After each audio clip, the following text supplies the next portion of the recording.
Good afternoon, everybody. It is day 3 afternoon of the Taylor Shabusiness trial. They are coming back. The judge just sat down. Let's catch this in progress. Our guests will be joining us as we go along. Let's unmute it and go. From Law and Crime, who are in the back, and indicated this is being reported.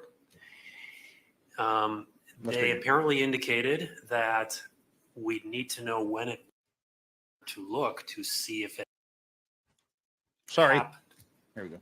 My judicial assistant then went back, spoke to the juror to try to nail that down. Again, I've indicated to my judicial assistant that I want all those things to go through the bailiffs to me, but this is how it occurred. And I don't think on the part of anybody involved that there was any malice involved in how this unfolded.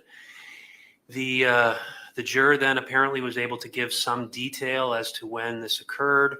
I think it was around or later in the afternoon yesterday, but I don't know that for sure. Some of the details I don't have. And that'll be part of what we'll talk about here in a minute. Then my understanding is we'll find out what happened. That the video has been completely scanned, and there has been no occasion when the jury has been shown. Okay, it was a jury shown issue across the live stream or any other place. And that's the state of affairs. This has been developing this morning. And so it would appear, assuming that to be the case, in other words, that the jury never was shown, information is flowing into the jury. And I don't know if information is flowing out from the jury, but clearly I gave the jury instructions as to dealing with information that's coming in. That's the current state of affairs. And so the real question, I think I'm going to turn it over to each side and see if they have a thought about what to do. I have some thoughts about what to do, but I'm going to turn it over to the state first. Is there anything you'd like to address me on with regard to taking this issue up?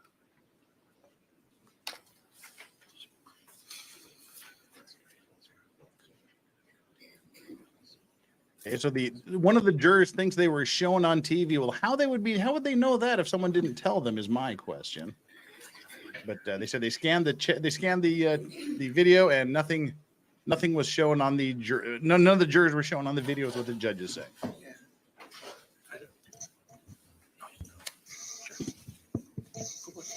Judges, thank you, Judge. A couple of concerns I think come to mind. First, I'd be interested in knowing. I understand that there's the live stream, but I understand there may also be other sources of media that are here, or potentially other individuals who may have done some filming or photography within the courtroom, which I think would violate the court's order. But I don't know that that's not happened.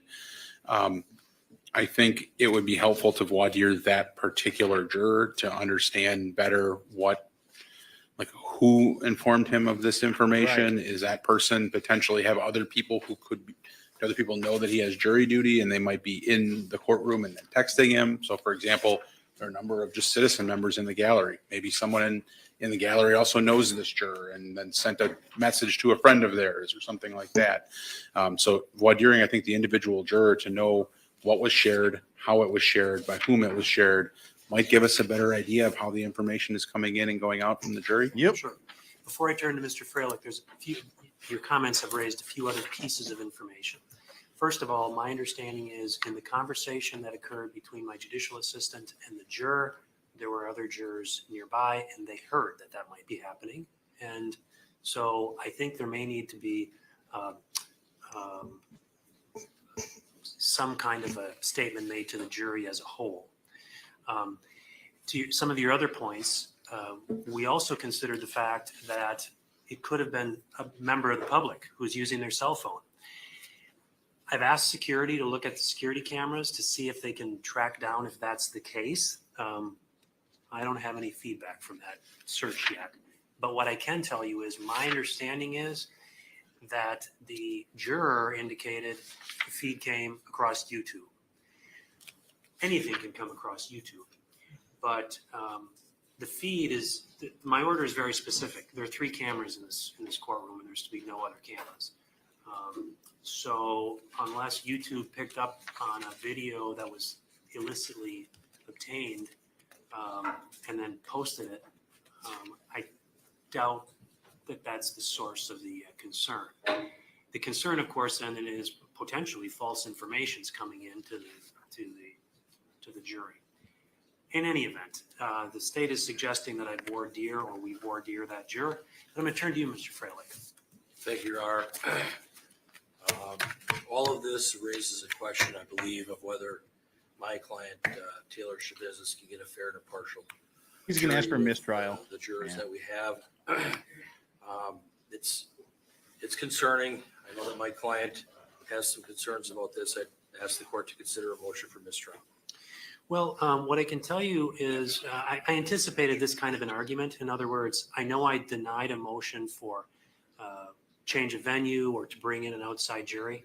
I'm absolutely convinced that there's nothing about this event that couldn't occur in any other jury situation, including had I brought in a jury from the opposite side of the state and sequestered them the entire time. So that is, everyone has cell phones that they have. Everyone gets text messages. And I expect the jurors are going to follow my instruction, which is if someone tries to talk to you about this case, despite your telling them not to, you should report that to me. So the implication in there is you're not prohibited from receiving a text message from a friend about this trial. What you are prohibited from doing is discussing the case, and that your first step is tell them to stop doing that.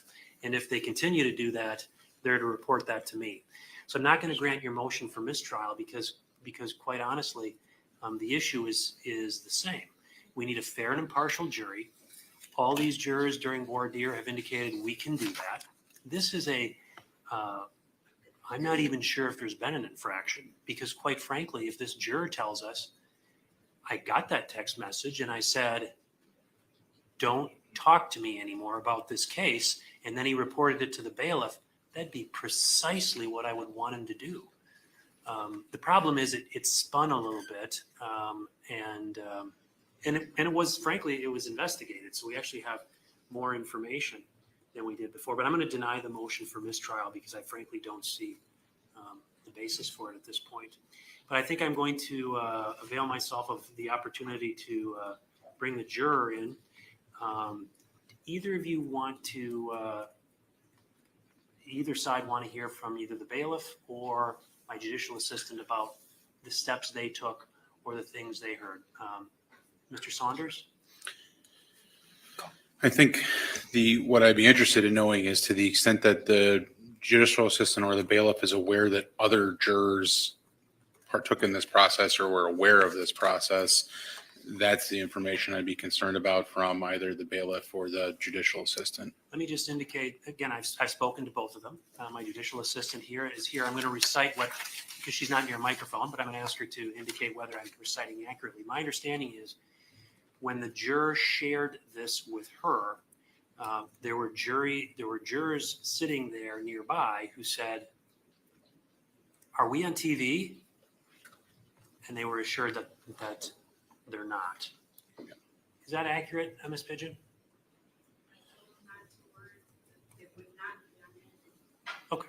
She indicates, because she's not near a microphone, she told them not to worry, they would not be on any video, which I think, frankly, was an accurate recitation because from my understanding is they haven't been on, that my order has been followed precisely by the media, which is what I'd expect them to do. Anything else, Mr. Lizet, from either of the two, the bailiff or my JA? No, Your Honor. Mr. Freilich? No, Your Honor, thank you. Okay. I'm going to excuse my JA. She can go back and take up her tasks. But I am going to ask if you could invite that juror in to just bring him in. Actually, before we do that, I would expect we would just bring the juror right in here. Is there a request that we do it some other place? I don't know why this would be. The JA is the judicial assistant. They're not video. Mr. Saunders? The judge says we have not seen. They went through the tapes. They didn't see any jury. Now they're going to bring the jury in and question them how they found this I out find this kind of and what they did. A little unusual, and I'm concerned that if the juror has to answer some questions in front of a large crowd may be more uncomfortable, whereas if we're in a more private space with the lawyers in the court, the judge, it might be a little easier. Well, I've indicated to the jurors, and they've taken an oath to follow the law, to uphold their oath as a juror. I don't think I've noticed anybody on that jury who seems disinterested or unconcerned or upset in any way about what they're doing. They all seem very intent and very interested in serving in their role. So I'm satisfied that if I brought him in here, they'd answer this individual would answer questions appropriately. And then once, so I'm going to bring the juror in here.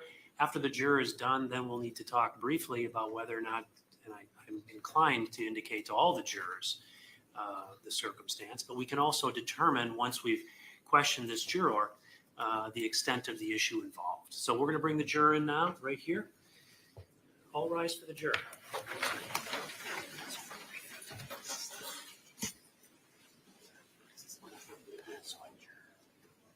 Wow, Sinead O'Connor just died. 56 years old.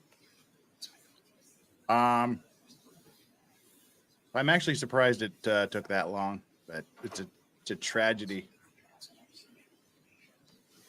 Sinead O'Connor, gone at 56. All right, well, they're bringing the jury in again.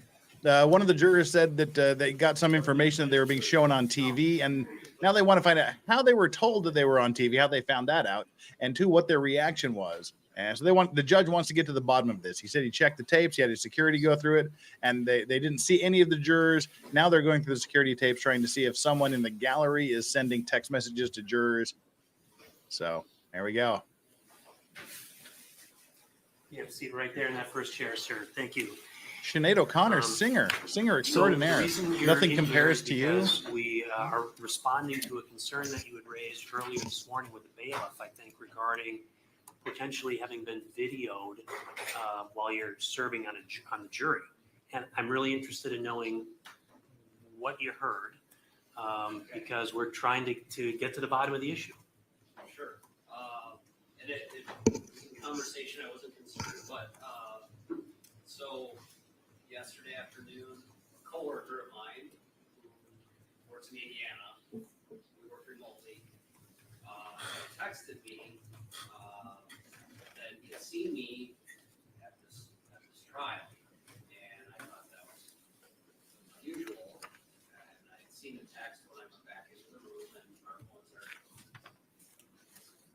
And so I didn't think very much of it. And so then this morning when it was brought up, I had asked him where he had seen it, and he had said YouTube. Okay. And said that it was streaming. Okay.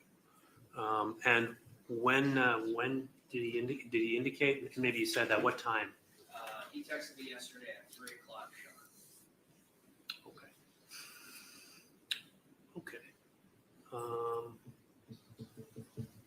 Questions from the state? Just curious whether he texted you a screenshot or a link, or was it just a text? Mr. Freilich, any questions? Did you save the text? It's on my phone. So it's on your phone? Yes, Did you respond back? I did. Okay. Thank you. Thank you. Yeah. All right. Anything else that you feel you want to tell me about that event or issue?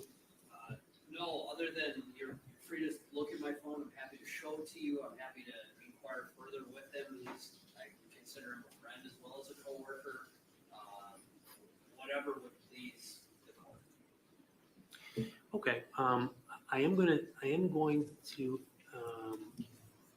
just indicate to you that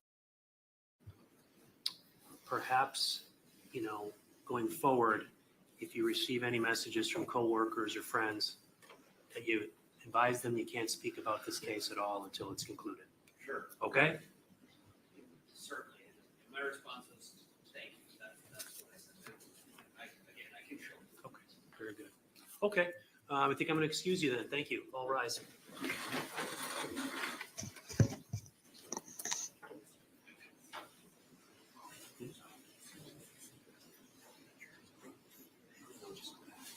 Be seated.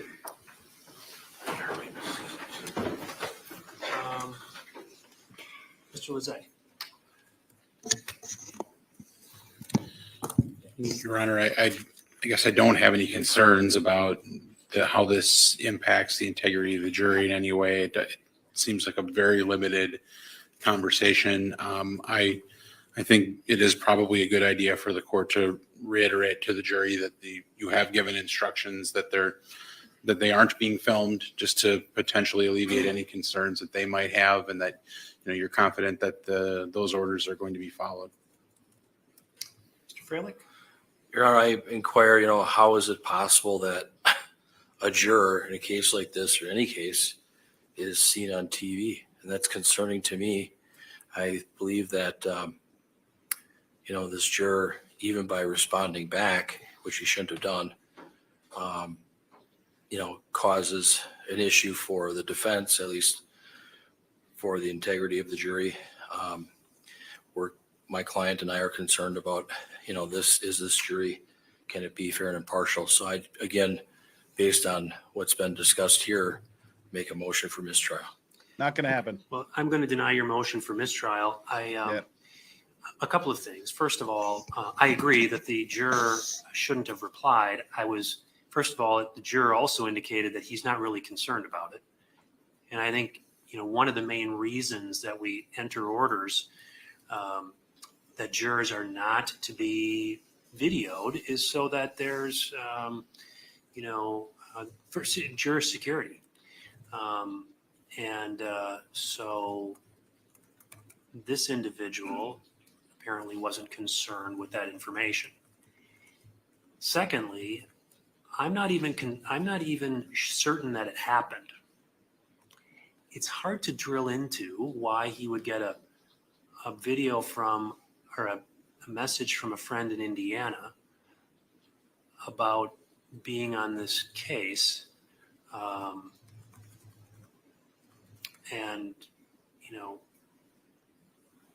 if he wasn't, I can't explain it, but I'm satisfied that that the cameras over which I have control in this courtroom, that being the media cameras, aren't filming the jury. It's possible, I suppose, that someone in the audience used their phone to make that video. I don't have the results of the efforts by security to try to track that down. Hopefully I will get something, but I'm not satisfied that this juror has indicated in any way that this is going to make it more difficult for him to serve on this jury. He indicated he wasn't concerned. So I'm going to deny the motion for mistrial. I intend to just indicate, I intend, frankly, to do two things. I'm going to, again, read the jurors the instruction that I've been giving them regarding communication. I think it's important to reiterate that for them. I'm also going to advise them that I've made a specific order that they're not to be videoed, and that from my investigation as a result of this issue, that they haven't been videoed. As part of that, I think I'm going to need to relate to them that a concern has been raised, only because beyond that, they'll wonder, why are you telling us all this? But that's what I intend to relate to them. Mr. Lezay, any objection to that? No. Mr. Freilich? No, Your Honor, but I have a concern. Okay. So Of course he has a would the concern. court consider striking that particular juror because we have alternates?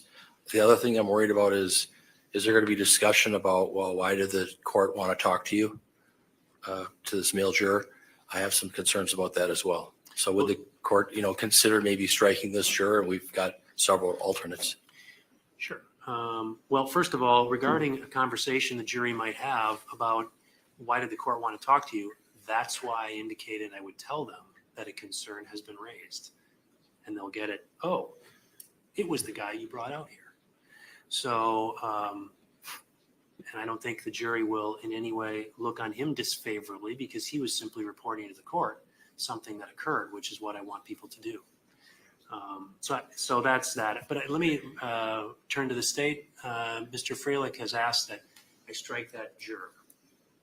And I don't think there's a basis to do that at this time based on the nature. Yeah, I of think what they should you're- let him with go that juror. just as a show of, we take things seriously. Not I to don't punish either. him. I frankly think this juror has perhaps skirted a little close to my rule. Instead of responding thank you or asking when it occurred, he should have said something along the lines of thank you, but please don't talk to me on this until this trial is over. On the other hand, friends might feel that's a bit terse to reply, but I'm going to reinforce that.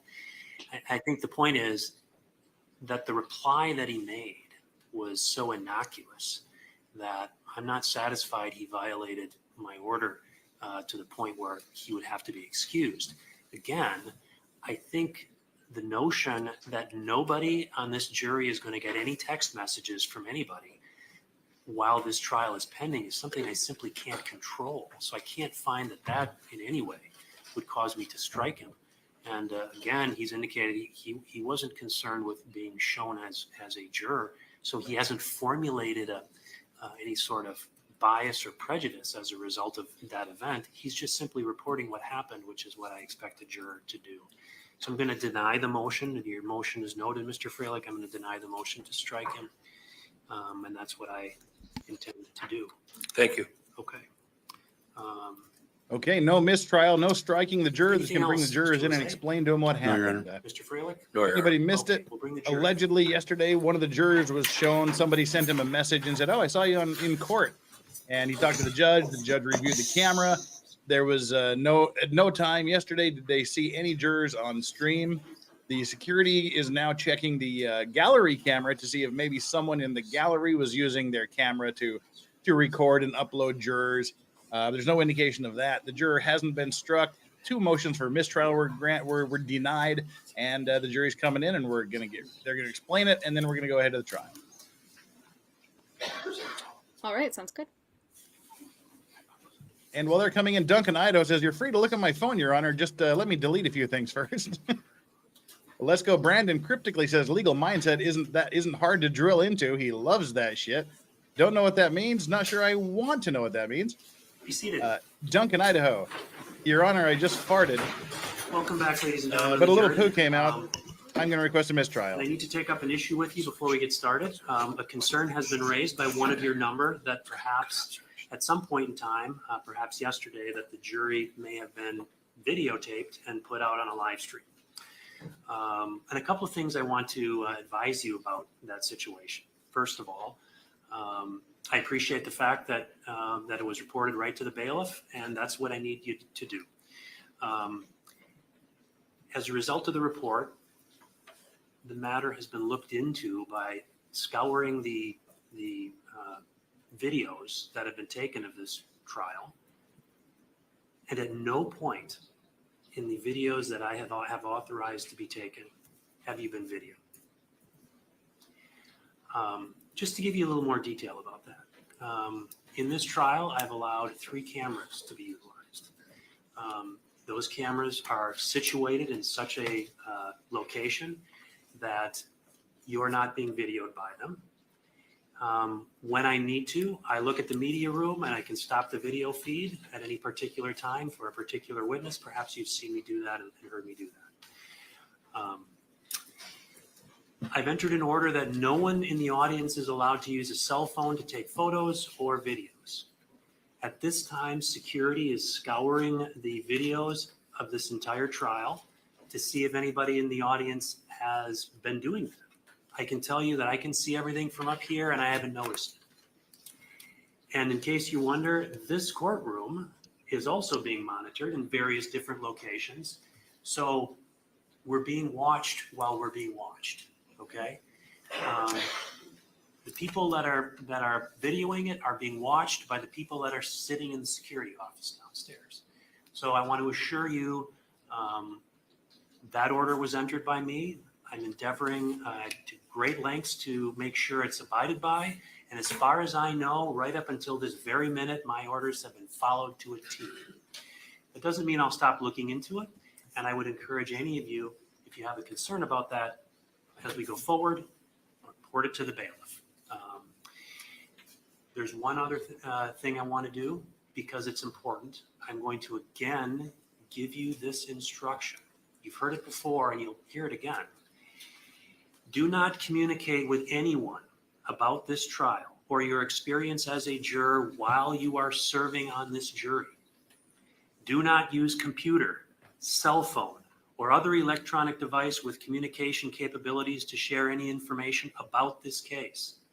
For example, do not communicate by blog, email, text message, Twitter, or in any other way on or off the computer. Do not permit anyone to communicate with you about this case. And if anyone does so despite your telling them not to, you should report that to me. I appreciate that it is tempting when you go home in the evening to discuss this case with another member of your household, but you may not do so.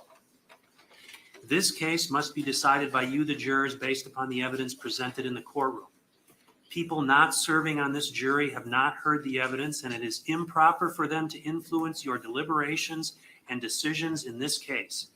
After this trial is completed, you are free to communicate with anyone in any manner. That's all I'm going to have to say about that for right now. I believe the case is still with the state. Actually, we're at cross-examination, however. Detective, I think you were on the witness stand. I'll have you come back. All right, Tank Rat just I gifted will just 50 remind you, Legal Detective, Vices you're still memberships. Holy crap. You are one of the 50 lucky people. Give Tank Rat a super, super special thanks. 50, that. wow. Everybody to please use their microphone. As you That's can see, awesome. we've switched court And Nicholas reporters. We are now Starov says, using my our question, system, how does this juror's which is surroundings, excellent including electronic coworkers, know he is at a system, but I wanna particular make sure trial? Everybody's using their microphones. Apparently said I got a Having said trial. that, I Mr. don't know. Freilich, you've got a few complaints, so try to tend to your microphone, but I'm probably the worst offender. So go ahead. Emily Thank you, Moore's Your Honor. coworkers know he's on jury duty and we're just Detective fishing for Groff, good info. No afternoon. big deal. Good afternoon.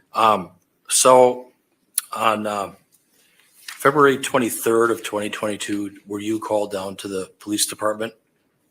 Yes, What time did you get there? I've got my popcorn locked and I loaded. probably arrived about 4:45 in the morning, I think. Okay. Is that kind of a normal shift for you, sir? No, What's a normal shift? 7 a.m. to 3:30 p.m. And why were you contacted to get down there at 4:45 a.m.? As far as my duties as a detective, we can get called after hours for major crimes. And in this case, I was called by a supervisor to ask if I would assist in a homicide investigation. And were you told that there was a minivan that was found parked at the Eastman Avenue apartment complex?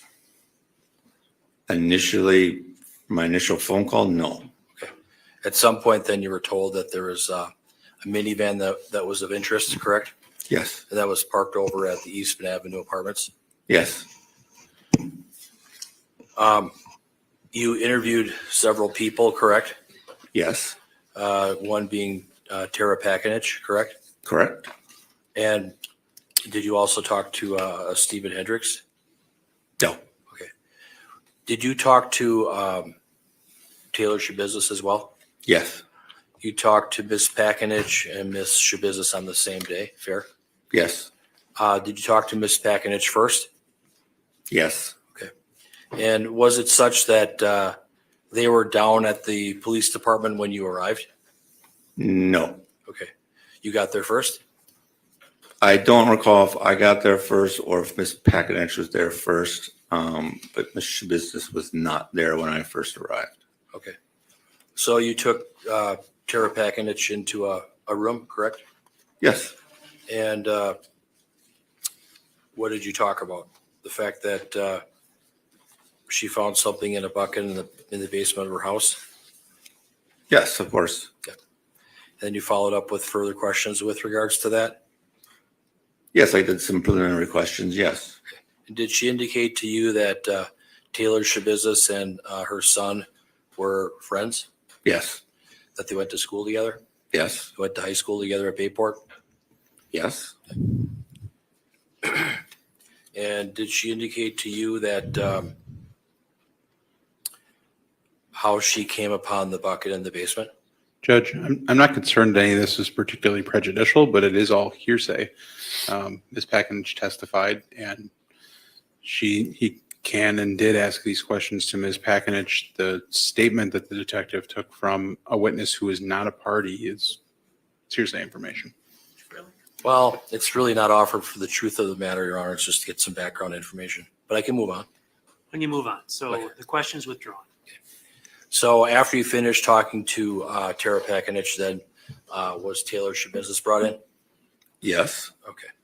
And initially you introduced yourself, correct? Yes. And Detective Kemp was there. Is that fair? That's correct. Were you sort of the lead detective on this? Well, initially I was one of many detectives who came in to do the initial investigation, but throughout the course of the investigation, it took a more of a lead role. Okay. So in the interview room, you swabbed her hands, correct? Yes. Did you take any pictures? I did not. You offered her some water, correct? At some point, yes. And then you told her that a few hours ago, officers went to a residence on Stony Brook Lane and a bucket was found with a human head in it, correct? Correct. And what was her response? Do you remember? Something to the fact of, oh, really, or something to that. Did she say that is pretty effed up? Yes, that would be correct. Pretty fucked up, correct? That's what she said? Yes. And did she indicate to you that Chad was her ex-boyfriend? Eventually, yes. And then did you confirm that she lived on Eastman Avenue, Yes. apartment 1 at 2353 Eastman Avenue, correct?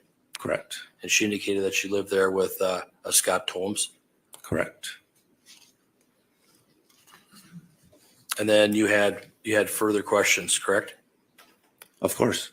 You asked her questions about things that may be in the basement. Is that fair? Yes. And did she give you comments like, well, that's a good question? That sounds familiar. Yes. Did she say that she blacked out at some point? Yes. And did she tell you that she needed time to think? Yes. And you said, that's not a problem. Take your time, correct? That's correct.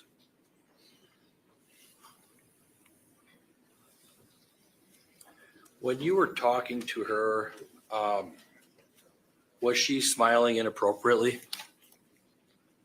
I did not observe that. No. Did you hear her laugh sometimes? What does that appropriately mean? I believe so. Her mood, did it kind of go up and down during your interview with her on March 23rd? No. Now, there were 2 detectives in the interview room with her, correct? Correct. And was there any sort of intimidation towards her at all? Nothing. During the time that you talked with her, did she say things that were sort of bizarre? Define bizarre. Well, some of the acts that she described that she did, were something that was not common, but bizarre. I wouldn't say bizarre. Unusual? How about that? Sure.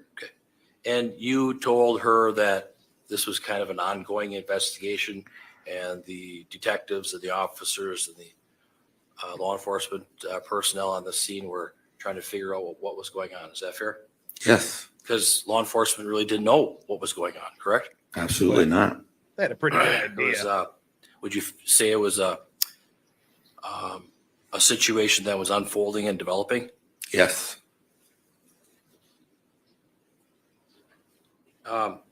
She did indicate to you that did she exhibit responses that were kind of short and snippy? No. Did she say that she did not know what was going on? Well, she did make a comment that at one point she had blacked out. And again, I assured her that she could take her time and She had plenty of time to remember what she did. Now, you've been on the force you've been an officer for 27 years, correct? You've got a lot of experience. Is that fair? 37 years. 37 years. Oh, sorry. I'm sorry, 30 years, and yes. 30 years. Okay. So, and you've been a detective for 17. Yes. Yes, You've worked with people that have used meth, correct? I have. Meth is a very powerful I drug, have. isn't it? It can be, yes. It can cause people to act and react in an unusual way. Is that fair? Yes.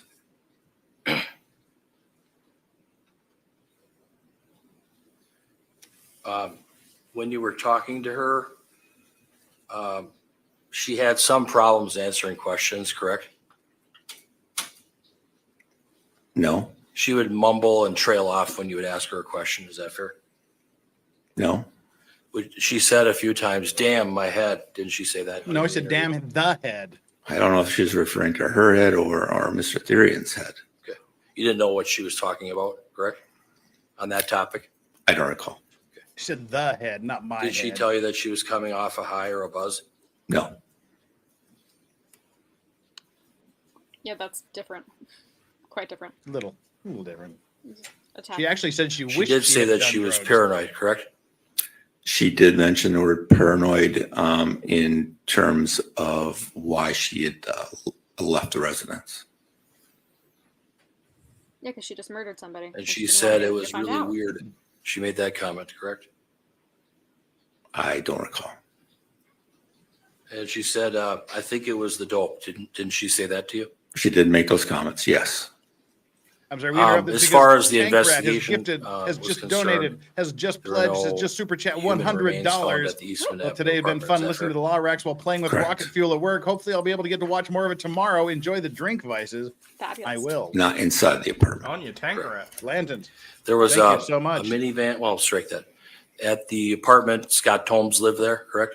Yes, And he also owned a gold colored Thank you, town and country minivan, correct? Skull. correct. When you were talking to Ms. Schabusiness, she did say something about she heard gunshots, correct? Correct. Did you hear any gunshots When? when you were either at Stony Brook or at Eastman Avenue? I was never at Eastman, but when I was at Stonebrook very briefly, which was much later in the day, and I did not hear any gunshots. You reviewed a lot of different reports and talked to a lot of different detectives, including Detective Scanlon, Detective Kemp, Lieutenant Buckman, a lot of the other officers involved, correct? Yes, Did any of the officers provide any details or reports about any gunshots being fired at either Stony Brook or Eastman Avenue on or about February 23rd of 2022? What? I don't recall who said, but I do recall that during the time of the time that officers were called to the Stony Brook residence, that there was another call that officers were on that might have involved gunshots. At some other location though, correct? I'm sorry? At some other location, not Stony Brook or Eastman Avenue, correct? Correct.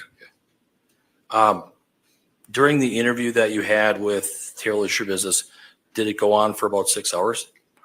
That's an estimate on my part. I'm not sure. That's fair. That's fair. So you started in the morning, and then at some point you took a break because she had to go over to St. Vincent's Hospital. Yes, And then you came back and then resumed the interview, correct? yes, All at the Green Bay Police Department. yes, You had a chance to look at her hands, her thumbs, and her fingers, correct? yes. She had some scratches and some deep cuts on her thumbs and fingers. Is that fair? She had a cut on her thumb and some scratches. Yes, And she got medical treatment for that? yes. Were there, when you asked Ms. Schabusiness some questions, sometimes she was non-responsive. Is that fair? No, She did not answer your question every time you asked one. Is that fair? I would not say that is correct. She said some odd or weird things though, correct? During the interview? Specifically, well, the arm or something like that would rebuild into muscle? But yes, she made several comments of, when she was strangling Mr. Darian that, his muscle would rebuild, and made several comments about, that she forgot to leave to leave the head behind in the bucket in the basement. Those types of comments in terms of describing her actions and what she was doing. But in terms of those being bizarre, I did not find that to be in any way, shape, or form. You found it to be odd, though, especially when she laughed about it, correct? Well, I did not feel that way. But she did laugh about it when you talked about it, correct? I think there would maybe at one point there was kind of a smirk or something, but it was in the context of just how she replied back to me. And she did tell you that on some date before February 23rd of 2022 that her and Mr. Therian were smoking ice, correct? Smoking, yes. She- or she- methamphetamine Yeah. She used the word bitch, correct? initially. And then it changed from ice to methamphetamine, yes? Yes. And then she indicated that a meth pipe and a plastic bindle would be in the basement. She said that. You're helping the prosecution again. Stop it. Plastic ball job? God just needs to shut his mouth. Mind you, none of us would be here if your business did too. Thank you, Taylor. She told you that it was a weird night. Is that correct? I'm sorry, can you repeat Did that? she say that it was a weird night? Well, yes, it was. That's possible. And then she did talk about drugs, and she talked about the fact that she's been off drugs and then she's on drugs. She said words to that effect. Is that right? We did talk about her drug use in the days previous to the interview. I believe she did make comments of using drugs in the past. As term of her, how much, I don't recall that. Okay.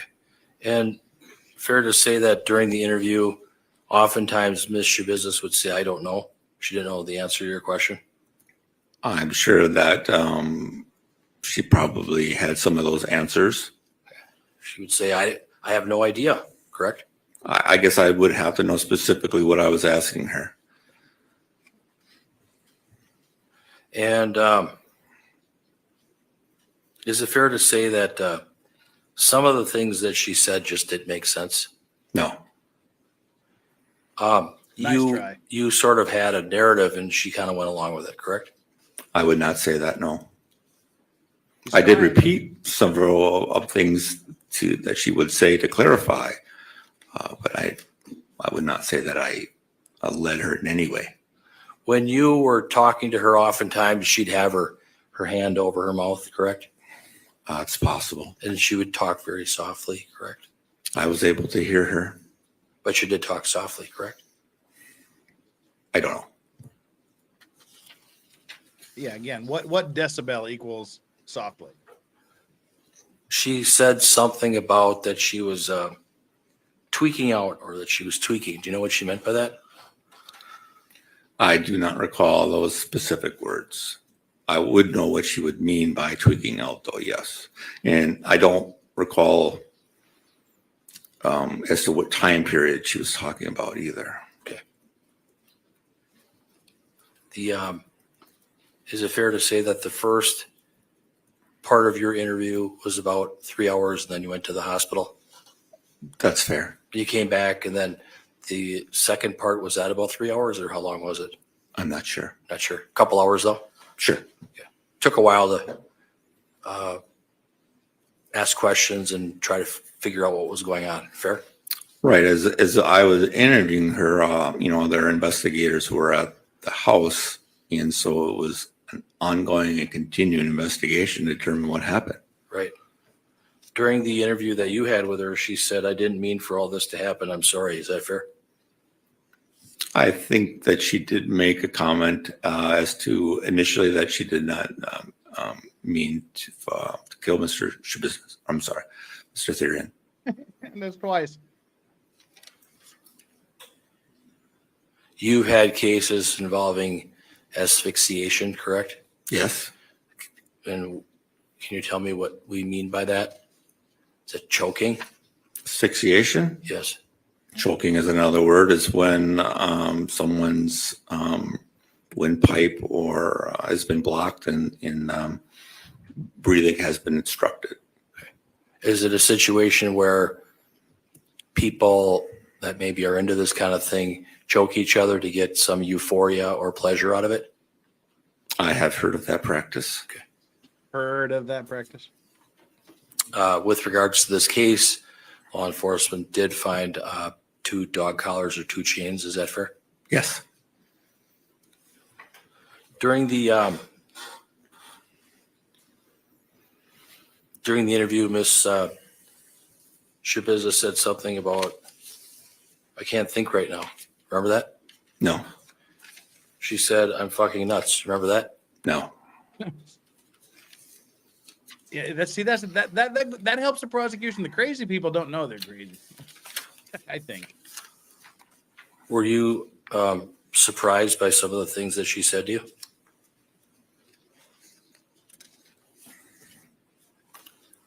Overall, in the context of what we were discussing and the information that had been provided to me, Yes. And did she tell you that the body can rebuild itself? she made that comment. Yes.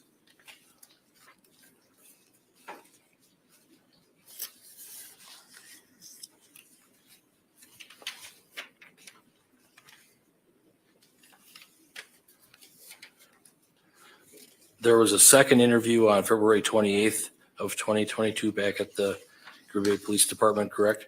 Yes, And Detective Scanlon was there for that. he was. Did he kind of ask most of the questions for that interview? I think it was 50-50 in both our parts. And did Ms. Shabiza I helped indicate too. to you or to Detective Scanlon that she was freaking out? I do not recall those exact words. It's possible. Do you recall, though, that she talked about having a lot of issues with open areas? Remember that? But she was talking specifically about the basement area that she was in. She didn't like the open She area. was in though, Shad's correct? basement area. No, I'm correct on that? I'm sorry. I'm correct that she did not like the open area. Is that right? She did not like the open area of the basement at Stony Brook Okay. in Green Bay. Thanks. That clears that up for me.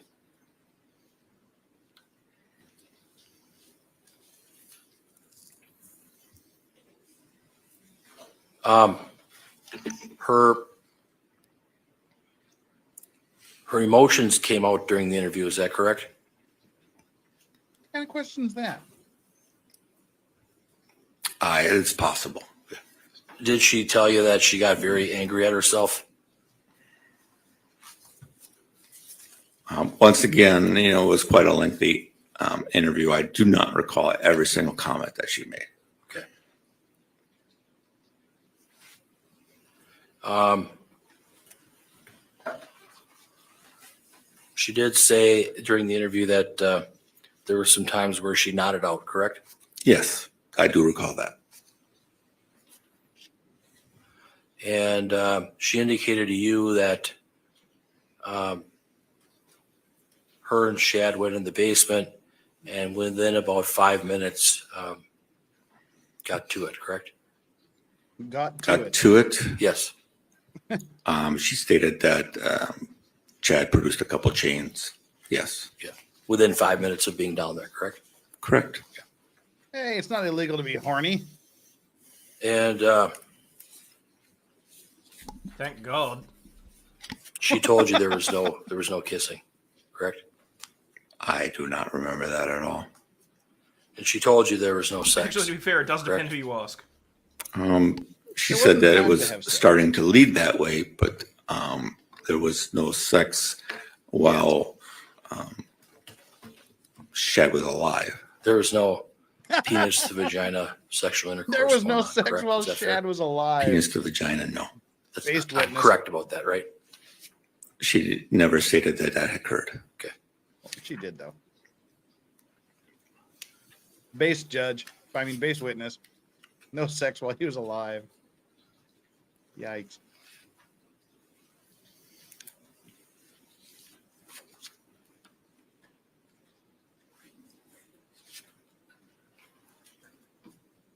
And did she indicate that her and Shad Therian had took a toke off of some meth at the Eastman Avenue apartment in the bedroom? Yes.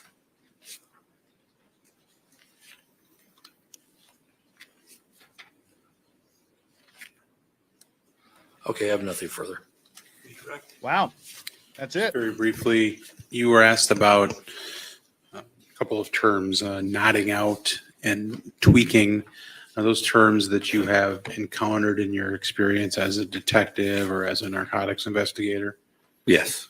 What do those terms mean to you, starting with nodding out? Nodding out is a term typically heroin users would describe when they would become drowsy As a result of the drug use? as a result of the drug use. And how about tweaking? Tweaking, it can refer to methamphetamine users. It's a stimulant, so it could cause them to be hyper or sudden body movements, and that is a result of the use of methamphetamine. No further questions. Anything on that, Mr. Fraley? No. Okay, thank you. You can step down. Wow. Now is where it gets interesting.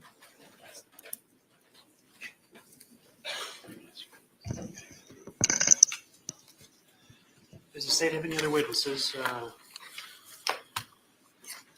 No, Your Honor. At this time, the state rests. Okay, Okay. ladies and state gentlemen, rests. Here we go. the state has now rested their case. We're going to take a brief recess and we'll reconvene in about 10 minutes. All rise for the jury. Release the hose.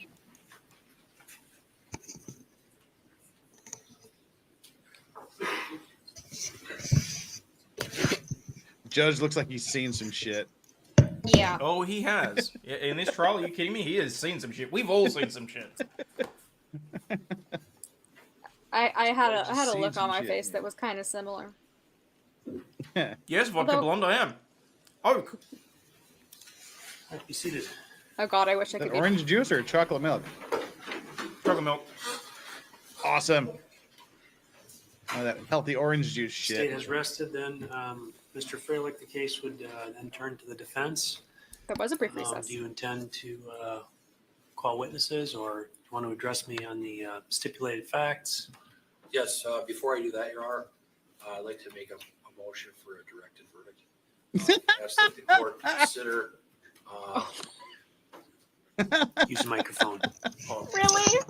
ask that the court consider that as it relates to That's stupid, but he has to. first has degree to do it. intentional homicide count, I would argue that there is insufficient evidence to support that particular charge.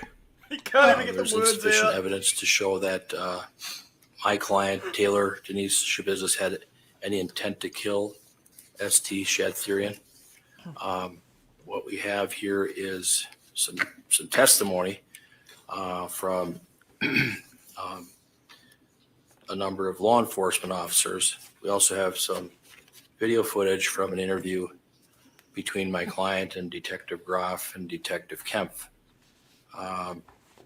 It's clear that my client likely did consume and ingest methamphetamine with Mr. Therian. Prior OG, to his different, death, different lawyer. Different lawyer. My client provided commentary and answered questions from Detective Groff. I would The submit judge is that not paying what attention, even she he knows indicated this that was that she melody. had no intent to kill. The question is, did my client do it or not? That's another question. There are a lot of different issues here going on, but based on what she said to the detective, I'd ask that the court consider Angel, you can't just interrupt. dismissal of the first You degree just can't. intentional homicide charge on the grounds that there was no intent to kill. Also, there are really no eyewitnesses to whatever went on in the basement at 829 Stony Brook Lane in Green Bay.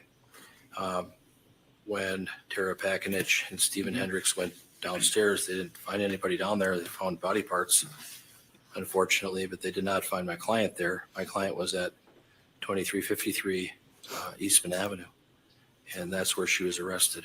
And there were no body parts over there. There were body parts in a van that was owned by Scott Tomes. That's not my client's minivan. That gold Town and Country Chrysler minivan belonged to Mr. Tomes. So there are a lot of issues here. As to the third-degree sexual assault charge, the state's got to prove that my client had sexual intercourse with Shad Therian. I believe based on this record, in the video, there's no evidence to show that my client had any kind of penis to vagina contact with I Mr. thought she Therian. said she did. We have She said she rode him like a donkey. Yeah, she did. the say DNA that. expert that indicated it was uninformative as to the dildo. And I don't know that my client claimed that the dildo was used on Mr. Therian, but there's no DNA evidence on that.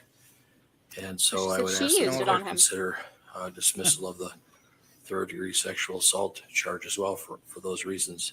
Thank you. And finally, as to the mutilating a corpse, count 2, again, there are no eyewitnesses to observe what really happened in the basement on the dating question. So for all these reasons, I'd ask that the court consider the motion. There were no for a directed eyewitnesses. verdict and dismiss There's these a charges. dead guy, Mr. and then Saunders. there's a woman. Reasonable juror viewing the evidence in the It light most didn't favorable, dismember favorable itself. to the state could convict. The state's met its burden. His motion should be denied.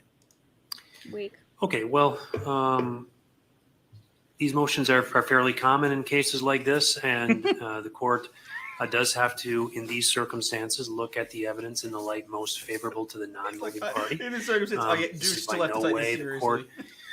making a decision about what the ultimate verdict in the case will be. That's up to the jury, not up to me. But the court's task at this point is to take a look at the four corners of the record, the evidence, to see whether the state has satisfied their burden of proof, Okay. at least to this point, such that the matter can move forward and be given to a jury. Each of these counts has 2 elements. The homicide count has 2 elements. The mutilating a corpse count has 2 elements, and the third-degree sexual assault count also has 2 elements. And the court is satisfied when considering the entire record in this case that a reasonable jury could conclude that the state has met its burden and convict based upon the evidence that has been offered thus far. Again, I'm to look at the evidence in the light most favorable to the non-moving party. Yes, he could That say isn't that, necessarily how he a has jury to will say look at this. it in their deliberations, but that's what I'm to do at this particular point. And in doing so, I'm satisfied that these motions for directed verdict should be denied, and that's what the court does at this time. So those motions are denied. And so I'm going to turn it back to you, Mr. Is it just Fralick. me, or does the judge look like Christopher Robin if he got really old and was really downtrodden? I guess some health issues. Oh, we need to watch Quentin. Winnie the that Pooh, there's Blood not a and set of Honey to find stipulated out. facts. Everybody has some- There was, my investigator was not successful in making contact. But we did get a subpoena out, and the Brown County Sheriff's Department, I believe, subpoenaed Scott Tomes for court as a defense witness. The Chat's saying the prosecutors screen's down. did inform me promptly apparently it's back. that he is not going to be yeah. available. Maybe he's got health problems or hospitalized, but they told me No. that he is not available. I've advised my client of this. I find that, and I'm not blaming the state, but I'm blaming him, that the timing of this seems suspect to me, that he's not available. I haven't seen any report, doctor's note, anything like that. So before I answer the court's question, I'd ask that the Been up court for me the entire time. consider I'm a watching it over motion here. for mistrial because this witness is not Yeah. here. Looks fine to Has me. been properly subpoenaed, and I really have no recourse to call him and question him about the issues in this case. So I'd ask that you consider that motion. Well, before I turn to the state and ask for their response, Mr. Freilich, what can you tell me? What was your expectation of what he was going to testify to? Well, I have some highlighted sections from his statement that the state and I agreed on as to what his testimony would be about. But, when you call a witness, there may be other things that come up. But It's I'm working your off a witness. He statement. didn't I've show up. highlighted That's the yellow on parts you. that would be told to the jury if the court felt that was appropriate. But I felt the need, because I'm at this kind of crossroads with this kind of problem, that I would make this motion first. Sure. But I Yeah, don't this think is you have really a question. him problem. What the The hell? question is, you've asked for a mistrial based upon the unavailability of this witness. So the question is, what was he going to testify to so that I can assess the gravity of his not being here? I understand. Okay. Thank you. I believe that he would testify that on that Monday night, I believe that would have been February 21st of 2022, that that Mr. Therian and Ms. Schabuzis came over, that he did not know Shed's last name, but he saw him before, and that he believed that they hooked up to get some meth or do meth. That would have been about 9 p.m. on Monday night, and that he had this gold Chrysler Town and Country minivan, and his keys were on a lanyard, which hangs on a hook by his front door, and that he indicated that Taylor Schabuzis has used his vehicle in the past, but with his permission, and that she's always asked to use it. And then he said she did not ask to use the vehicle last night, and that he did not give her permission to take the vehicle. And he said he did not call the police to report the vehicle missing. And then he indicated that he was drinking some whiskey and cranberry juice, and that he Ew. sometimes gets That sounds drunk, terrible. but Why would you do that? not It is. inebriated. He indicated around midnight, Ms. Schabuzis returned home with his vehicle, and she went basically directly to her bedroom, that he had a suspicion she may be high on drugs, and that he believed the police arrived 15 or 20 minutes after Ms. Schabuzis got home. And then he talked about the living arrangements in the apartment, and that Ms. Schabuzis stays in the bedroom and he sleeps in his chair in the living room. So. Okay. So first thing I want to take up is Mr. Freilich's motion for a mistrial based upon the unavailability of Mr. Tomes. So I think the motion should be denied. Essentially, everything counsel stated, the state is willing and has prepared a stipulation to that effect. So I don't think that the drastic remedy of a mistrial is necessary. I do want to be quite clear.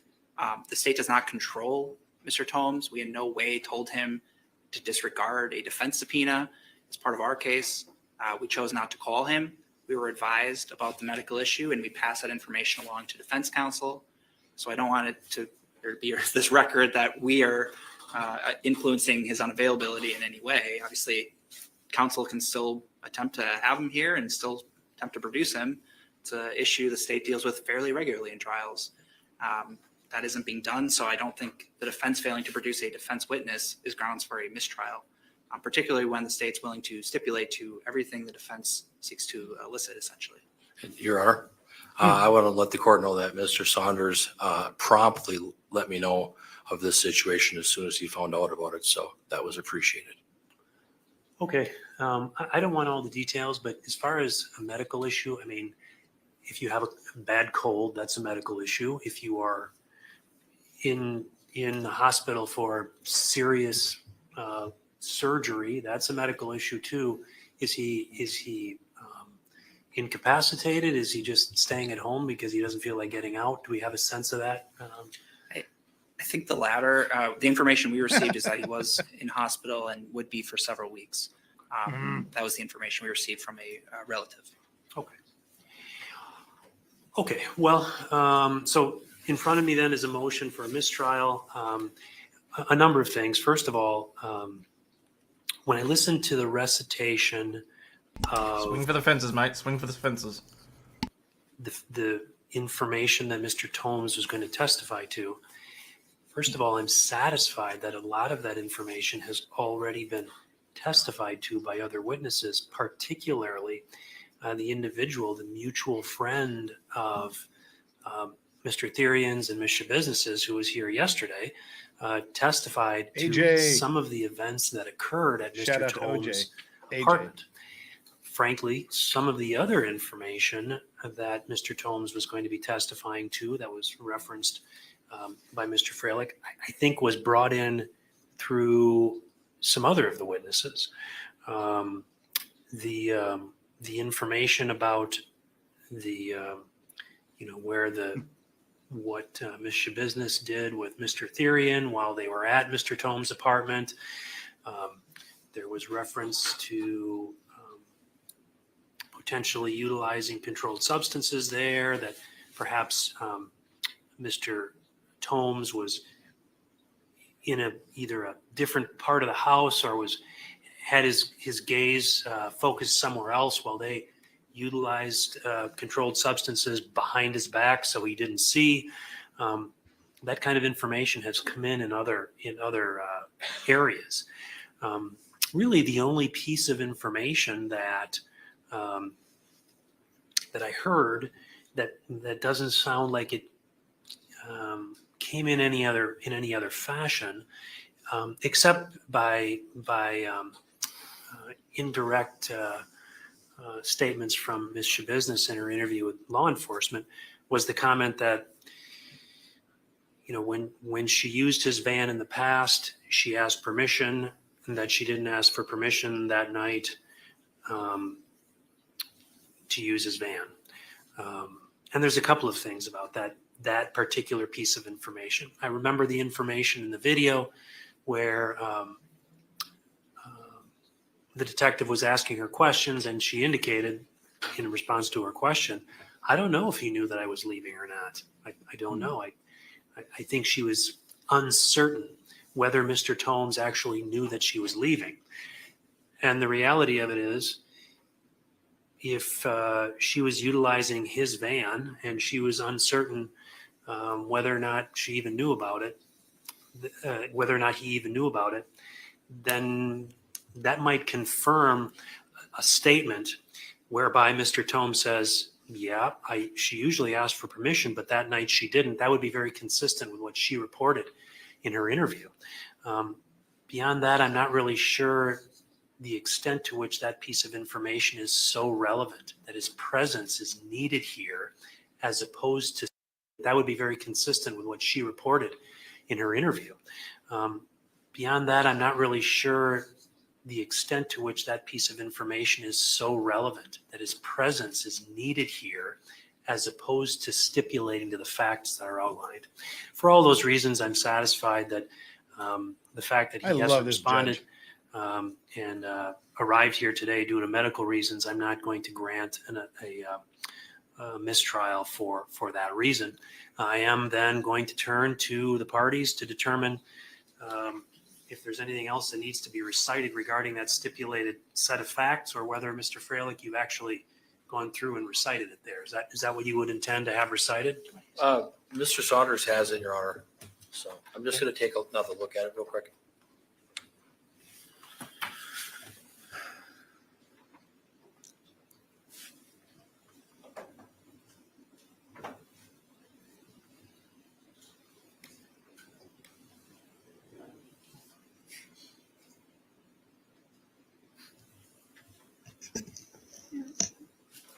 And what I did was highlighted in yellow the relevant sections from the statement he gave to police, and then Mr. Saunders' office had it typed out. So it's in proper order. Okay. Gentlemen, how do you want that submitted into the record? I can mark it, and then perhaps the court can just read it at some point during the defense case. You want the court to read it? Yes, please. Okay. Sure. Well, then we'll mark it as exhibit 111.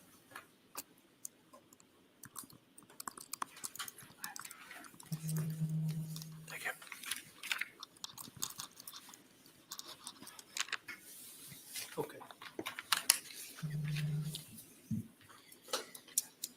All right. So then just for my own edification, Mr. Freilich, I would intend to read this to the jury as soon as they're brought back in. Okay. Other than potentially your client testifying, do you have any other witnesses that you, because then we're going to move right into other witnesses. But if you said, well, that's the only one, and then the only issue is whether your client's going to testify, then how we'll proceed is I'll bring in the jury, I'll read in these stipulated facts, I'll excuse the jury again, and then I'll have the colloquy with your client about her testimony. So can you give me a sense, do you have other witnesses? Your Honor, I've looked at my list here. A lot of the witnesses I was going to call have already been called. So I think we're good. I will need some additional time to confer with my client on whether she wishes to testify or not. But Okay. that's where we're at. All right, well then, Just, Mr. Saunders. can I just quick, I know some of the defense, some of the law enforcement officers had defense subpoenas. Is it okay to cancel them then? Yes, it is. Thank you.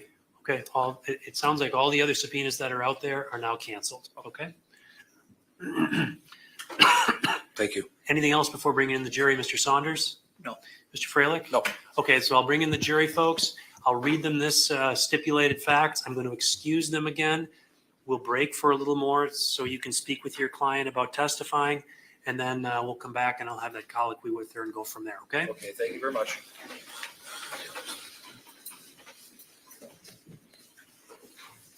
All right. Wow. That was much ado about nothing. Yeah, seriously. I really like this judge, though. I mean, he gave a lot of dignity to the defense counsel. Oh, this judge is fantastic. I wish we could have had I him. mean, everybody is actually doing a very good job. The judge is great.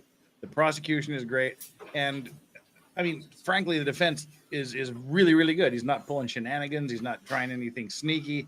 He's just going through the motions, doing what he's got to do. He's working with what he's got. I can't say I would do better if I was in his position. In the theoretical realm of the universe where I am actually an attorney.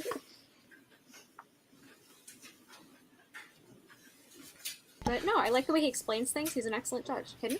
I do love the current shot though. Like I feel like we could do a gif of him just with that sort of staring around, just with like in space in the background, just exploring. Ladies and gentlemen of the jury, the state of Wisconsin, the attorney for the defendant, and the defendant have stipulated or agreed that if Scott Tomes had been called as a witness, he would have testified as follows. Scott Tomes was interviewed by a Green Bay Police Department detective on February 23rd, 2022, and stated that on Monday night, the defendant had a friend over named Shad. Mr. Tomes did not know Shad's last name, but had seen him before. Mr. Tomes indicated he believed Ms. SCHABUSINESS hooked up with Shad to get and do meth. He believed this was about 9 p.m. on Monday night. Mr. Tomes stated that he had his car keys on a lanyard which hangs on a hook next to the front door. Tomes stated his vehicle is a gold Chrysler Town & Country with Wisconsin tag 580ZJZ. Mr. Tomes stated Taylor has used his vehicle in the past, but with his permission, and that she always asked him to use it. She stated Ms. SCHABUSINESS did not ask him to use his car last night and that he did not give her permission to take his vehicle. He did not report the vehicle missing. Mr. Tomes stated he was drinking last night and indicated he gets drunk but not inebriated. He indicated that around midnight, Taylor returned home with his vehicle. He stated she basically went directly into her bedroom. Mr. Tomes suspected Taylor was high on drugs. Mr. Tomes believed the police arrived 15 to 20 minutes after Taylor got home. Mr. Tomes was also asked about the living arrangements in his apartment and stated that Taylor stays in the bedroom and he sleeps in his chair in the living room. Mr. Tomes was later interviewed by a Green Bay Police Department detective on March 9, 2022. Mr. Tomes stated that A.J. Gannon and Taylor SCHABUSINESS were at the Eastman Avenue apartment on Monday, February 21, 2022, before they left and came back with Shad Therian. Mr. Tomes stated that Gannon did leave on his own, leaving Taylor and Shad still at the residence. You will consider that testimony in the same manner as if it had been given under oath here in court. I have marked that as Exhibit 111, and that's being offered, Mr. Freilich. Yes, it is, Your Honor. Exhibit 111 will be received. Your Honor, could that be published to the jury? All right. Um, So the witness doesn't show up. They read Probably all not these. This is what necessary, we yeah. agreed I'm not he gonna would publish it to the testify to. jury because that would involve either putting it up on the screen or passing it through there, and I'm not going to have them read it. But it is Exhibit 111. Thank you. And then, ladies and gentlemen, I'm going to excuse you briefly again, so all rise for the jury.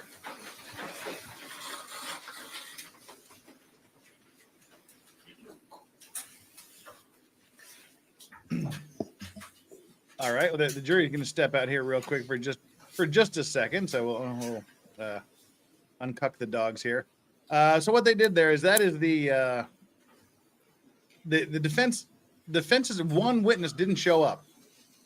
He didn't show up, and they said, "Well, gee, let's pretend he showed up, and this is what he would testify to if he were here." Well, Mr. Freilich, my understanding is you'd like to speak with your client for a little bit about her decision as to whether or not to testify. Is that correct? That's correct, whether she's going Oh. to testify or not testify. My Please, but it's understanding never is gonna you happen. Do that Please. right back there to the side door. So we'll be in recess then. I'm going to be checking in on you, Mr. Freilich, by 25 after. But if you need a little more time than that, you need to let us know. But I'm So, going to check in 7 with you minutes. about that time. Okay. Okay, can you just give me till 2:30, Your Honor? Sure. You don't need. Okay. 2:30. Eh. All All right, right. thank We're you. in recess. All right. can 15-minute you- break. Can you imagine a world where every defendant was required to testify on their own behalf? Yikes. Let me mute the cord here. I can't There we imagine go. what she would say on in her own defense. Wow. So yeah, as I was saying before the court so rudely interrupted me again, we have one defense witness. He didn't show up. He was under subpoena from the prosecution, but he was also on the defense's witness list. He didn't show up. Apparently, there was some medical issue that required him to be hospitalized for several weeks. I'm thinking he just pulled a Hayden Aussie Overlord outro and just said, "Fuck this shit, I'm out," and I mean, could you And blame just- him though? and just didn't come. Yeah, he had nothing to gain by being there. So yeah, that was that was it. That was the defense's case. That's it. The defense's case is over, except for this one last issue. Been think fucking the muted this state's- whole time. Jeff, Oh, you no. said this. You said the defense's case is over. I believe you mean that the state's case is over.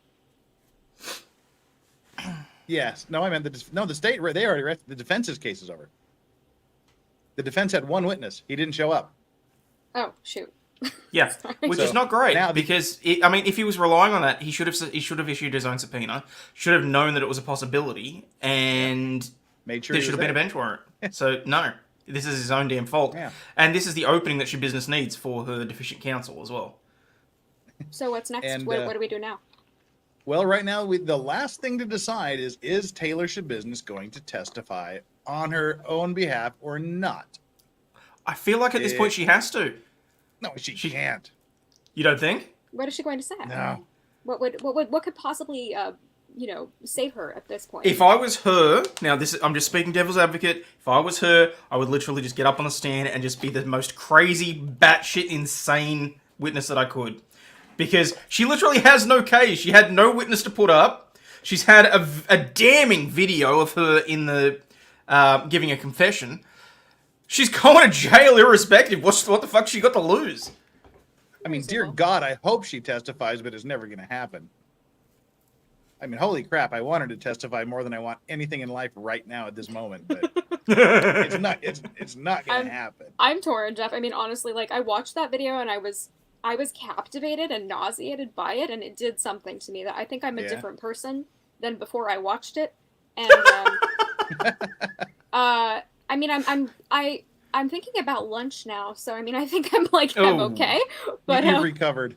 but You've I recovered from it. That's good. but I kind of just want a salad, but yeah, it's like Yeah. really just Well, I can't. I said I've got my popcorn here. I'm a popcorn fiend, and I've been jonesing for popcorn during this This part of trial. I was like, how are you snacking? But then I got hungry, so I mean, it's, that, and I've seen some messed up stuff. I mean, to be fair, like I have sought out very dark things. I have sought out, true crime cases. Do tell.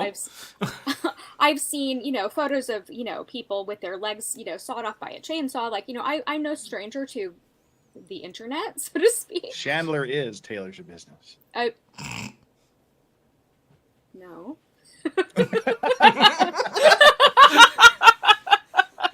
Not I'm- yet. I've never Googled Jeffrey Dahmer's butt, so just saying. Yes. But I have read about true crime, because I have a morbid fascination with things like that. Because I like dark stuff and I like horror movies. Mhm. It's probably not healthy, but I would, but I'm also just watching that and hearing her say the words and hearing her describe what she did. It affected me in a way I can't really explain. So. Wow. Speaking of dark places to go, how about we do some super chats here? Ooh. Hey. Wang Shaftesbury, Chandler is so cute. That's We very agree. sweet.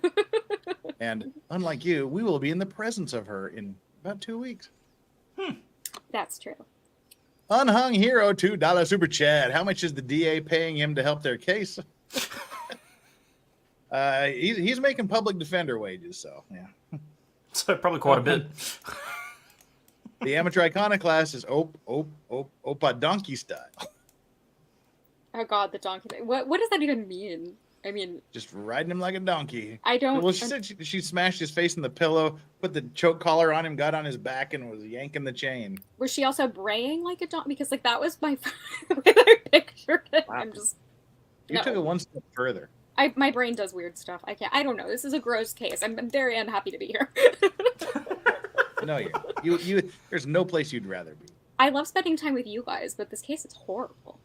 I'm never Tank Rat, gonna where- get out of my brain. And Tankrat asked, "Where is the cut cage?" We put it up when I saw that message. We'll put it back up when we get back in court. 5 minutes from now. Mandalore Wise 01. She's really pushing for he's really pushing for a mistrial. Yeah, he's got had to. to. Every single opportunity he gets, he has to ask for it. Even though, as you saw, everyone was like, "Just please." That was his whole ride. Just please, can we have a I mistrial? feel bad please?" for the defense attorney. I mean, when he asked for the directed verdict, like I couldn't help but laugh. But Yeah, I mean, even he was like, just because. Can we just do it the because? judge was really Can you nice. just let me out of this one? He like was very gentle about it. He gave him all the reasons, and he Yeah. gave him a lot of great. It was nice. And Unhung Hero says, "Has this guy tried a case before?" Or just, no, he's very good. He's actually very, very good. Procedurally, he's doing everything he has to do. He just doesn't have a damn thing that would help his client. Not No, a thing. honestly, I give this defense attorney mad props for what he has to work with. He's doing a great job. He really is. Yeah, and that's he a hasn't missed scary anything thing. procedurally. No. Yeah, procedurally perfect. I mean, he's doing great. He's setting things up as best he can, but he's got nothing to work with. I mean, he's no Barry Sheck. Wolfram. So, Oh, sorry. Yeah. Well, even Barry Sheck would be like, what do you want me to do? I'd love to see what Barry Sheck would do with this case. I don't think he could do much better necessarily. He'd be like, I'm busy. That's not going to fit in my schedule. Sorry. Yeah. That's what he'd do. Defense, Your Honor. The witness looked at me funny. I call for a mistrial. Wait, I have a thing for this. I move for a bad court thingy. You mean a mistrial? Yeah. Yeah. Thank you, Wolfram. Duncan, Idaho. My mistake. Not that the state would charge again, but that it would just come to trial again. So what would the defense hope to gain here, in particular, just by delaying? Delaying. Weaseling out of it and having the case reassigned to someone else? There's that too, probably, yeah. I'm sorry. There's another defender to take over this.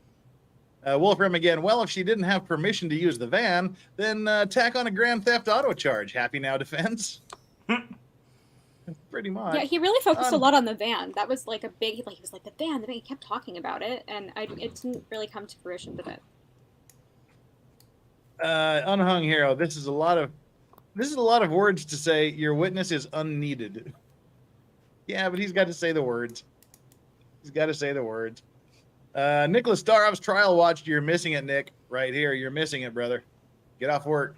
Abandon work. Quit your job. Do whatever. Come join us. If the defense does this for her, imagine how hard he would work for an actually falsely accused defendant. Exactly. Poor guy. This is one that he knows is going up in the L column. And Stitz 4, legal vices. If she doesn't testify here, can she testify in phase 2? Phase 2 is a completely separate trial, so I do not see any reason why she would not. But of course, I mean, if she's testifying the insanity part of it, but she needs to be like Simpson's cat lady, just gonna go. And when she takes the stand, I mean, and again, it's not if she's crazy now. It's at the time she did it, at the instant she committed the alleged murder. It's gonna be it's an alleged murder for about the next probably hour or so. But it's whether she knew what she was doing at that time was a crime. Was she so insane she didn't realize that all of those horrific things that we talked about were a crime? That time, her state now has nothing to do with it. So, yeah, she could, but I don't know what it would add. Well, I wonder how long it'll take the jury to deliberate. Angel, Australia.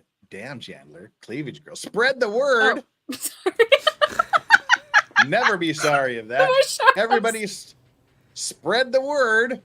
I mean, I don't know about Ozzy, but I could show some cleavage too if any women want that. Yeah, you want to. No one wants to see that. Yeah. We got that. We can do some moves. We got some, I'm kind of embarrassed. Sorry. Is she not crazy? If she's not crazy now, something is wrong. Well, something is wrong. Therefore, this whole thing happened. I mean, she's crazy, but she's not insane. Like, I don't think she's like legally insane. Because before we were talking about, like, you know, like, did she kill small animals when she was a child? Like, I don't think we have any of that evidence. She doesn't have, like, the McDonald triad. You know, if she had been able to get away with this, would she have killed other people? Maybe, but she didn't get away with it. So, you know, thankfully she's walked out. McDonald triad? What's that, Yeah, like Big Mac fries and a Coke? No, it's not. You've never heard of this? It's what creates a serial killer. So in childhood, it's this sort of thing where you have 3 things that you do as a child that serial killers all have in common, and it's fire starting, bedwetting, and killing small animals. And if you do all of those things in your youth, then you're very likely to grow up to be a serial killer. Or if they interview serial killers, they will have done all those things in their childhood. They'll have that history there. So. Okay. But female serial killers are less common, obviously. And since she only killed one person, thankfully we, you know, prevented her from becoming another one. But, all right, well, yeah, that's a thing. They apparently have 1 minute left, 47 seconds. See, and this is how fast my brain jumps ahead. Now, all of a sudden, because we're talking about McDonald's, my brain has jumped to Big Mac Giant Shake Chocolate Shake. So now I've got Fairly Odd Parents stuck in my head. Thank you. Weird, I was thinking about milkshakes too, but I'm not sure why. Of course you would. Nicole Muller posted something about, like, why can't they have, like, this certain restaurant in Wisconsin? And it looked really, they had great milkshakes, and it looked delicious. Yeah. So, yeah, see, everybody, you know, let everybody know that here, we have the same thing everybody else has, but we have something they don't have. We have something no other stream has. We have a Chandler. Yes, you do. And a Hayden. I'm a dime a dozen. Yeah. We got a Chandler. That's the most important thing. Well, you may or may not exist considering the fact that you're an Australian, but I'll have to find out for real in person. This is true. Yeah. Just saying. Oh, let's throw the cup cage on here. There we go. She didn't change clothes today. Yeah, spread the word. We've got a Chandler, people. She's actually wearing the same thing she wore yesterday. She changes clothes so many times. But I don't know if you guys noticed the first thing that she was wearing, like that yellow suit. It looked like she just got out of like the Breaking Bad, you know, meth lab. Like she was you know, like making meth with like Bryan Cranston and Aaron Paul, because they wear like the exact same yellow thing that everybody's like calling her a minion. I'm so surprised nobody noticed that, the meth connection. Oh my god. Well, see, we don't go straight to the drugs. We go to the minions first. The outfit changes are like she's like putting on like a fashion show. So I don't know what's going on with her. It's very weird. It's not going to get her off for murder, but Mrs. K. Griff, the freak in chat wants to see moves. No, you don't. Trust me. Yeah, no. You guys going topless? I mean, you know, people will come over. People with more. You get more viewers. One stream in my lifetime is more than enough. I'm not doing it again. Well, I like to. I didn't even get paid for that. I like how everyone that has taken the stand is prettier than the defendant. Nice burn. She's yeah, murder ages you. Is that Kurt behind her? No, that's not Kurt behind her. Remove the Don't tell me what I want, Jeff. Tell me what you want, what you really, really want. Your Honor, I've had an extended time period. I appreciate Yes, it yes. to talk to my client. We Damn talked you, about Landers. this prior to trial, but That's supposed to be talked private. again about it today. I've advised her that she has an absolute right to testify if she wishes, and she also has a right to not testify if she so chooses. I've given her advice. I've conferred with her. We've talked about this particular issue. It's her decision not to testify and exercise her right to boo. remain silent. Oh, Which is her God-given right, her constitutionally guaranteed right. And, But, God damn it. it is, but it's a. then I don't know. I don't know. I'll engage her in a colloquy. But we're going to hear about her that in just talk a now. minute. The Mr. judge is going Fraley, to talk to her. Then it would be my understanding that that you have no more witnesses, what you indicated before, and that when the jury comes back in, you'll be resting. That's correct. Okay. All right, let's Okay. talk, Shabazz. Then, We can hear her Mr. Business, speak I for need the to first address time. You personally. Ooh, So, crazy lady voice. Your attorney told me that he just spoke with you about. I swear to God, if she comes out sounding like a rights trucker are that coming smokes. up right now, and those rights are that you have an absolute right to testify. You heard her. And you have an absolute right not to testify. Do you understand that? Yes. Okay. Mr. Fraley, the microphone. Oh, Not yours, hers. Sorry about that.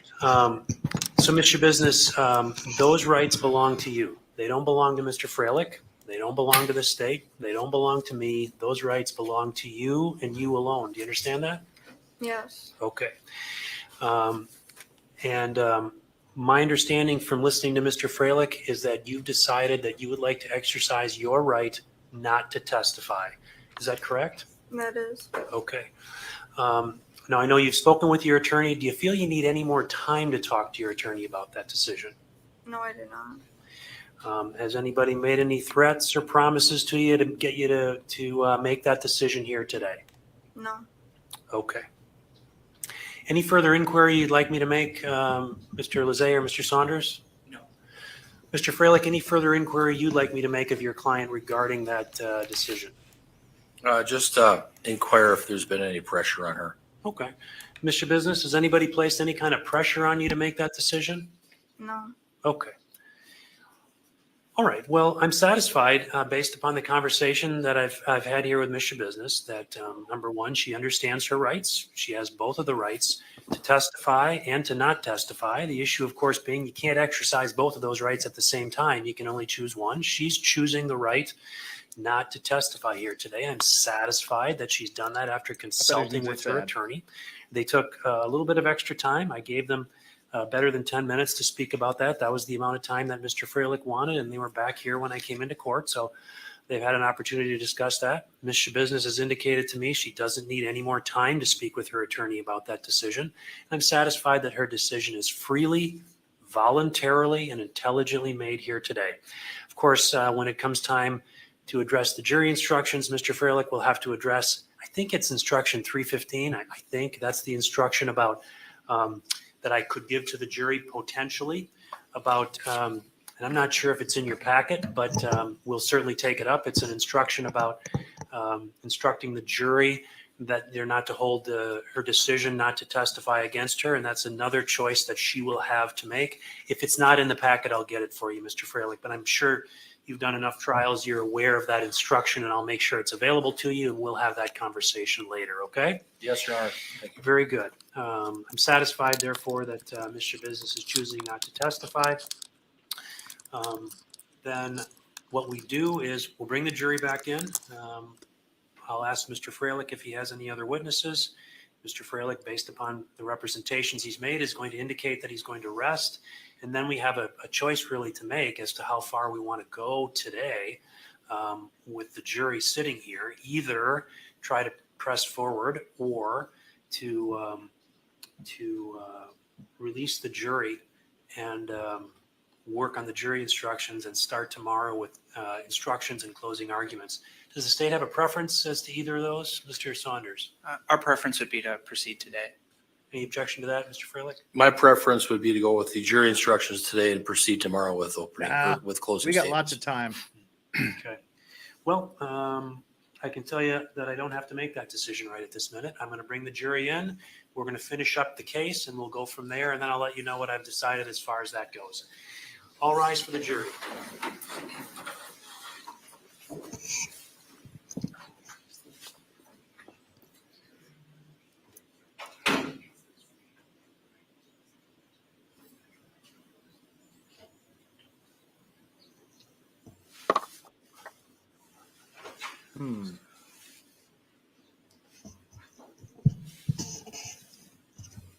I just got in a little miniature Twitter flame war.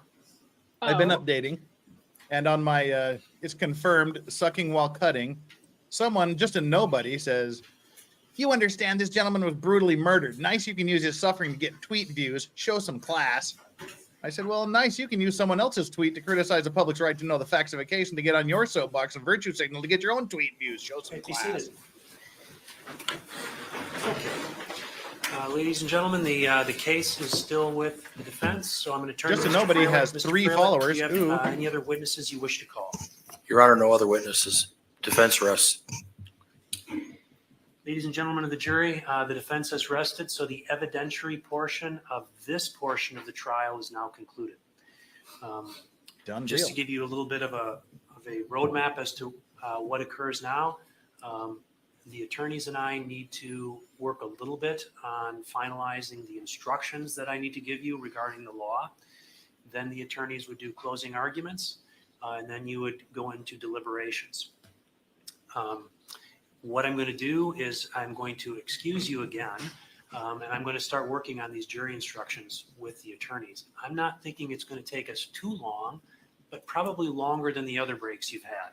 But that's what's going on. Progress is being made.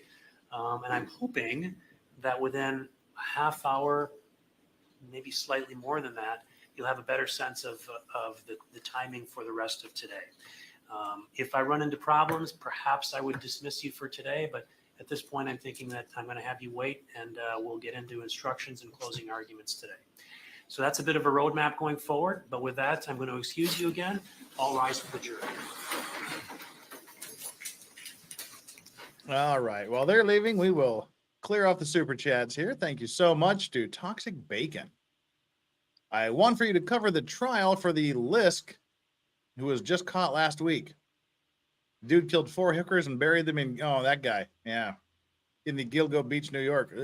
Well, his trial is 1 billion years away.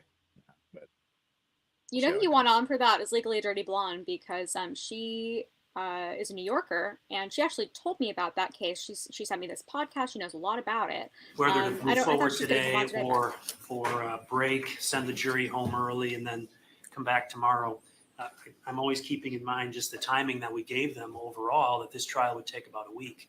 I'm concerned. I don't know the duration of the next phase of this trial. I'm concerned that if we come back and finish this piece tomorrow, I don't know how long deliberations will go on the first phase, and then we have the second phase. So I'm not inclined to stop at this point. I'm inclined to push forward. And having said that, then I think my judicial assistant should have put on your tables copies of the proposed jury instructions and verdict forms. Mr. Saunders, did you get a copy of those? I did. Mr. Freilich? Yes. Okay. Then what I'd like to do is just go through with you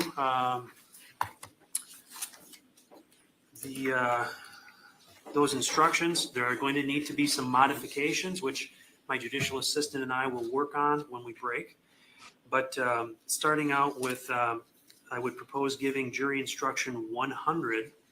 I will note that I'm going to jump way to the end after starting at the beginning, that instruction 602 is instruction after evidence has been received on issue of guilt, where a plea of not guilty has been joined with a plea of not guilty by reason of mental disease or defect. It's suggested that this portion, or that this piece, this instruction, be inserted to instruction 100 or given following the instruction on the offense charged. My inclination is to put it right at the end of 100 because in my mind, that's where it makes most sense. Any objection to that, Mr. Saunders? No. Mr. Freilich? No. Okay. Then I would intend on giving 103 evidence to find. Okay. Then I would intend on giving also 115, one defendant, 3 counts. There's a couple of modifications that need to be made here. First of all, on the version that you have, I've used the initials SRT for Mr. Therian. And I think we already talked about that way back when we were picking the jury, that we were just going to insert Shad Therian, and that's what I would propose to do. In fact, I've already told my judicial assistant to make that change. Any objection to that, Mr. Saunders? No. Mr. Freilich? No, Your Honor. All right. The other thing that I'm not sure if it was corrected on your version, I think it was, and I'll raise this issue. The criminal complaint had the date here as February 22nd, whereas the information had February 23rd.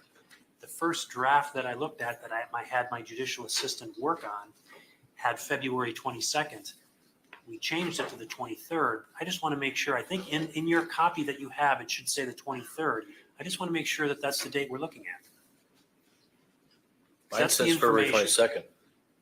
Yeah, It says the 22nd? Yes. Okay, Yeah. so here's what happened. I made the changes in the version that she gave me. She didn't correct it in the version she gave you. Okay. But I'm aware of that issue. It's not something like my God, I'm not expecting that we're getting all these typos. I knew about that issue. That's why I'm raising it. I fixed it in every other time I've read it to the jury. I had it as the 23rd because that's what the information says. The first time that these proposed instructions were drafted for me to start reviewing was before we even selected a jury. I was working on these, and it said the 22nd. So I had her change it, but clearly that didn't happen in your version. It should be the 23rd, Mr. Saunders, am I correct? No. It should be the 22nd. Okay. Tuesday, the 22nd. The draft we have says Wednesday, the 22nd. I think the information's right. The criminal complaint was in error, and that's the state filed an amended criminal complaint fixing that date. In any event, I think based on the testimony, it should be February 22nd.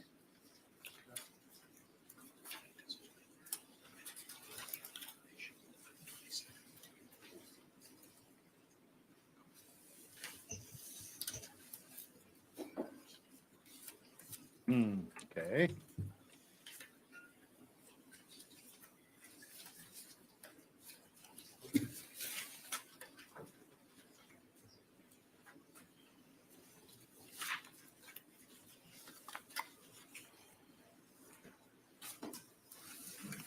And so now I'm wondering if I was mistaken, because I recall at the time I was preparing my initial instructions to give to the jury, I asked my judicial assistant to check with the information and make sure that the date that I instructed comported with that. So now I'm thinking she changed your versions, and I'm looking at the old version because mine says the 23rd, but yours actually has the right date. So I think the 22nd, because that is that's in the information. That's the instruction that I gave to the jury at the beginning. So we'll use the 22nd. Any objection to that, Mr. Freilich? That's what the information says. Your Honor, just Missing instructions. from my perspective, I'm looking at a criminal complaint that was filed on March 1st of 2022, and the charging date is Wednesday, February 23rd of 2022. It's confusing. It's complicated because we don't know the exact date when this may or may not have occurred. Was it February 22nd, February 23rd? I don't know. Sure. There's a couple of things I'd respond to that, Mr. Freilich. First thing I'd respond to that is the information is the charging document, not the criminal complaint. That's the first thing I'd say. The other thing I'd say is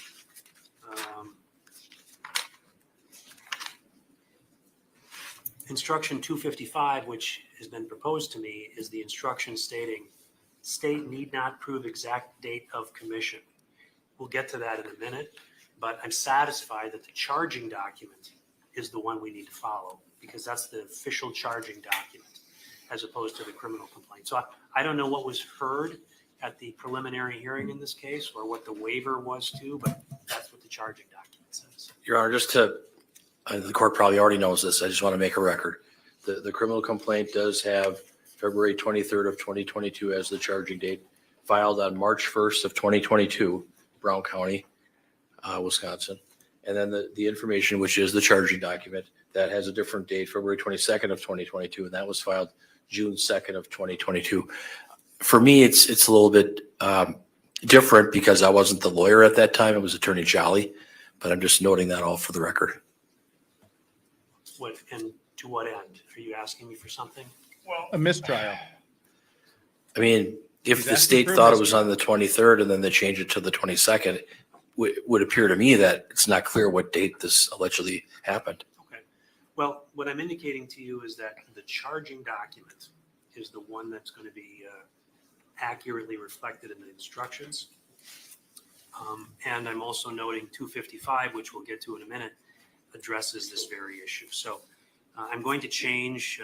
That's going to be his I'm not closing sure if argument. that's They don't even know official what day the objection, murder Mr. Fralick, occurred to, on. and I'm not sure what you're suggesting, but the instruction 115 is going to have Tuesday, February 22nd, 2022 in the city of Green Bay, Brown County, Wisconsin. And then where it indicates SRT, it's going to say Shad Therian.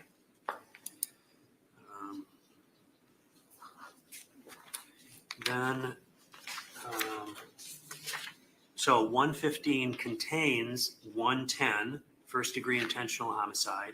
It contains 1193, mutilating a corpse. And in that particular instruction, we need to look at the element piece. And it would seem to me that the word that has been utilized in this case is dismembered, but we have to make a alternative selection. Mr. Saunders? Yeah, I have no objection to that. Okay, Dismembered. Mr. Fralick, dismembered? Are you asking whether to use mutilated, disfigured, or dismembered? Yes. Can I have a minute to confer with my client? Oh, come on. She's gonna be like, I did them all. It doesn't really matter which one you use. It's all the same. Yes, we would agree with dismembered. Okay. That, Your Honor, that last comment was an objection, just to let you know. Then the other selection we need to make there is in the very next sentence. This requires that the defendant acted with the purpose to conceal a crime or avoid apprehension, prosecution, or conviction of a crime. So, Mr. Saunders, does the state have a specific request? I think conceal a crime fits the facts best. So Mr. Fralick? Agreed. Okay. Conceal a crime will be the alternative we'll select in instruction 1193.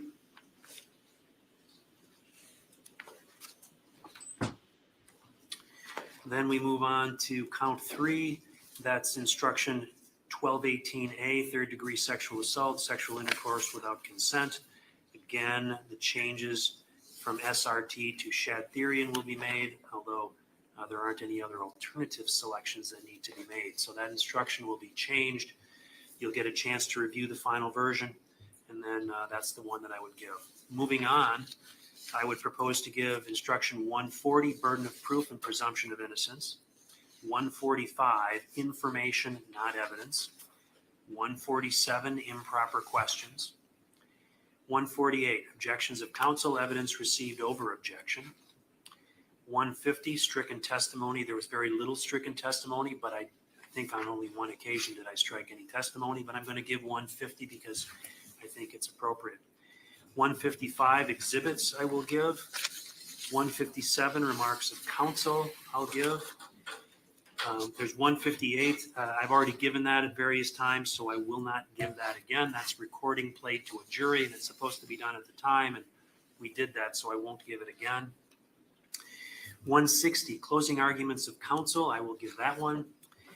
Next one is 170, circumstantial evidence, and then what I direct. They'll be through attorney's this pretty attention quickly. to is Just the bear bold, with us as we capitalized slog through the instruction indicating jury that instruction if preparation so that evidence we of can flight, actually escape, read or them. concealment has been admitted, see instruction 172. That's included here. I would propose to give both instruction 170 and 172. Any objection to that, Mr. Saunders? No. Mr. Freilich? No, Your Honor. Okay. On 172, we need to make some selections. The first line, evidence has been presented relating to the defendant's conduct after the alleged crime was committed or after the defendant was accused of the crime. I think the first option is the appropriate one. Mr. Saunders? I agree. Mr. Freilich? I agree. All right. Option 1 will be selected. Okay, moving on. 180. There needs to be some work on that. I intend to give 180. The capitalized portion of the instruction indicates, add the following if a statement resulting from an unrecorded custodial interrogation is admitted at trial for a felony and no exception applies. I don't think that applies in this case because although there was custodial interrogation that was offered, it wasn't unrecorded. In fact, it was entirely recorded. So I think I take that paragraph out, but then continue on with the bottom paragraph. Any objection to that, Mr. Saunders? No. Mr. Freilich? Taking off that bottom paragraph where it says continue with the following in all cases. You want to excise that? No. The portion that says continue with the following in all cases, I would give it because, well, this is a part of all cases. The paragraph I would excise This case is part the of all one just cases. before it, where it starts. It is the policy of this state to make an audio or audio and visual recording. I'd take that paragraph out. In the brackets. Yes. Okay, I have no objection to that. Okay. Then I'll move on. I'll give 190 weight of evidence, 195 jurors' knowledge. I would give 200 expert testimony general. So there's some selections that need to be made there or at least addressed. It says continue with the following if experts have given conflicting testimony. I don't think that's the case, so I would propose to delete that portion. Any objection, Mr. Saunders? No. Mr. Freilich? And the bottom bracket as well, the two brackets. Right, that's the part that they're saying, continue with the following. I'm just asking if you're going to take those out. Mhm. Okay, yes. Okay, 255, this is the one, state need not prove exact date of commission, specific date alleged. That essentially says if you find that the offense charge was committed by the defendant, it is not necessary for the state to prove that the offense was committed on the precise date alleged in the information. If the evidence shows beyond a reasonable doubt that the offense was committed on a date near the date alleged, that is sufficient. You're asking for that, Mr. Saunders? Yes. Mr. Freilich, any objection? Well, it's kind of a conundrum because they file a criminal complaint with one date, then they file the information, which is the charging document with a different date, but then they're saying they don't have to prove the exact date. So I'm kind of confused on that, Your Honor. So I have lodged an objection to that. Okay, I'm going to give 255. I'm satisfied. Honor about the date of the event. And that's just standard that the legal date in the wording. information is the date that needs to be instructed because that's the charging document. But I'm also satisfied that this is an appropriate instruction to give in light of, frankly, the entirety of the evidence that I've heard. I'm satisfied that,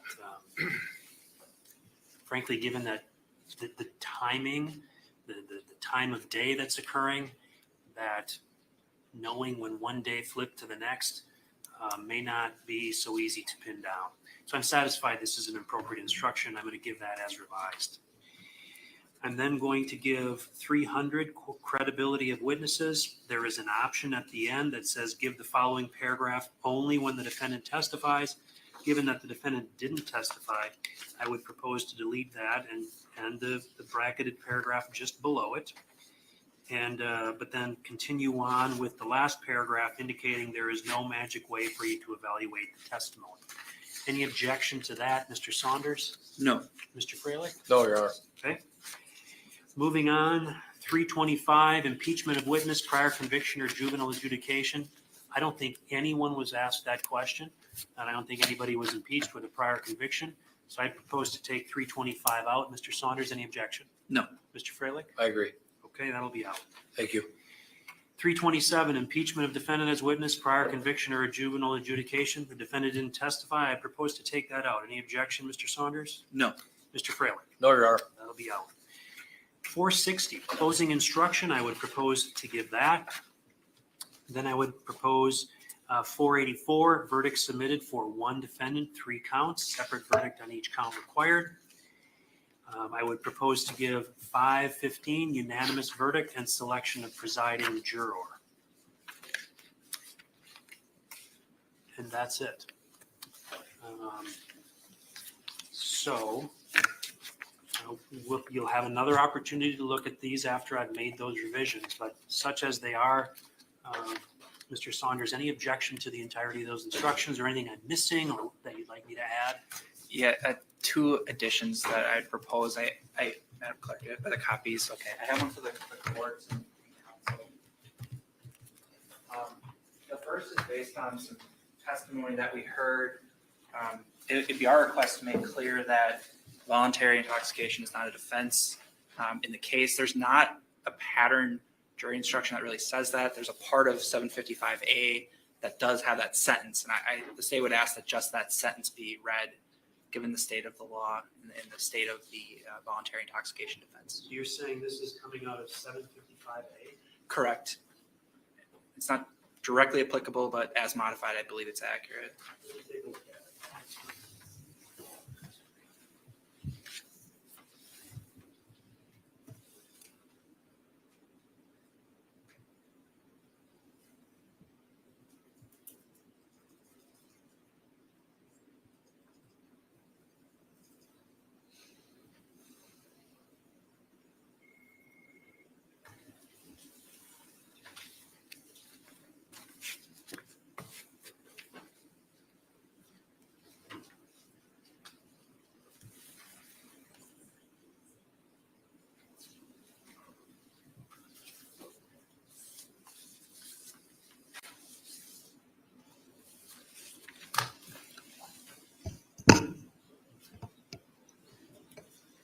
Mr. Freilich, Yes. any response to their request for 755A? Just so you know, Mr. Freilich, and I know you don't have the benefit of having your computer sitting right in front of you regarding 755A. 755A is an instruction that is titled as follows: involuntary intoxication or drug condition. So it looks as if Mr. Saunders has utilized that pattern instruction. Mr. Saunders, if I'm correct, you've utilized that pattern instruction to craft this, and he's proposing that this be given. Any objection to that? No, Your Honor. Okay. I know the law. Okay. So that's fine. I will give this modified 755A. Generally, other than sometimes rearranging where the closing instruction goes, I give these in numerical order. That would put it right at the end. I don't propose to put it right at the end because the last one I generally give is 515, unanimous verdict and selection of a presiding juror. I think that is the best to have at the end. Proposal as to where we insert it, Mr. Saunders? I would say right after the 115, the substantive jury instructions. That makes sense. Any objection to inserting it there, Mr. Freilich, right after 115, the substantive instructions? Your Honor, if I could just have a minute.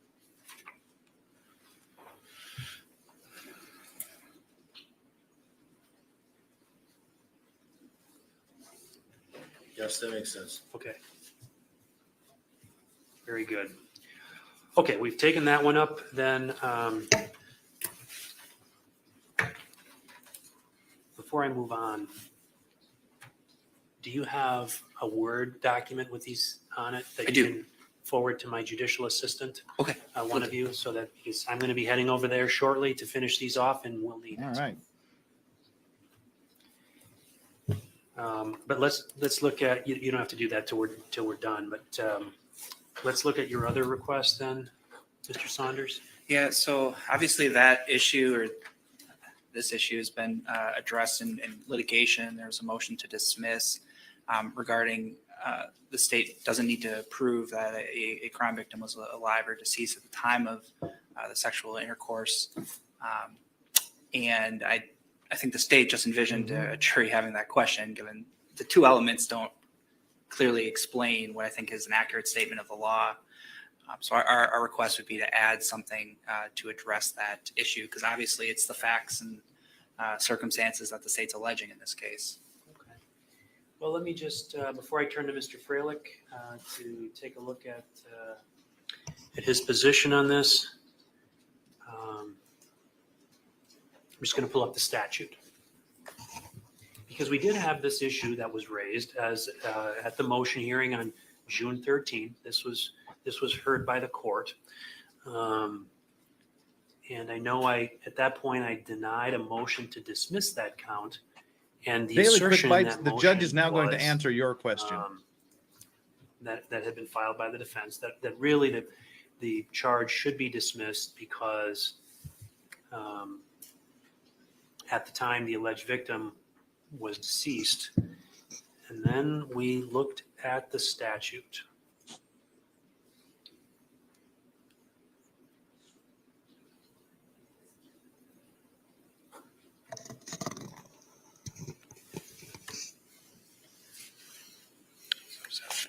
Yeah.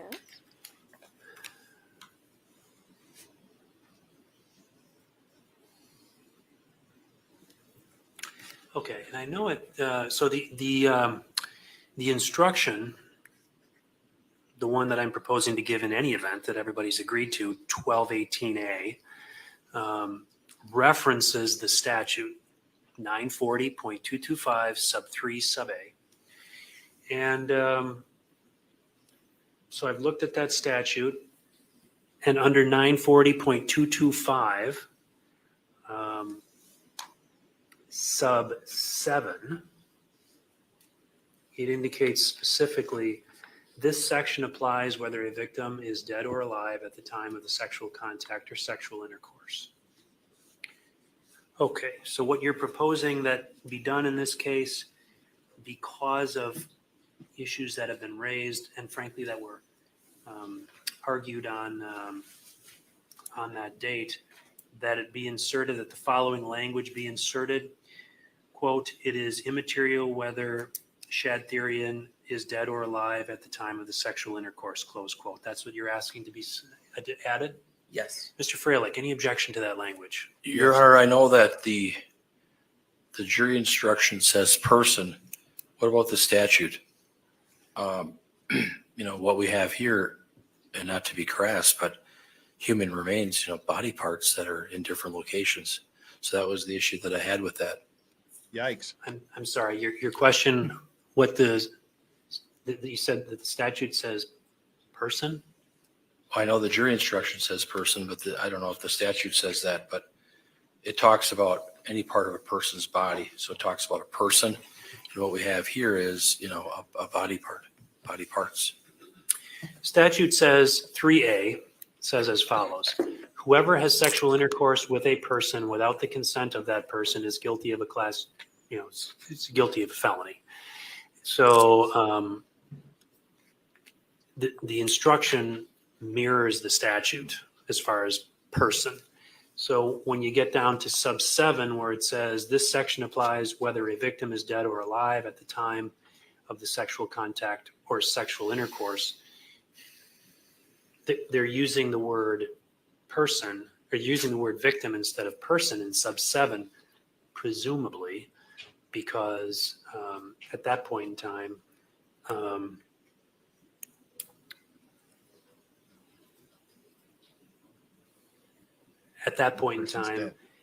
using the word person could get confusing as to whether you're talking about a victim or a perpetrator. If you just said the section applies whether a person is dead or alive, can you Good point, Judge. perpetrate? That's why he's the judge. I don't want to get into all the machinations, but it would seem as if the word victim is used in sub 7, perhaps for that reason. So the question, of course, is whether there's an objection to insertion of the language, "It is immaterial whether Shadtherian is dead or alive at the time of the sexual intercourse." Any objection to that? I know that's in the statute, but is that in the pattern jury instruction that we have, Your Honor? It is not. It's not. He's asking for it to be added in. Yeah, he wants to add something, correct? Yes. I'm going to object to that. Okay. I'm satisfied that, first of all, adding that language in is a correct statement of the law. It is. It's not as if modifying the instruction to something that's incorrectly outlines what the law is. It's an accurate statement of the law. Secondly, this is a bit of an unusual circumstance where typically when you see these assaults occur, you have someone in court testifying that they were the victim of a sexual assault. That's different, of course, when you have someone who is deceased. So the circumstances of this case are a little bit unique. It's already been Because put it would into this suck if case. this It was kind of case was argued, really and common. I'm satisfied that it's an appropriate addition in this particular case. These pattern jury instructions are not by any means mandated by law to be used. They're guides, and while we usually follow them, it's certainly permissible for courts to look at them and modify them as needed, and I think this is an appropriate addition. So I'm going to grant that request. And so that will be added to instruction 115, the subpart under 1218A. Anything else, Mr. Saunders? No, thank you. Right, Mr. Freilich, again, you're going to get a final opportunity to review these, but any additions or changes that you're looking for besides what we've already discussed? No, Your Honor. Thank you very much. Okay. Let me just ask you then about the proposed verdict forms. Obviously, there are 3 counts. There will be 6 verdict forms, 1 for guilty and 1 for not guilty for each count. Mr. Saunders, have you had an opportunity to review those? Yes. Changes or corrections on those? No. Mr. Freilich? One moment, please. And during that one moment, Tank Your Honor, I Rat have dropping the reviewed, heavy. Oh, never the mind. verdict We'll read forms. this in a They second. appear to be in proper order. My judicial assistant and I are going to get underway on these right away. Mr. Saunders, if you can make sure you send a Word version over to her. I invite the attorneys to get up and move around if you want, but don't get far because as soon as I'm done, I want to get back on the record. I don't know how long it's going to take me. So just stay close, but you can certainly move about the courthouse, okay? Thank you. We're in recess. All right, we have time to kill, as it were, while we wait for the judge to do the revised jury instructions, the corrected, the final jury instructions. The Tank Rat dropped the heat. Let's get rid of the cup cage here. My 2 cents on phase 2 of this trial. It's BS, in my humble opinion. Why clear responsibility for a person's actions who didn't realize / remember what they did? ? Drunk drivers can't use it when they have no memory of it. If they are legally insane not to stand trial, then I'm good with that. Well, I mean, I'm not exactly clear what you're saying. Are you saying it shouldn't matter whether she was insane or not? I think Tank Rat is saying, why should we make people responsible? Because, for example, drunk drivers, still have to be responsible when they have no memory. I think the idea is that it's not a standard that we practice in other circumstances. And generally, even if you don't remember or even if you are intoxicated, it does not take away responsibility for the crime, which I agree with. Well, if that's it. Yeah, I mean, if it's blackout drunk, that's different than not being in your right mind. That would not be a fair trial. It's a fair trial, I think, to try someone who voluntarily put himself in that position, which is why the judge is not allowing she got so high and was so drugged out of her mind that her confession should be swept under the rug. But to add to the conversation, we have Stephen and Gosney. And while they're doing that, I'm going to take another shot for Tank Rat here because he is the man. Thank you so much for more of your support. I kind of want to take comments, a shot, Mr. Gosney, on this issue. Are you, well, let's see. I'm a little coming in. I just got done working today and I wanted to pop in. Are you talking about the issue about whether insanity is a legitimate defense?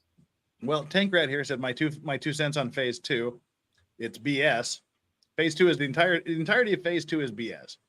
Because why clear responsibility for a person's actions who didn't realize or remember what they did? Drunk drivers can't use it, so why should mentally ill people be able to use it? Well, there's the question that there's a voluntary intoxication defense. That's different from an insanity defense. So a voluntary intoxication, there's, voluntary versus involuntary intoxication. So if somebody comes in and gives you drugs that you don't know about, and you go to get into a car accident because you're high and you don't know it, then you have a defense because that's called involuntary intoxication. However, if you drink at excess quantities and you're drunk and you drive and you wreck, then that's voluntary intoxication. That is not a defense. That's much different than an insanity defense.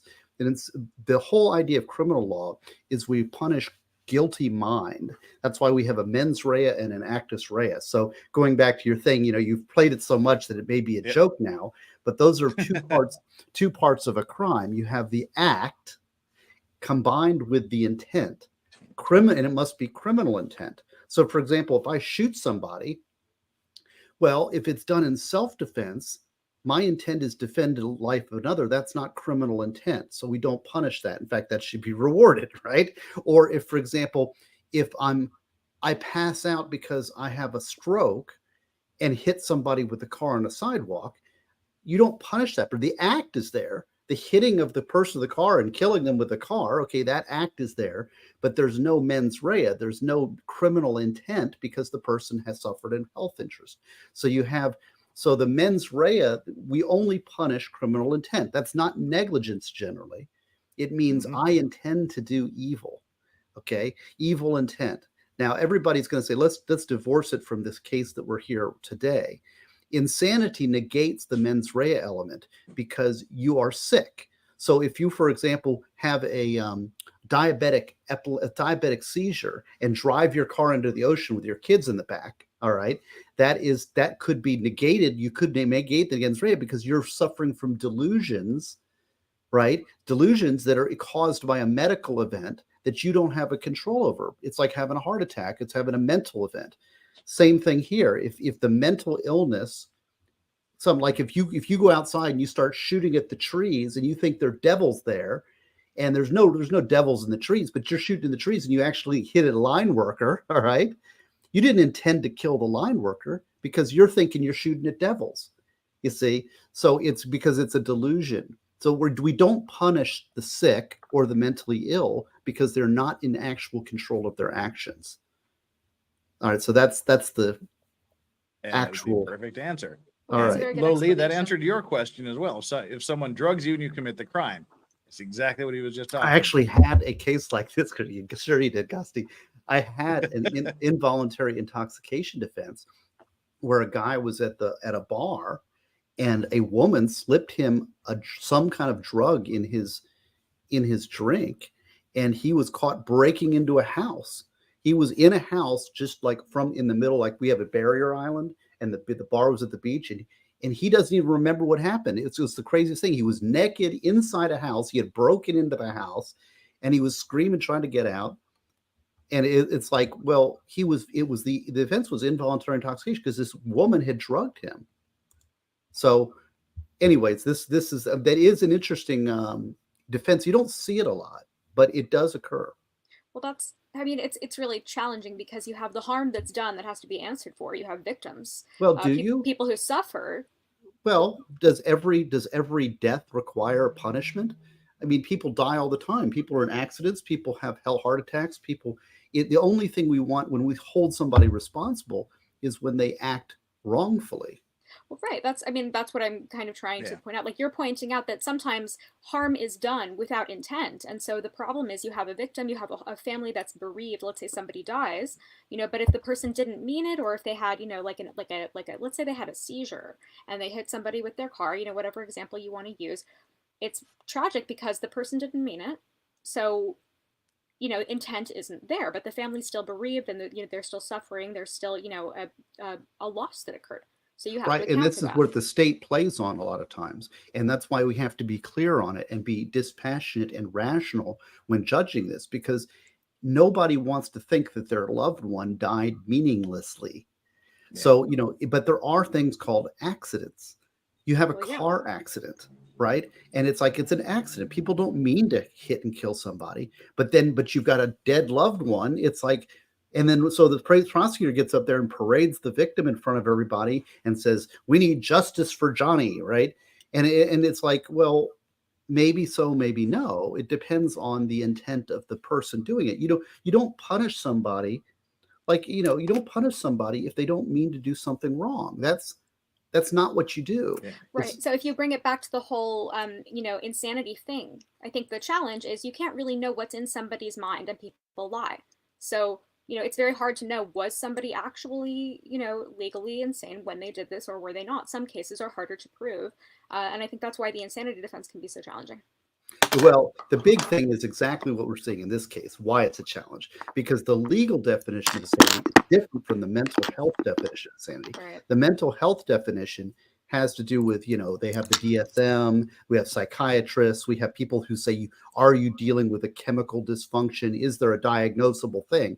That's much different from the legal definition, because the legal definition is concerned with whether the person is committing the act and doing it voluntarily, knowing that it's wrong. So that is a different definition than the mental, because somebody can suffer from a genuine mental illness and still commit a criminal act. It doesn't mean the mentally ill can get away with murder. It means that do they know it's wrong? And see, the fact that she's covering the crime, that is evidence that she knows it's wrong. So therefore, criminally culpable. Okay, well, that's a perfect end to that particular topic. We have a few super chats that we need to get out of the way. I hate when I say that, it makes it sound like I'm being dismissive of them. I mean, they've been waiting here a long time, and I do not want to delay getting to them any more than I have to. Mandalore Wise said, wait, starting fires, wetting bed, killing small animals. I'm feeling attacked. Every Boy Scout starts campfires. Most have wet the bed, and a lot of end bugs, the occasional pet snake. Oh no. Duncan, Idaho, I think the main issue in this case will be to see if the layperson's understanding of insanity can/will overcome the legal definition. Also, she's a woman, so she's got that going for her. That might work against her, though, because people do not like seeing women doing violent things. And generally women, they aren't punished as harshly. But what were you going to say, Steve? Well, no, I don't think this is such a slam dunk case. Now, we never use that word in criminal law, slam dunk. All right. But there's such a small percentage that she gets away with it, or gets away with it. Here I am. I'm completely bought into the state's case. All right. So I recognize that she gets a not guilty by reason of insanity. It's a very small percentage. All right. Fair enough. But what you're saying is there is definitely a difference. The hardest person for a prosecutor to get blood out of is a pretty young girl. And for a number of reasons, we have it in our mental brains as men to protect. See, now because of you, Chandler's going to start her killing spree. Yes, that's right. That's right. Well, now you know the mechanism of death, right? Dog collars. Wait. Oh, God. Oh, Jesus. I mean, just listening to her talking about that. Yeah. I'm going to. Tankrad just says your business looks like Professor Snape. Yes. Well, but men are naturally protective of women. And so that comes out in juries, and it's hard to get. She's not that pretty.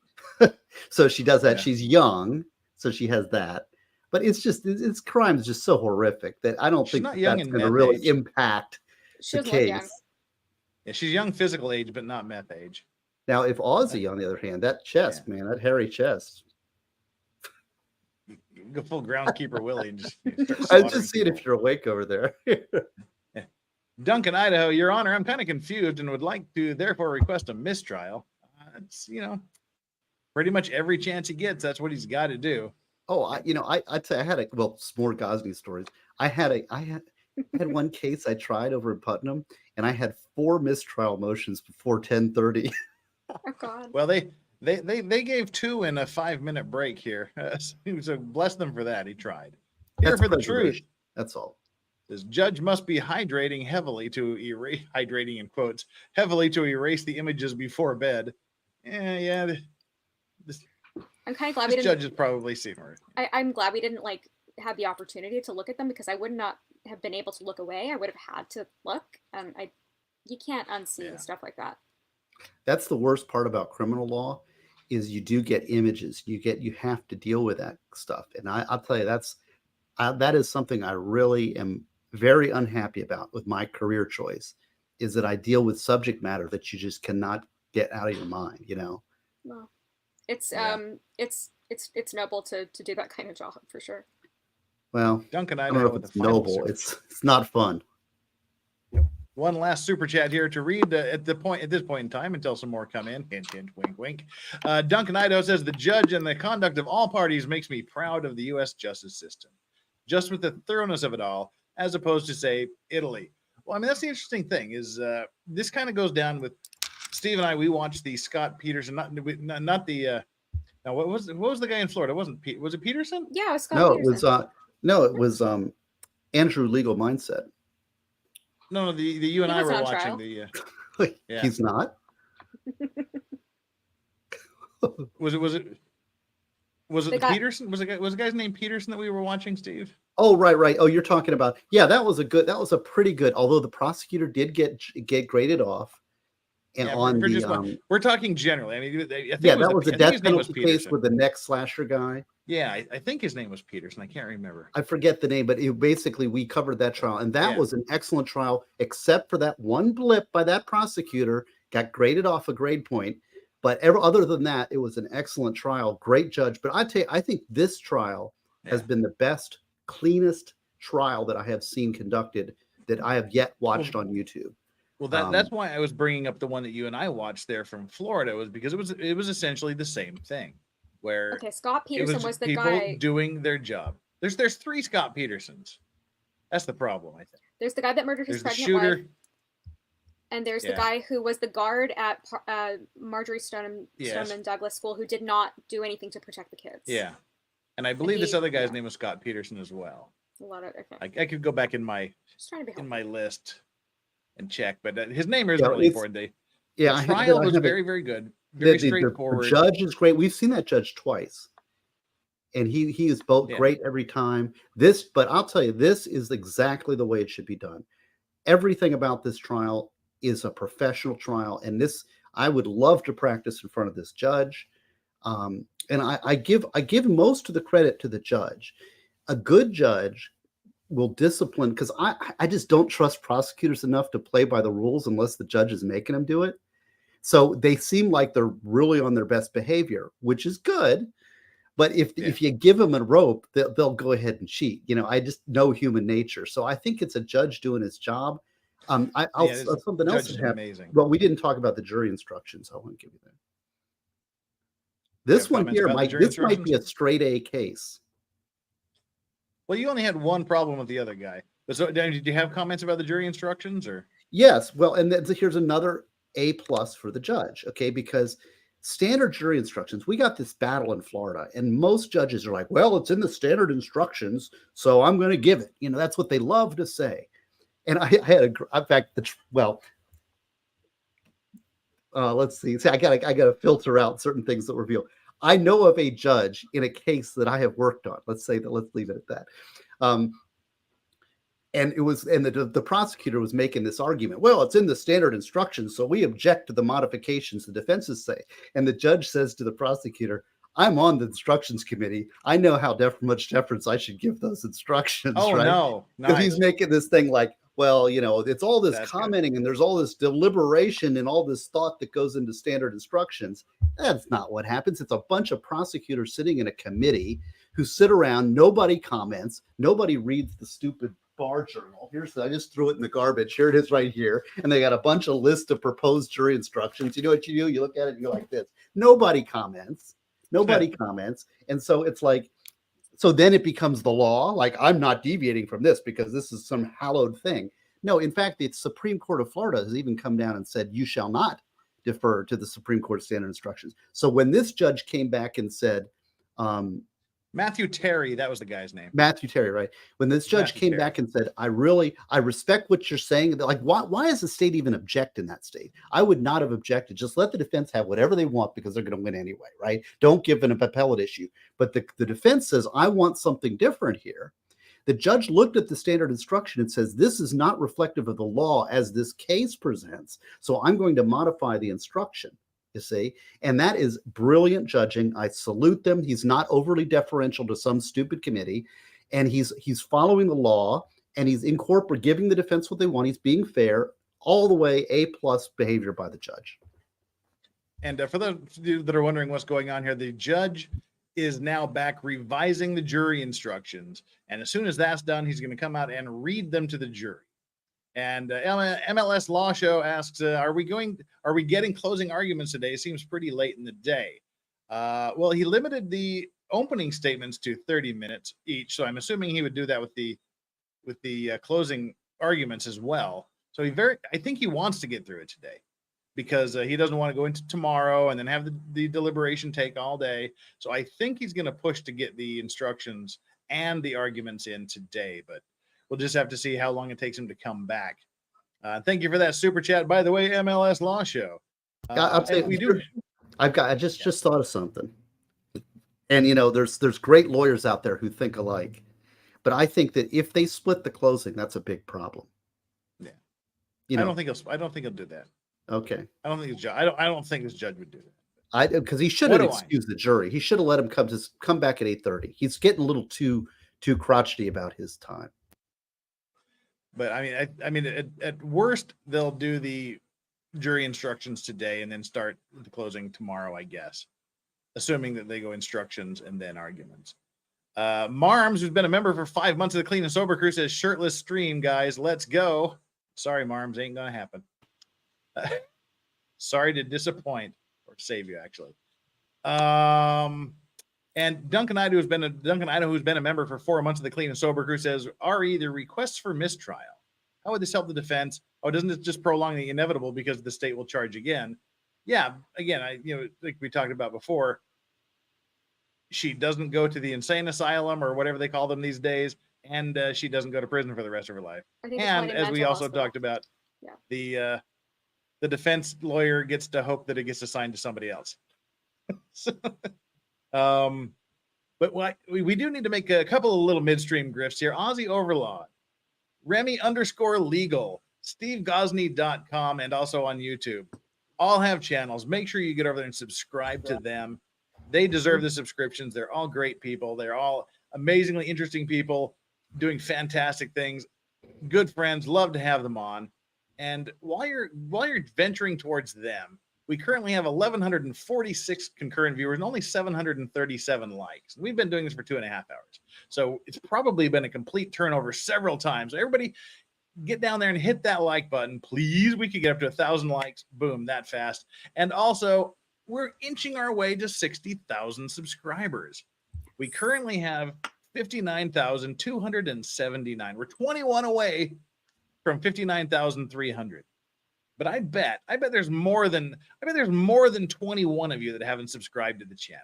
So I would just ask you to please do me a favor and get down there and hit that subscribe button, hit that like button, get us up to 1,000 likes, and at least get us up to 59,300. But if we got me up to 60,000 today, that would be super. It's not going to happen, but it would still be cool. Else would be super? Something Chandler has. Which Chandler? That's pretty good. I like. As SCHABUSINESS, I like to change my name, like to. Well, we're all good capitalists here, right? Can we agree on that? Yes. We're all what? We're all good capitalists here.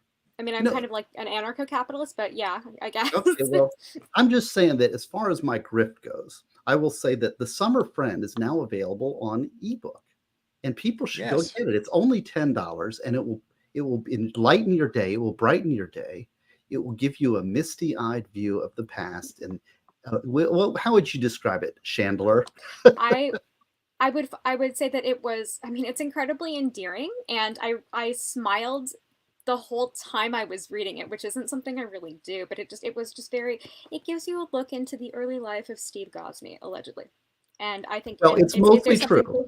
It's mostly true. There's something like very precious about it and very endearing, and it's the nostalgia factor is excellent. I enjoyed it very much. I would say it is a must read. And there's a lesson to it. I think it's a little foggy. It's a little bit of a misty lesson about growing up and about how we should treat our past in our experiences of our past that may be disappointing, but maybe have, there's a mixed bag. A lot of our history, things aren't just black or white. Some things aren't just, things that were sweet and then disappoint you. But yet you should, a way to kind of view those in perspective. So I really would like people to get it. You know how many ebooks I've sold so far in the last 2 days? 0. Oh no! Well, that Everybody, that has to get down there change. to Steve Gosney. SteveGosney.com. Exactly. That's what I'm saying. Come on, guys. You know, it's only $10. SteveGosney.com. He's got that book and a bunch of other books available as well. And also Death Penalty Blimey. Debates, which I edited and was very honored to do. It's an excellent book, and I mentioned this earlier, and I will mention it again because it is Steve's best work in my opinion. And if I'm also luring, I'm baiting, I'm fishing for Chandler to maybe come and come over this side, because I could use some help on my next major work, which is called Death Penalty Designs, which is going to take me probably a year of hard writing. And it's a very complex, difficult book, but I need a wingman on that one. So I'm just saying. I'm happy to be your wingman anytime. Or wing woman. Wing woman. Well, I mean, gosh, this trial it's moving along. We're getting to where we need to get into phase 2. The judge is coming back with the instructions very, very soon. So, are we gonna cast any idea, any guess as to how long it will take them to come back with a verdict of sorts? How long does it take to introduce yourself and then say, what do we think? Hey, I don't think it's going to take long, but I was wrong on the YNW Melly thing. I thought it would take 2 to 4 hours. It took 2.5 days in a mistrial. I mean, they might get confused about the insanity plea stuff. It might be a little complex for them. I don't think I've seen the Florida jury instructions for that in particular. I've only seen Florida jury instructions for self-defense laws, so none of that applies here. But I know Florida jury instructions can be complex and kind of confusing, so it might take them a little longer. Oh wait, this isn't Florida. This is Wisconsin. I'm sorry. Yeah, Actually, honestly, all the necrophilia has it's fried my brain, and I kind of just don't know what to. overwhelmed all It's this. a then lot. stop Too much doing that, necrophilia Chandler. for one lifetime for Chandler, apparently. Then just stop doing it. Aren't you learning anything from the Taylor Shabusiness trial? Stop with the necrophilia already. Well, yes, we've tried to break her of this habit.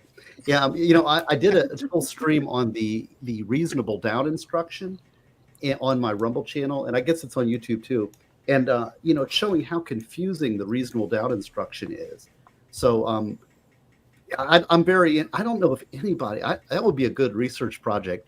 Reasonable doubt instructions around the country. Like, are there any good ones? Does anybody get it right? I've read all of If I them re- actually.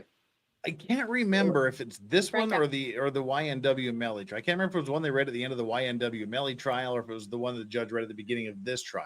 But I really, really liked the instruction on reasonable doubt. So I hope it's this one so we get to hear it again. They were literally over the top of each other, so I can't remember which one it was, but I believe it was the beginning of this one. So we'll have to see. What would be your jury instruction, Steve? Be my what? Your jury instruction on reasonable doubt. Yeah, well, that's why I would look. I'd like to find a model.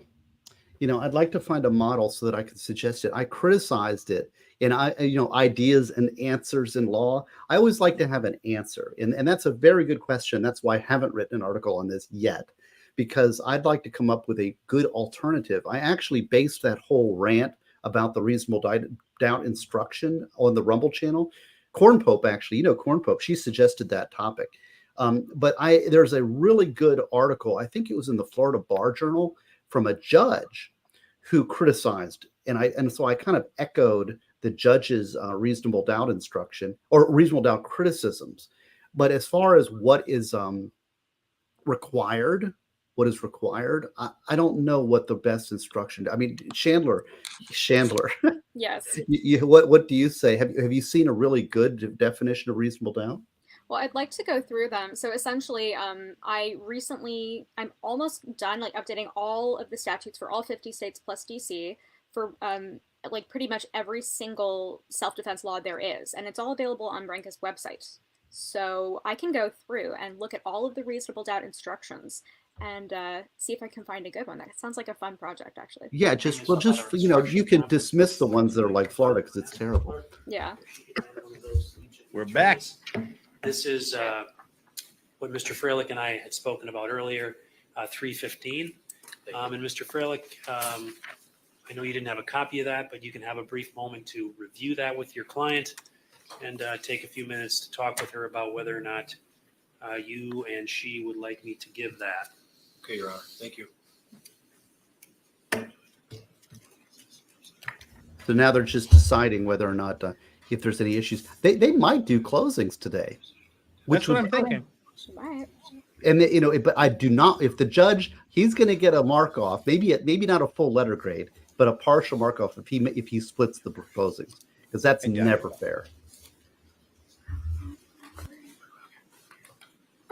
Your Honor, I have reviewed instruction 315. I'm fine with that. And I showed it to my client. Okay, and I appreciate that, Mr. Fraley. I think I need more than just I'm fine with that. This has got to be something that you either ask me to give or ask me not to give. And I'm going to have a colloquy with your client about it. Do you need some time to speak with her about it? Because if you do, I can leave the bench and come back in a few minutes. Yeah, that would be a good idea, Your Honor. All right. This judge is so good. We'll take about I'll 5 tell you, I minutes love and this judge. have a conversation with her, Mr. Fraley. Thank you. You know, and he's All right. not putting pressure on the defense attorney. I love that. This judge, so many judges get impatient. It's like, oh, come on. They get all snotty with the defense attorney. This judge is doing it exactly. He's fair. He's giving him time. Thumbs up, man. This is just a clinic. Well, Volpe Fox, the split would be to let the prosecution go and then the defense tomorrow. That's just not fair. Yeah, Well, how I you do think it like would this change judge. things, though. I'm curious.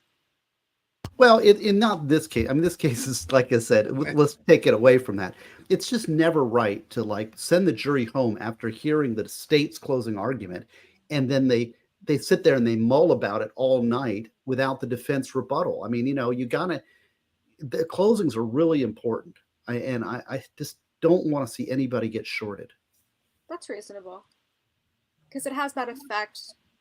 Well, I mean, You go it's sleep an on it. incomplete story, basically. Yeah, and then you make your brain locks in.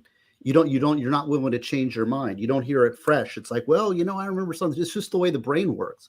If I make an argument to you and you go home and you think about it, you're like, yeah, and then you made up your mind. You come back and it gets locked in. And you're more likely to dismiss and kind of tune out what the next, and the points statement would aren't fresh. Like when I say, when the state said this, you're like, I don't know. It just gets muddled. It's not good to split closings. Yeah, no, that makes sense. I don't know. I've only ever done paralegal work in a transactional setting, so I've never really done litigation. So that's why I like watching trials. I learn a lot, and I especially learn a lot from people who go to court like you. So well, and I would, if I was the defense, I think he kind of even did demand that, didn't he? Even I would not let him split this if I'm the defense. Again, this case is sort of out there because it's not it's not like one that it's going to make a big difference, but you can almost force a delay as a defense attorney if the judge doesn't agree with you. I mean, now that you don't want to we can blow up trials. There's things that we can do if we really, really, really don't like what's going on. You can blow things up. You get a lot of hatred back from the judge. But this judge is playing it so by the book. I don't see any issues. Have you seen? I mean, has anybody else seen any issues with any of the parties? Nope. It's been just good, clean, straight from the beginning. And Sovereign the Bosman defendant says has a issues. small update. Sinead O'Connor just died. Yeah, we talked about that about an hour ago. Yeah, as soon as the news rolled up. very sad. I'm not impressed. I'm not a fan. You're not impressed with the death of? No, Sinead O'Connor is not a favorite character of mine. Oh, I see. Yes. Well- Do you know who she is? Yes, of course. Yes. Okay. She stole a And Prince you know, song. Well, She didn't it's a steal the little song. it's a little early. I mean, she just died. Let's we can disparage the dead later. I'm not disparaging anybody. I'm not going to go home and cry tears. I will say that when Prince died, I was very upset. That Prince was to me, that was like in my generation, Mhm. that was really a powerful impact. He was really a great gift. He had a musical gift, a real loss. That was a real loss. Yeah, I mean, Sinead O'Connor, can you really say? Well, some people let's really leave it like at her. For me, it was David Bowie and Anthony Bourdain. Those were two really. I was very devastated by Anthony Bourdain's. I Oh, still yeah, can't yeah, watch yeah. this show. I Bourdain. was kind of in love with him a little bit. He was, I loved Parts Unknown, and that was very sad. So, yeah. What And about I you, love Ozzy? David What is Bowie. it? What happened in Australia that was there like a moment that you really remember that?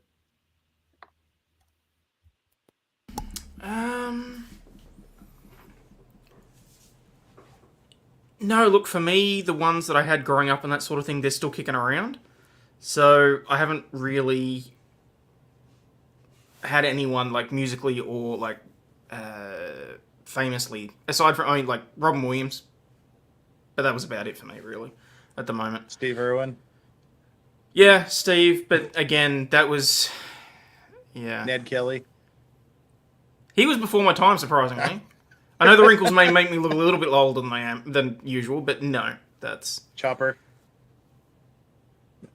Didn't know him personally. Didn't... Eh. I knew of his work, didn't know of his work enough that when he died that body, I... yeah. There's a very Moni mean G TikTok asks, "Are you thing. Catholic, Steve Gosney? Okay, so Mr. Is Philip, the Pope looks to Steve Gosney for you had an opportunity Catholicness?" to speak with your client about All right, here we go. Yes.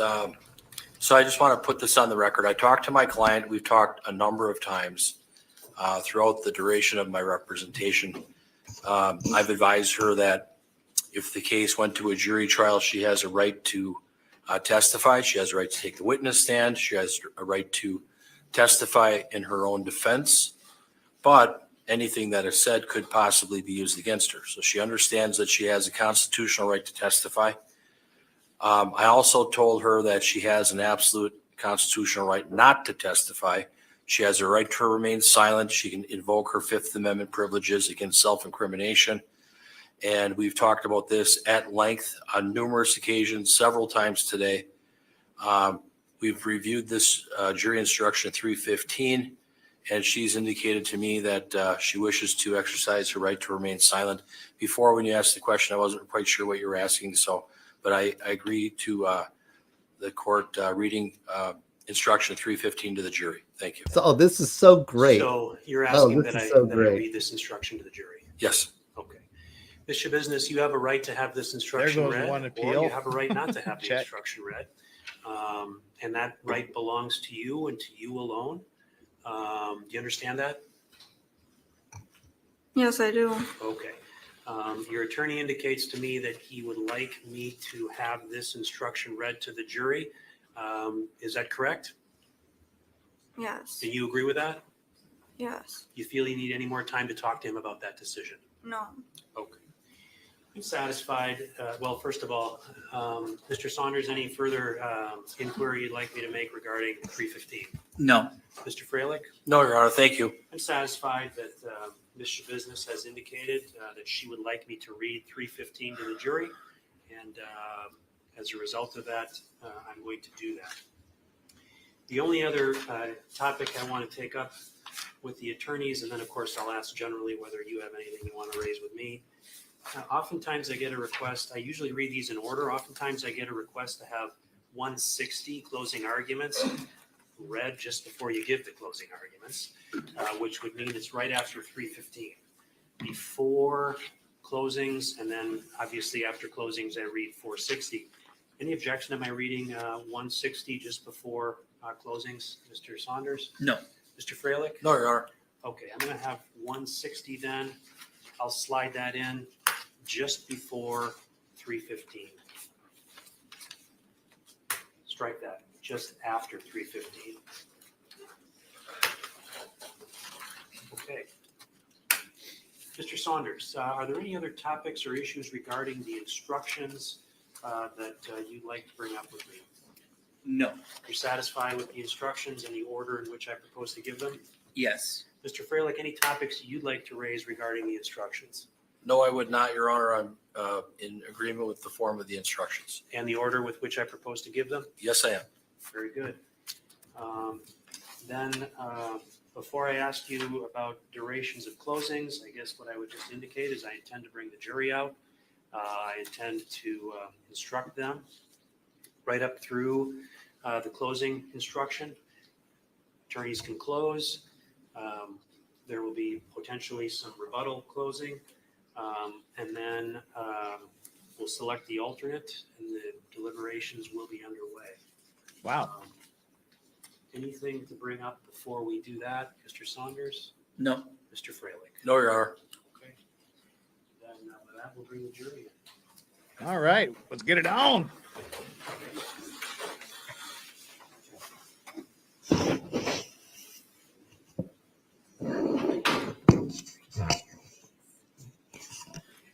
See there, you can sort of see the outline of her stun belt she's wearing. She has a shock collar. She has like a shock girdle on.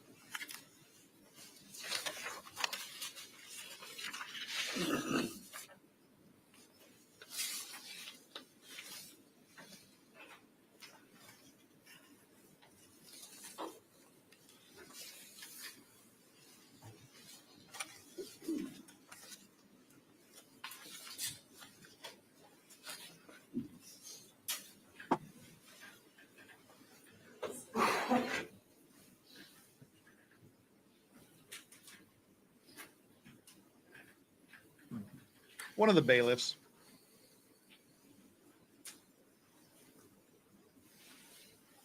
Okay, be seated. All right.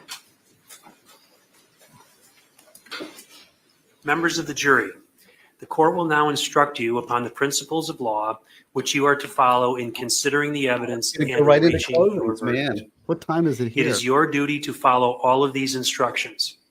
Regardless of any opinion you may have about what the law is or ought to be, you must base your verdict on the law I give you in these instructions. Apply that law to the facts in the case which have been properly proven by the evidence. Consider only the evidence received during this trial and the law as given to you by these instructions, and from these alone, guided by your soundest reason and best judgment, reach your verdict. If any member of the jury has an impression of my opinion as to whether the defendant is guilty or not guilty, disregard that impression entirely and decide the issues of fact solely as you view the evidence. You, the jury, are the sole judges of the facts, and the court is the judge of the law only. In this first phase of the trial, you have heard evidence that dealt solely with the defendant's conduct during the alleged incident. You are to determine only whether the defendant is guilty of the charges of first-degree intentional homicide, mutilating a corpse, and third-degree sexual assault. If you find the defendant not guilty, the trial will be over. If you find the defendant guilty, the trial will proceed to the second phase, where you will determine whether the defendant was not responsible by reason of mental disease or defect. Evidence is, first, the sworn testimony of witnesses, both on direct and cross-examination, regardless of who called the witness. Second, the exhibits the court has received, whether or not an exhibit goes to the jury room. Third, any facts to which the lawyers have agreed or stipulated, or which the court has directed you to find. Anything you may have seen or heard outside the courtroom is not evidence. You are to decide the case solely on the evidence offered and received at trial. Yeah, I gotta go. The Jeff. first count of the information in this case charges that, count one, the above named defendant on or about Tuesday, February 22nd, 2022, in the city of Green Bay, Brown County, Wisconsin, did cause the death of Shad Therian with the intent to kill that person, contrary to sections 940.01 sub 1 sub A, 939.62 sub 1 sub C Wisconsin statutes. To this charge, the defendant has entered a plea of not guilty, which means the state must prove every element of the offense charged beyond a reasonable doubt. First-degree intentional homicide, as defined in section 940.01 of the Criminal Code of Wisconsin, is committed by one who causes the death of another human being with the intent to kill that person or another. Before you may find the defendant guilty of first-degree intentional homicide, the state must prove by evidence which satisfies you beyond a reasonable doubt that the following two elements were present. First, the defendant caused the death of Shad Therian. Cause means that the defendant's act was a substantial factor in producing the death. Second, that the defendant acted with the intent to kill Shadtherian.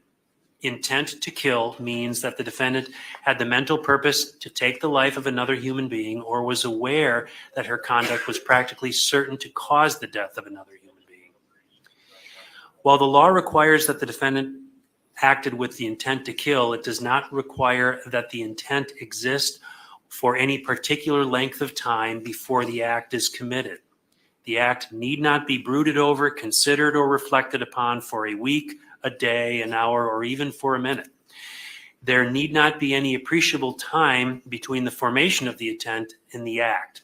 The intent to kill may be formed at any time before the act, including the instant before the act, and must continue to exist at the time of the act.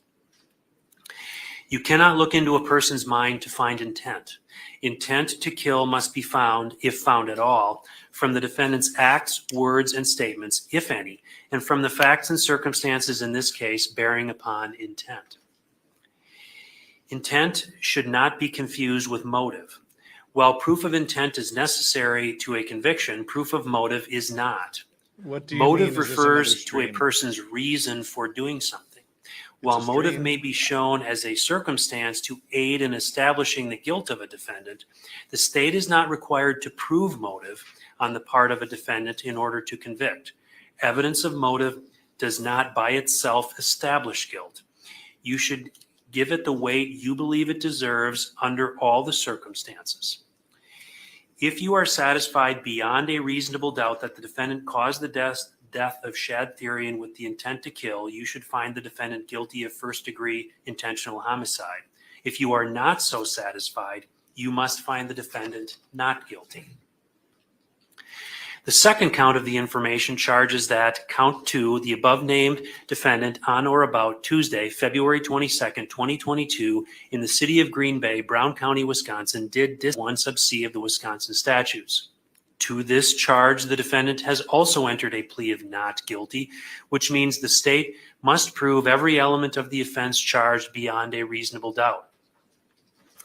Section 940.11 sub 1 of the Criminal Code of Wisconsin is violated by one who mutilates, disfigures, or dismembers a corpse with the intent to conceal a crime or avoid apprehension, prosecution, or conviction for a crime. Before you may find the defendant guilty of this offense, the state must prove by evidence which satisfies you beyond a reasonable doubt that the following 2 elements were present. First, that the defendant dismembered a corpse. Second, that the defendant dismembered a corpse with the intent to conceal a crime. This requires that the defendant acted with the purpose to conceal a crime. You cannot look into a person's mind to find out intent. Intent must be found, if found at all, from the defendant's acts, words, and statements, if any, and from all the facts and circumstances in this case bearing upon intent. If you are satisfied beyond a reasonable doubt that both elements of this offense have been proved, you should find the defendant guilty. If you are not so satisfied, you must find the defendant not guilty. The third count of the information charges that, count 3, the above-named defendant on or about Tuesday, February 22nd, 2022, in the city of Green Bay, Brown County, Wisconsin, did have sexual intercourse with Shadtherian without that person's consent, contrary to sections 940.225 sub 3 sub A and 939.62 sub 1 sub B of the Wisconsin statutes. To this charge, the defendant has also entered a plea of not guilty, which means the state must prove every element of the offense be charged beyond a reasonable doubt. Third-degree sexual assault, as defined in section 940.225 sub 3 sub A of the Criminal Code of Wisconsin, is committed by one who has sexual intercourse with another person without consent. Before you may find the defendant guilty of this offense, the state must prove by evidence which satisfies you beyond a reasonable doubt that the following 2 elements were present. First, that the defendant had sexual intercourse with Shadtherian. Second, that Shadtherian did not consent to the sexual intercourse. Sexual intercourse means any intrusion, however slight, of any part of a person's body or of any object into the genitalia or anal opening of another. Emission of semen is not required. Did not consent means that Shadtherian did not freely agree to have sexual intercourse with the defendant. In deciding whether Shadtherian did not consent, you should consider what the defendant said and did, along with all the other facts and circumstances. This element does not require that Shadtherian offered physical resistance. It is immaterial whether Shadtherian is dead or alive at the time of the sexual intercourse. If you are satisfied beyond a reasonable doubt that both elements of third-degree sexual assault have been proved, you should find the defendant guilty. If you are not so satisfied, you must find the defendant not guilty. An intoxicated or drugged condition is a defense to criminal liability only if it is involuntarily produced. In reaching your verdict, examine the evidence with care and caution. Act with judgment, reason, and prudence. Defendants are not required to prove their innocence. The law presumes every person charged with the commission of an offense to be innocent. This presumption requires a finding of not guilty, unless in your deliberations you find it is overcome by evidence which satisfies you beyond a reasonable doubt that the defendant is guilty. The burden of establishing every fact necessary to constitute guilt is upon the state. Before you can return a verdict of guilty, the evidence must satisfy you beyond a reasonable doubt that the defendant is guilty. If you can reconcile the evidence upon any reasonable hypothesis consistent with the defendant's innocence, you should do so and return a verdict of not guilty. The term reasonable doubt means a doubt based upon reason and common sense. It is a doubt for which a reason can be given, arising from a fair and rational consideration of the evidence or lack of evidence. It means such a doubt as would cause a person of ordinary prudence to pause Thank you or so much for hesitate being here, Tug. when You are called a good upon man. to act Good in the to see most you here. important affairs of life. But yeah, A reasonable doubt is Rough not case. a doubt which is based on mere guesswork or speculation. A doubt which arises merely from sympathy or from fear to return a verdict of guilt is not a reasonable doubt. A reasonable doubt is not a doubt such as may be used to escape the responsibility of a decision. While it is your duty to give the defendant the benefit of every reasonable doubt, you are not to search for doubt, you are to search for the truth. An information is nothing more than a written formal accusation against the defendant charging the commission of one or more criminal acts. You are not to consider it as evidence against the defendant in any way. It does not raise any inference of guilt. Disregard entirely any question that the court did not allow to be answered. Do not guess at what the witness's answer might have been. If the question itself suggested that certain information might be true, ignore the suggestion and do not consider it as evidence. Attorneys for each side have the right and the duty to object to what they consider are improper questions asked I really, of really witnesses like and that to the reasonable admission of doubt other instruction. evidence which they believe is not properly admissible. You should not draw any conclusions from the fact that an objection was made. By allowing the testimony or other evidence to be received over the objection of counsel, the court is not indicating any opinion about the evidence. You jurors are the judges of the credibility of the witnesses and the weight of the evidence. During the trial, the court has ordered certain testimony to be stricken. Disregard all stricken testimony. An exhibit becomes evidence only when received by the court. An exhibit marked for identification and not received is not evidence. An exhibit received is evidence whether or not it goes to the jury room. Remarks of the attorneys are not evidence. If the remark suggested certain facts not in evidence, disregard the suggestion.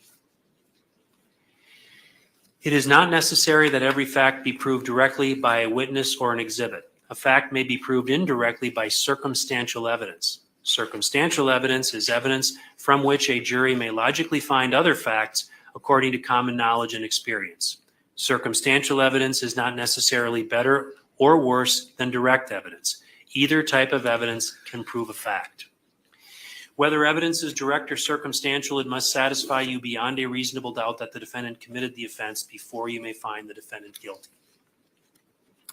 Evidence has been presented relating to the defendant's conduct after the alleged crime was committed. Whether the evidence shows a consciousness of guilt and whether consciousness of guilt shows actual guilt are matters exclusively for you to decide. The state has introduced evidence of statements which it claims were made by the defendant. It is for you to determine how much weight, if any, to give to each statement.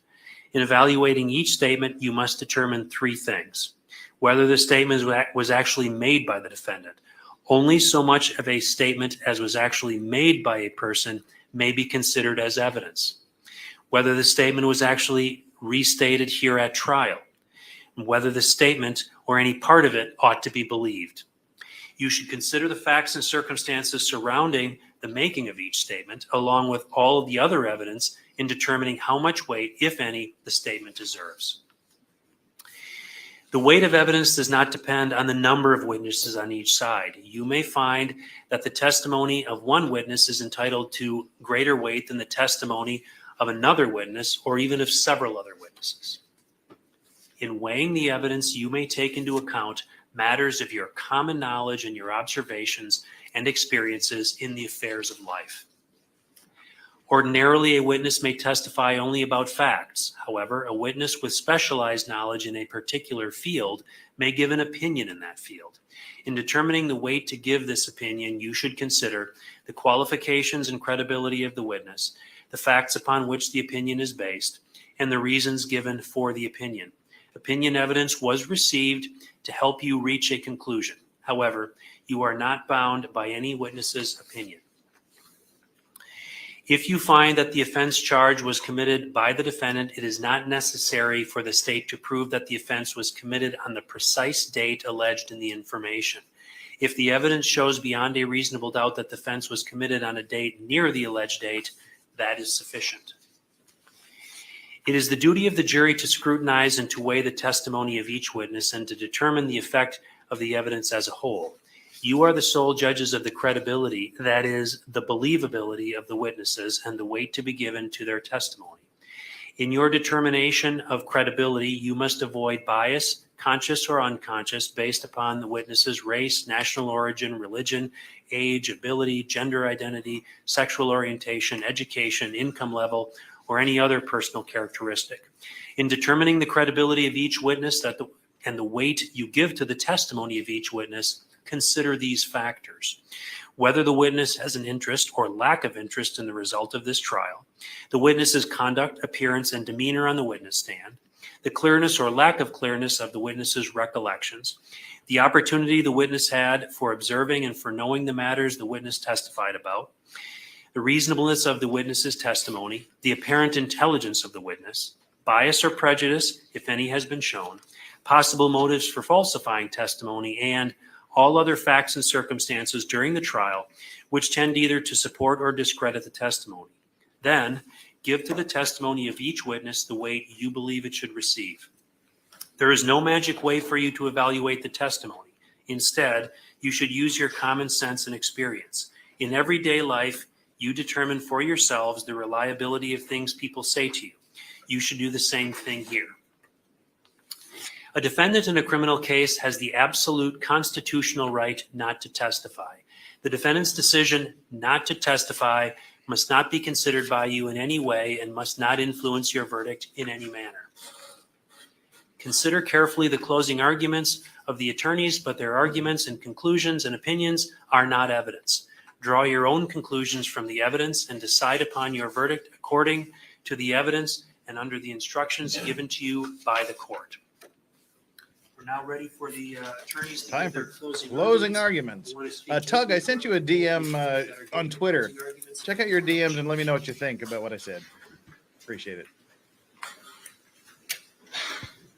Here we go. Game on. Get their little discussion out of the way here. She could get a possibility of parole? No. If she's found guilty and not insane, she's never going to see the light of day again.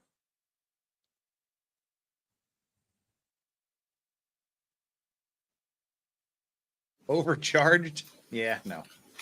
And ladies and gentlemen, in the event you were wondering, you are going to get a copy of these instructions during your deliberations, because I know they're lengthy.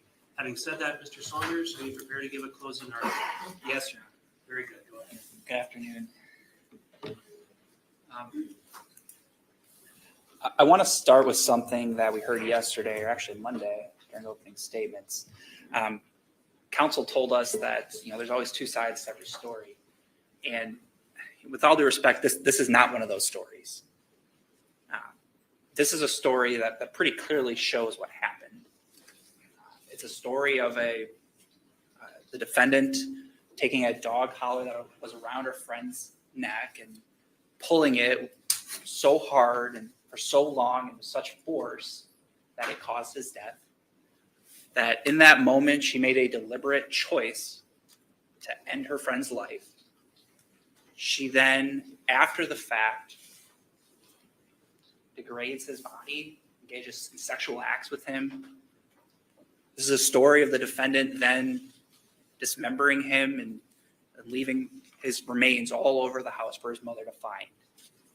And this isn't the state's story. This isn't law enforcement's story. It's the defendant's story, as you heard today, right?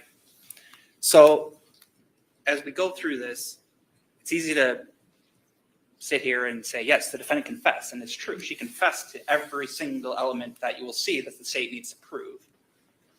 But we didn't just stop there, right? We could have been done with this case on Monday, played her interview and called it a day.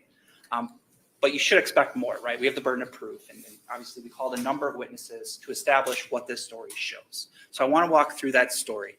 And I know there's a lot of law that was just read to you, but I'm a visual reader, so I like to see kind of what we're looking at here. So as I go through these three offenses, there's really, as you'll see, 6 things the state needs to prove beyond a reasonable doubt. Not every fact that was testified to, not what time somebody got to Scott Holmes' house at the end of the night. The 6 elements are what the state needs to prove to you beyond a reasonable doubt, okay? So first, count 1, first-degree intentional homicide. First, that the defendant caused the death of Shad, and that she, second, acted with intent to kill him, okay? And again, as I already mentioned, as we go through these elements, you heard earlier this morning that the defendant is acknowledging every element that we hear, okay? Independent of the information you heard today, with the investigation you heard, the DNA, the other information, Dr. Tranquita's testimony, I would argue would prove all these elements as well. But you have on top of that the defendant's admissions to all these elements. Okay, so the defendant caused the death of Shad. I mean, that should be fairly clear here. Obviously, she admits that. You heard Dr. Tranquita's testimony of how Shad died, the cause and the manner of death, strangulation, excessive force being placed on the neck, producing its death. That was the sole cause of death that we heard. So let's talk about intent, right? Because that admittedly sometimes is a tricky topic, right? We can never know anyone's intent truly. And as you're told, you're not going into the mind of somebody, right? Kind of looking at all the facts and circumstances that you see. In this case, you have the benefit of the defendant opening up her mind to you and telling you what her intent was here. But you also have other signs, right? So what does intent mean? That somebody had the mental purpose to do something, right? Some volition.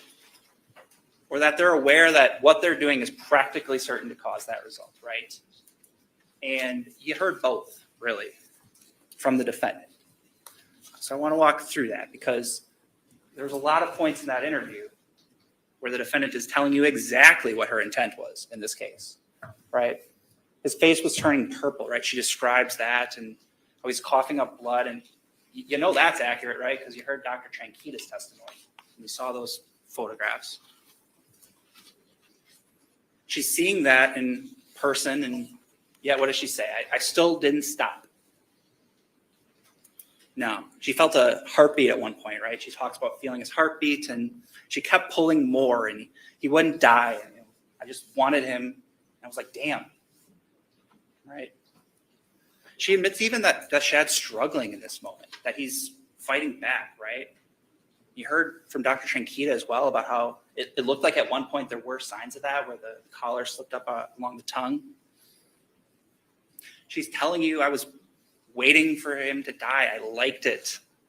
She figured I'm already this far, and she's pantomiming the act. It's like she's starting a lawnmower. That's how hard she's pulling on this chain, right? Took 3 to 5 minutes, she thinks. And again, that's consistent with Dr. Tranquita, right? This is not an accident. This isn't a whoops. This is an intentional act. right? We don't need to prove that she went to that house with this intent, right? We talked about that in voir dire, and we kind of talked through that concept of how, as you're instructed, intent can be formed in the instant before an act, the instant before the pull of a trigger, the instant in this case before Mr. Business decides I'm going to go further and pull on this chain so hard that it causes the result that we saw in chat, right? So we have the mental purpose, right, from the defendant's own mouth, and that's consistent with everything else we're seeing in the case. But you also have Detective Kemp asking her, you know, I mean, in that moment, did you kind of realize if you kept pulling on that chain that he would die? She's like, probably, yeah. Yeah, she was aware of that. Right, so that goes to this kind of the second either or part of intent, right? Was aware that her conduct was practically certain to cause that result, and it's probably obvious as you sit here of what's going to happen when you're pulling a metal chain like that hard for that long, seeing the result of what's happening to another person, that is going to be the result, right? So you're told you can't look into a person's mind. The defendant told you exactly what her intent was in this case. But as I mentioned, you also have other indicators, right? You have Dr. Tranquita's testimony describing the amount of force that would need to have been done to cause the injuries that he's observing, right? Down to the inner neck muscles, and he was talking about how strong and thick those neck muscles are, and there was hemorrhaging that deep. That's how hard and how long and how much injury the defendant was causing, right? This isn't an accident. If it's an accident, you're not going forward. You're not seeing this result and keep pulling. You're calling for help. You're stopping. You're certainly not after the fact, after you finally finish, then cutting up his body, right? You have all the evidence in this case points to intent, right? You have her acts after the fact, like I said. You know, if this was an accident, something happens, right? You call for help, and you have the exact opposite. You have the defendant cutting him up and cleaning up, getting rid of the remains, pouring it down the shower. We heard a lot of testimony about that. Kind of wiping up with the Clorox wipes, which the defendant is acknowledging as well. So you have the defendant's statement in the case, and it lines up with everything else in the case, right? Even little facts that she's remembering and telling you about, right? The timeline of the February 21st night, right? We heard from AJ Gannon. You heard the stipulated testimony from Mr. Tomes. You heard from Mike Therian. It's all consistent. Yeah, they were coming and going. You then heard from Steve Hendricks about, yep, they got back sometime in the early morning and I let them in. Defendant's telling you that same thing. Steve is talking about how at one point during the day on the 22nd, she comes up and asks for her eyeglasses. And we heard the defendant talk about that as well. We heard Detective Graff testify about that. So everything she's saying is consistent with what we're objectively seeing, what law enforcement is finding. And in some respects, the defendant's leading the investigation, right? Because when they get there, when law enforcement gets there, we saw Officer Wanish's body cam. We heard from Detective Scanlon and even Dr. Tranquita about how it was really hard to determine what exactly happened when they first got there. And all that information is being provided by the defendant. Okay. So it's an intentional act. She had the mental purpose. We heard about that. It's not, as I talked about, it can be formed at any time before the act, right? It doesn't need to be premeditated. That's not the law in this state. And it's really important to not confuse this with motive, right? We heard evidence about motive, right? And her interest in Jeffrey Dahmer and all that entails. But intent doesn't mean motive. This is what intent means. And we proved intent. Right? She caused his death, and she acted intentionally, and she told you as much. So those are the two elements. Those are the two things the state needs to prove beyond a reasonable doubt. Count two, mutilating a corpse. So again, there's two elements for this crime. First, the defendant dismembered a corpse. Second, did so with the intent to conceal a crime. So the first element, I think, is pretty clear, right? And we heard extensive testimony from many people, and we saw Dr. Tranquita's diagrams, and obviously I can't imagine this element is going to be in dispute, right?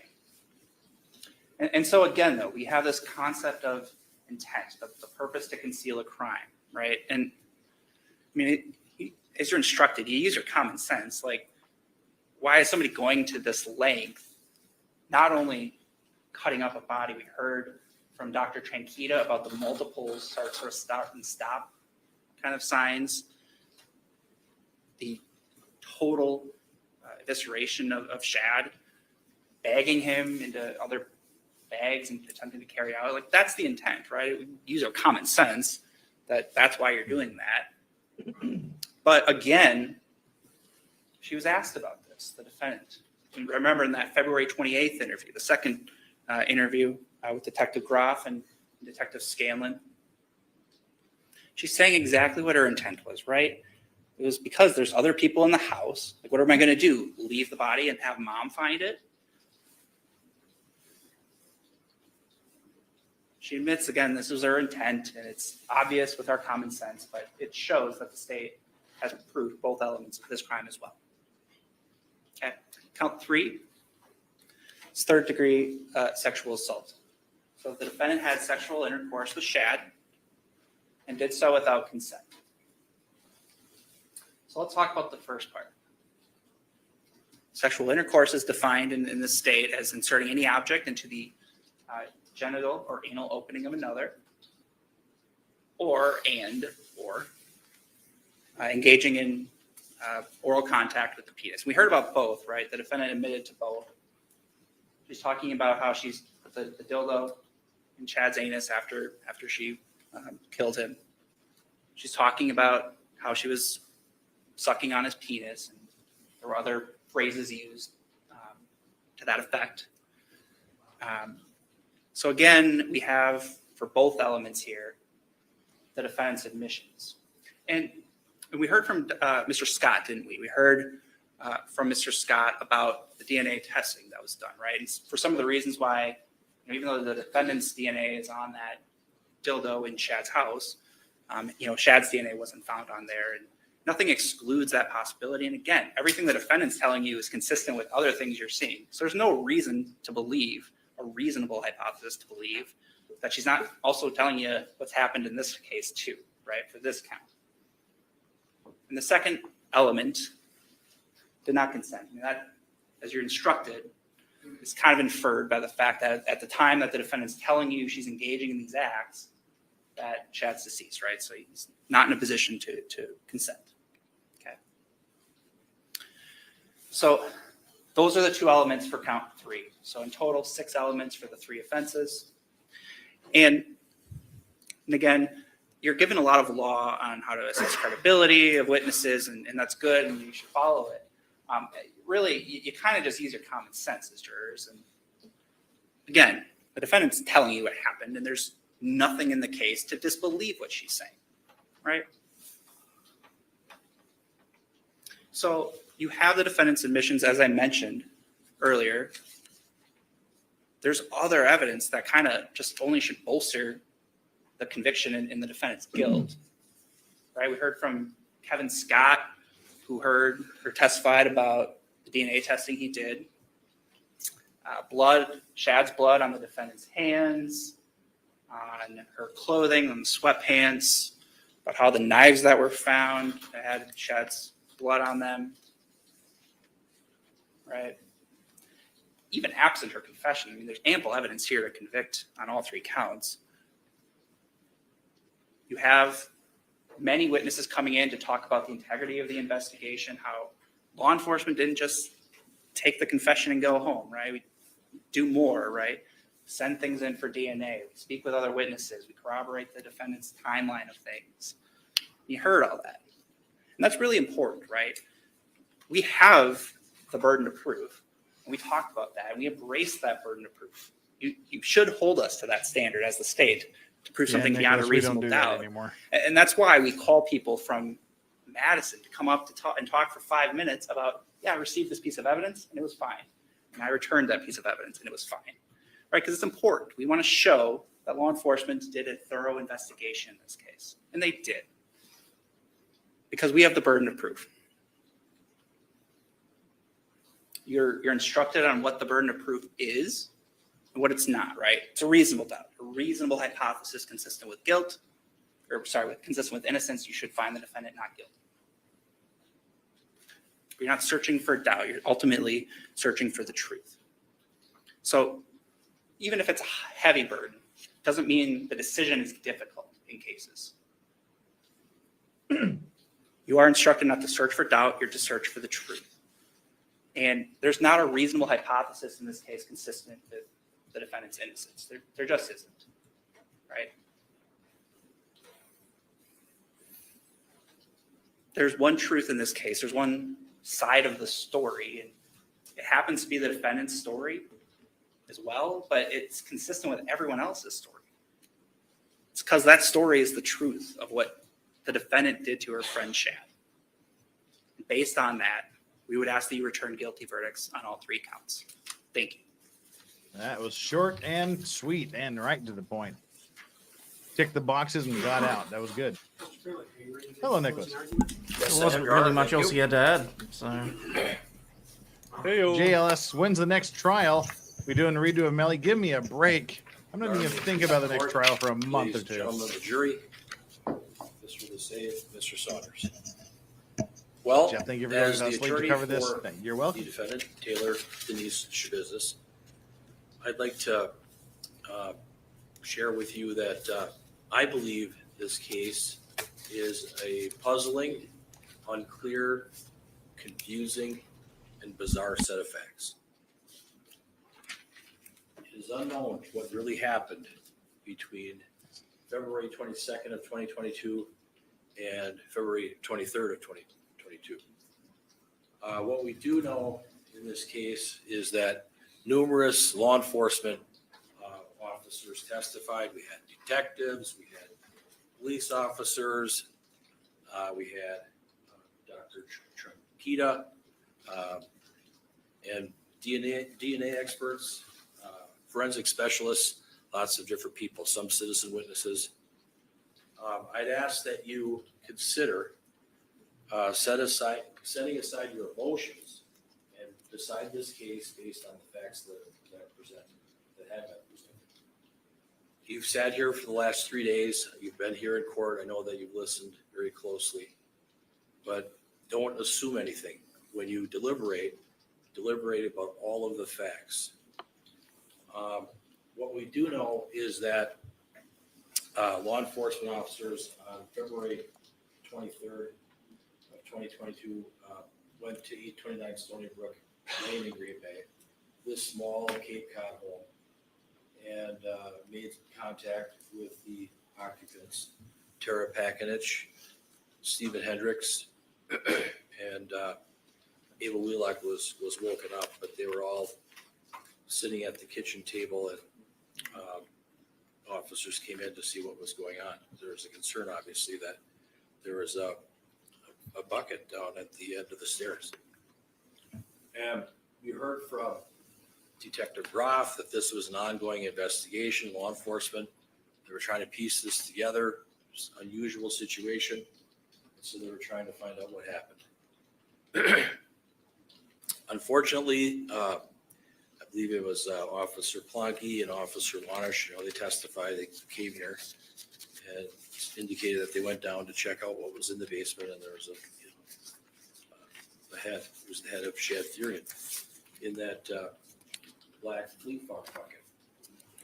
And the investigation continued on. But what I submit to you, ladies and gentlemen, is that there really are no eyewitnesses as to what really happened down in the basement. There was no Taylor SCHABUSINESS there, no other people there. And so that'll be something that you'll have to consider and think about.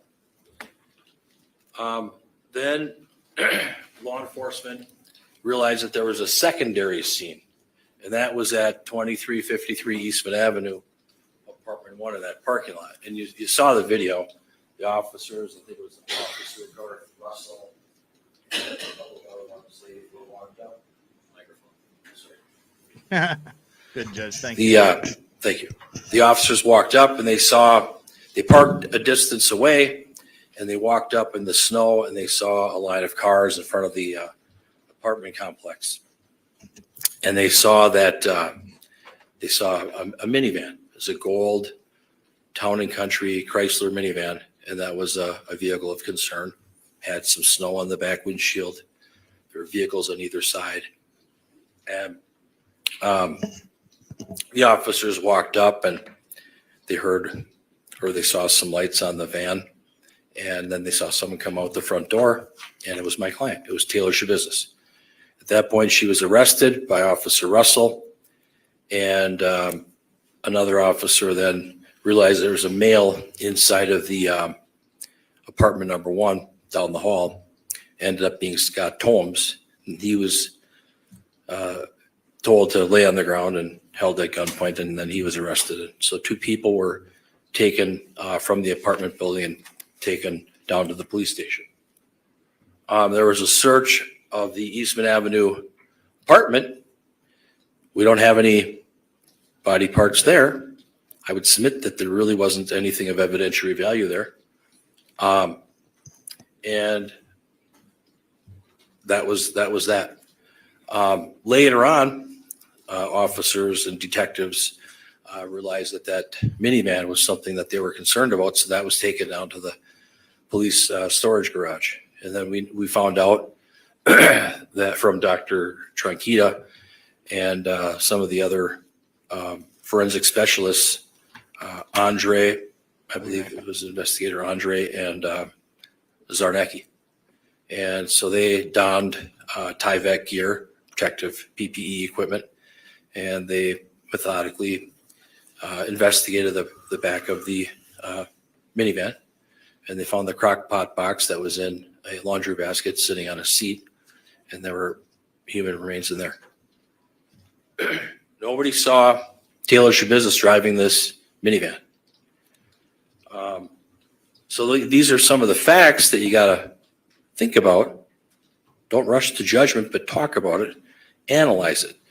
As jurors, you have to analyze the facts that you hear, and you have to apply the law that the judge gives you.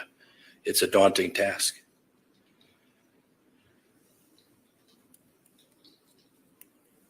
So then we hear, you saw the video, the interview between Detective Groff and my client, Taylor SCHABUSINESS. She was taken down to the Green Bay Police Department. Photographs were taken of her, and clothes were taken, and she was put in a yellow suit and then later a blue suit, but she was asked questions. And you got to remember what she said and what questions were being asked. She did say during the interview, "I can't think right now. I'm effing nuts." She said that she was up all night, that the body would rebuild itself. She said weird, odd things. Consider her credibility. Consider what she says. Consider what she said to Detective Groff or Detective Scanlon. She said stuff, I would submit that she said things that didn't make sense. She says, I have no idea to some of the questions that the detectives asked her. You remember seeing the video on the screen. I'd ask that you recall that she had inappropriate laughs, inappropriate smiling, odd responses. I would submit that she indicated that she did not have sex. She did not have penis to vagina intercourse with Therian. She indicated that she came to the residence and they went downstairs, and within 5 minutes they got to it, whatever that means. Rode him like a donkey. That means.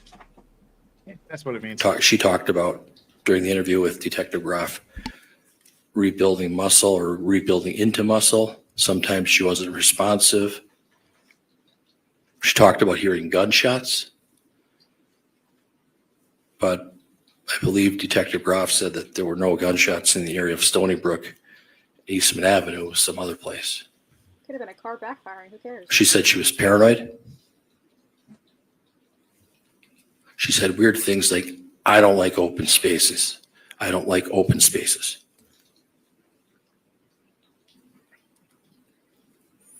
No clothes came off, no kissing. She said that she allegedly put the dildo into Mr.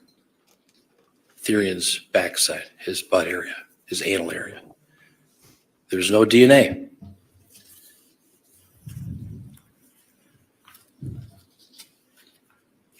We heard from Kevin Scott, DNA expert.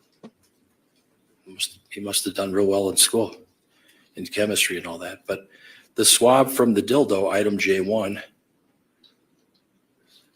it says the possible contribution of DNA from Shad Therian is inconclusive due to the complexity of the mixture. I would argue that his DNA is not on the dildo.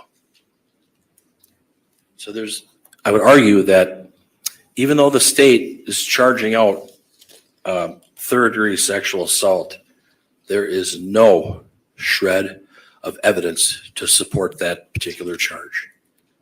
And I'd ask that you take that into account. Disagree.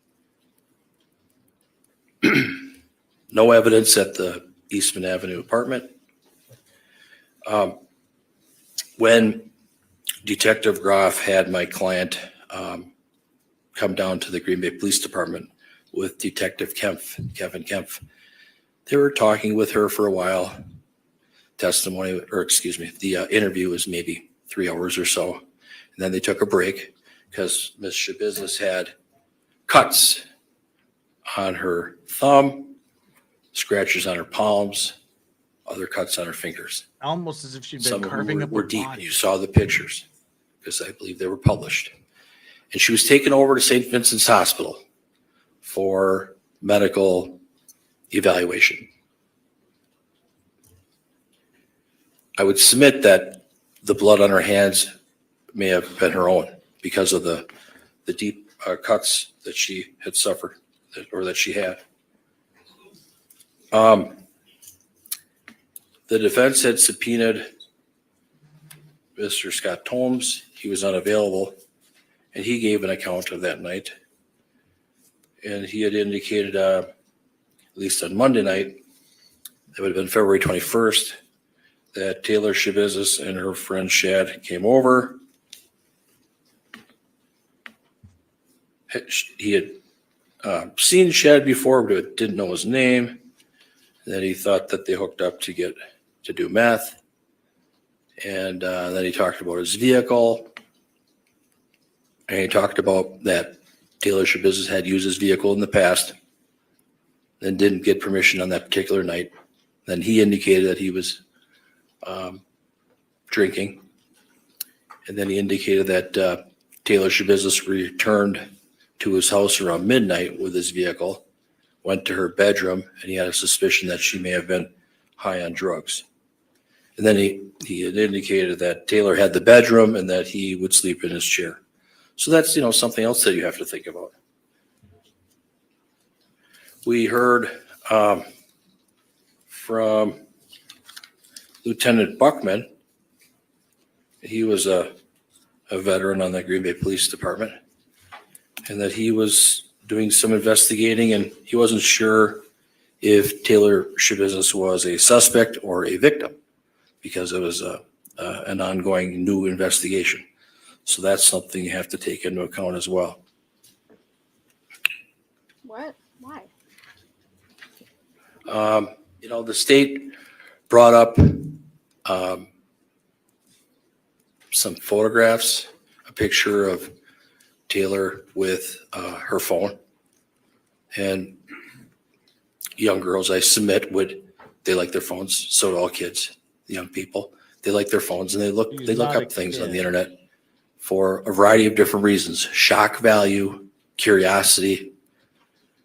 But we have a situation here where Taylor did do some searches about Jeffrey Dahmer. I would submit that that's a ruse, that doesn't necessarily mean anything, and that people search the internet for all kinds of things on the internet, And that What about it's all for of the shock pictures value. on her phone? So that shouldn't really play any part in this case. I would ask that you discount that and set that aside.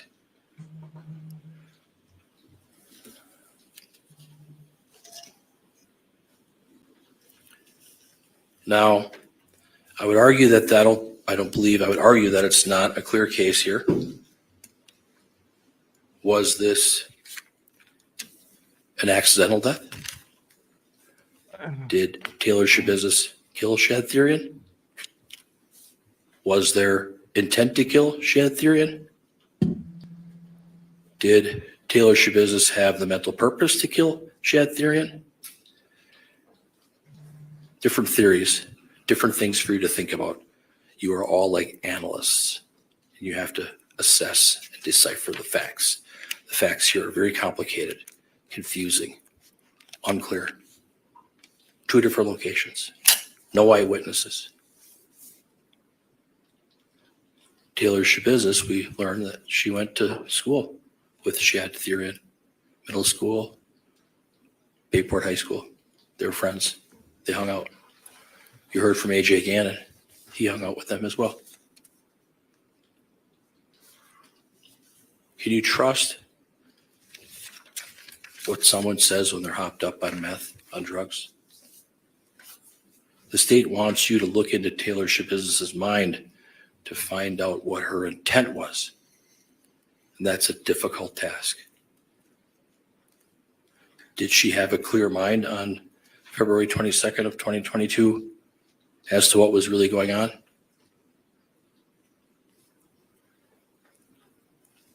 Accidents can happen.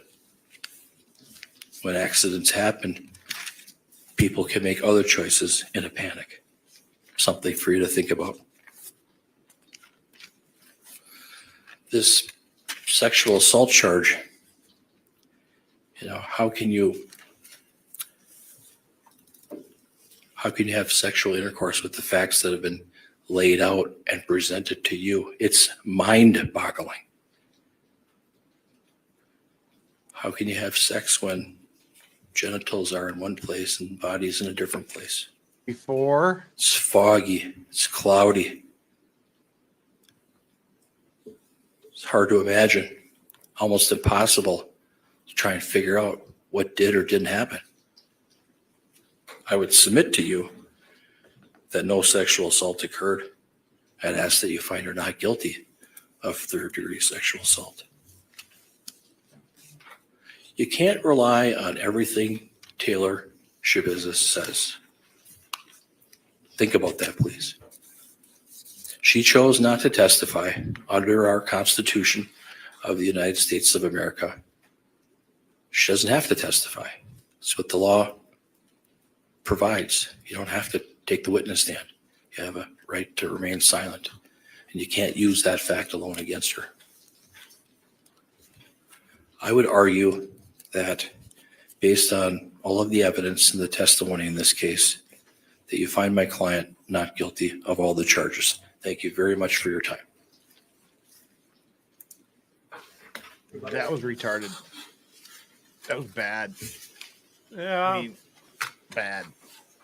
Oh. Bad. This case is puzzling. This case is bizarre. This case is in absolutely no way unclear.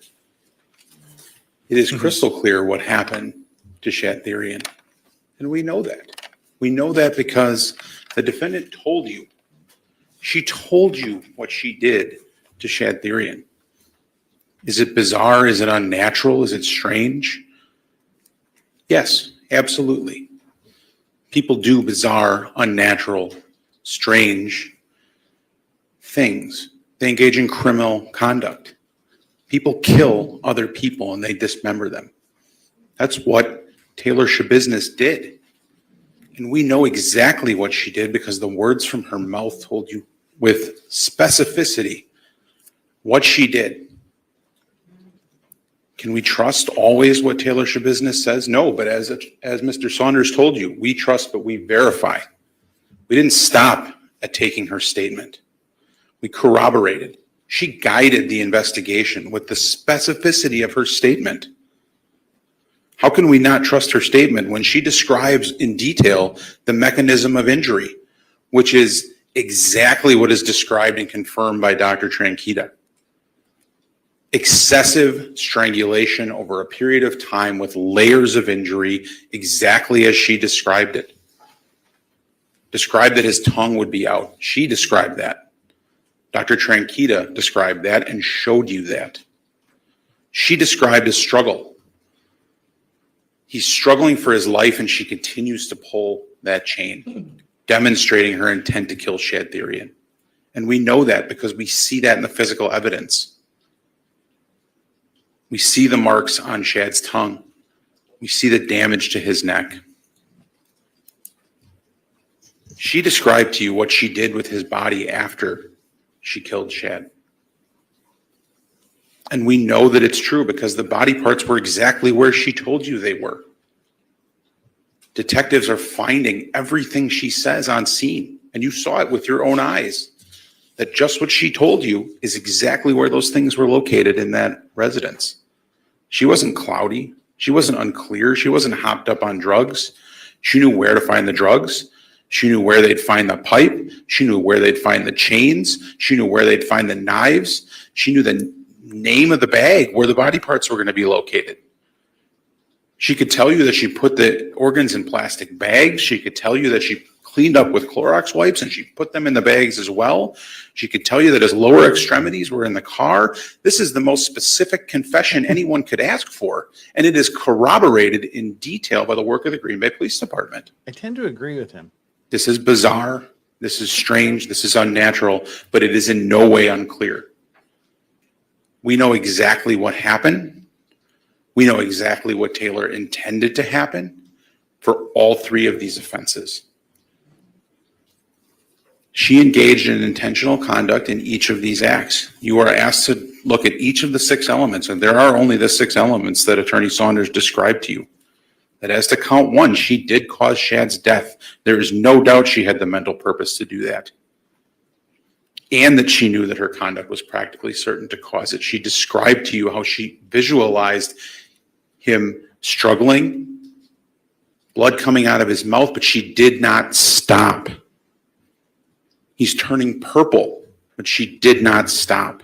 He's coughing up blood. He's pissing himself, in her words, but she did not stop. This was a deliberate choice on her part to kill Shadtherian, and she knew that her actions were going to cause that. And in fact, she was asked whether or not she liked it, and she confirmed that she liked it. She was asked whether she was sexually aroused by killing him, and she said she was. Her mental purpose was clear.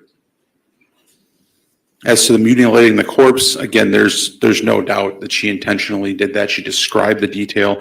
She described her frustration as she's mutilating this corpse, and she described her purpose in doing so. How else am I going to get the body out of the house? How else am I going to get away with this if I don't cut this body up? And she didn't just cut it up and leave it there. She cut it up, she packaged it, she cleaned up after herself. Her purpose in dismembering Shad was clear. She wanted to attempt to get away with this crime. A crime that she intentionally committed, a crime that was not accidental, that was not a surprise to her, that she didn't wake up from this nightmare and then call the police and call Shad's mom. No, she made the second deliberate choice. After deliberately choosing to kill him, she deliberately chooses to dismember him and attempt to cover up her crimes. And likewise, the sexual assault is equally clear. There's no doubt that she had sexual intercourse. And for counsel to say that we can't merely accept the word of the defendant, you're asked routinely in sexual assault cases, juries are asked routinely to take the word of a crime victim with no physical evidence. We don't have to take the word of the crime victim. We have the word of the defendant who confesses to this crime and tells you exactly what she did, again, with specificity, and tells you, you know what, I did this and I did it with that dildo. And here's where you can find the dildo. It's in the wall, it's in the box, I put it away. And what happened? They found it in the box, put away exactly where she described that it would be. And she clearly was sexually aroused by this whole incident, and she described that to you herself. So clearly it follows, it makes sense, it's logical, it is reasonable that she did exactly what she told you she did. There is absolutely no reasonable hypothesis consistent with her innocence. The only hypothesis, the only choice that you have before you here today is to find Taylor SCHABUSINESS guilty of each and every count for which she is charged. All of those elements have been proven beyond a reasonable doubt, and I ask that you return a verdict of guilty. Thank you.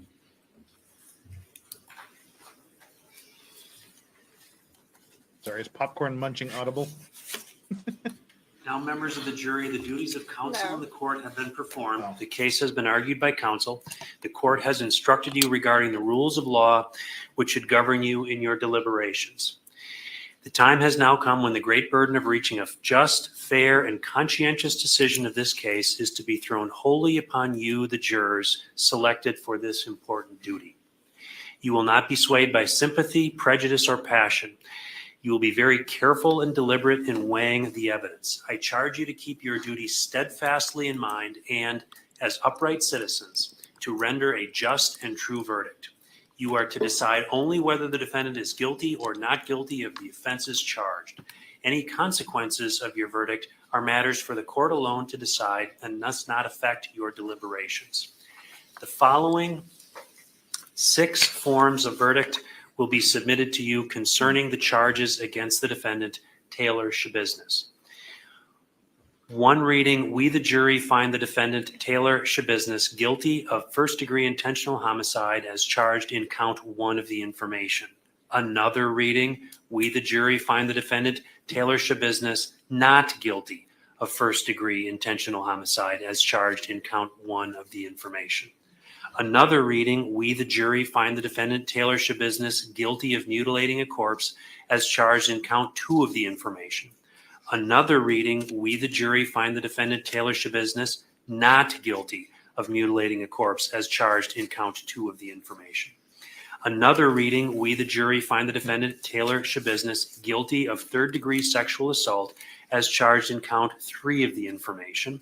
Another reading, we the jury find the defendant, Taylor SCHABUSINESS, not guilty of third-degree sexual assault as charged in count 3 of the information. It is for you to determine whether the defendant is guilty or not guilty of each of the offenses charged.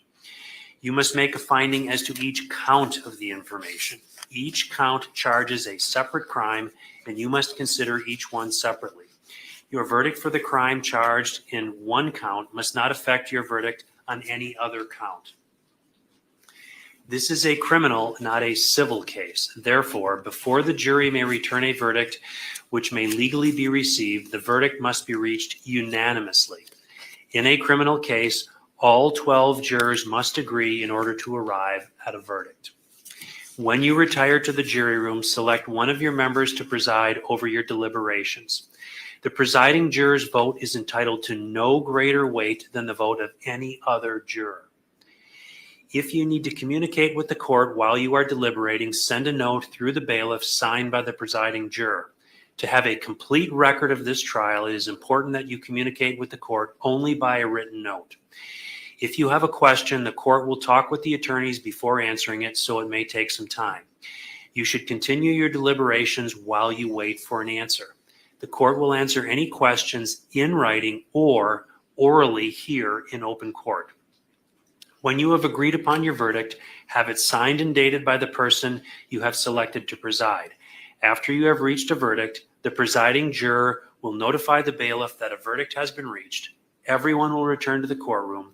The verdict will be read into the record in open court, and the court may ask each of you if you agree with this verdict. Now, ladies and gentlemen, this is the unfortunate time, because now is the time when we select the alternate jurors. Let me tell you what the process is going to be. The computer has selected 4 of you. We're going to read those names here shortly. If your name is read, I'm going to ask Random that you simply computer-generated stand up and go juries. have a seat in that first pew right there, because I'm going to want to address you, first pew right here, because it's open. And I'm going to address you after the other jurors have been excused. The remaining 12 jurors are going to participate in the deliberation process, and you will accompany the bailiffs to the jury room. If you're selected as an alternate, your participation in the case at this point will be concluded. I will make sure, however, that you are addressed by a bailiff who will assist you in retrieving any items that you may have in the jury room. So at this time then, I'm going to ask that the clerk read the names of the 4 jurors that have been No. selected by the computer randomly. Nicholas Rozek, La la la la la la. We're not listening. No doxing Nicholas, yet. Jeff, La Kate, la Chandler. la. nope, La, nope, la, la. nope, nope, There you nope, go. nope, nope. How are they? Why don't they mute How- that? Because they're alarm crimes. God. Yeah, so I didn't find. Oh, I hope that wasn't one of the jurors. Yeah, Jesus. that one. Oh, Yep, that's Jesus. a juror. Holy So is fuck. that- Oh, for fuck's Oh, sake. Oh, no, oh my come on. God. Are you kidding me? Jesus. Law and crime, you absolute clusterfucks.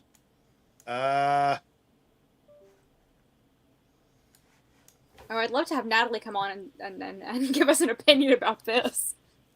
Holy. Well, that's what the judge was screaming. Well, not really screaming. That's what he was dealing with and being enraged about at the beginning. To your ability, keep all jurors sworn on this trial in some private and convenient place, subject to the direction of the court until they have agreed on their verdict or are No discharged by the problem. court, and that you will not, before they render their verdict, communicate to any person the state of their deliberations. They just showed two of or the verdict jurors they have walk agreed by upon, after so they'd help been me God. excused. I do. Thank you. All rise for the jury.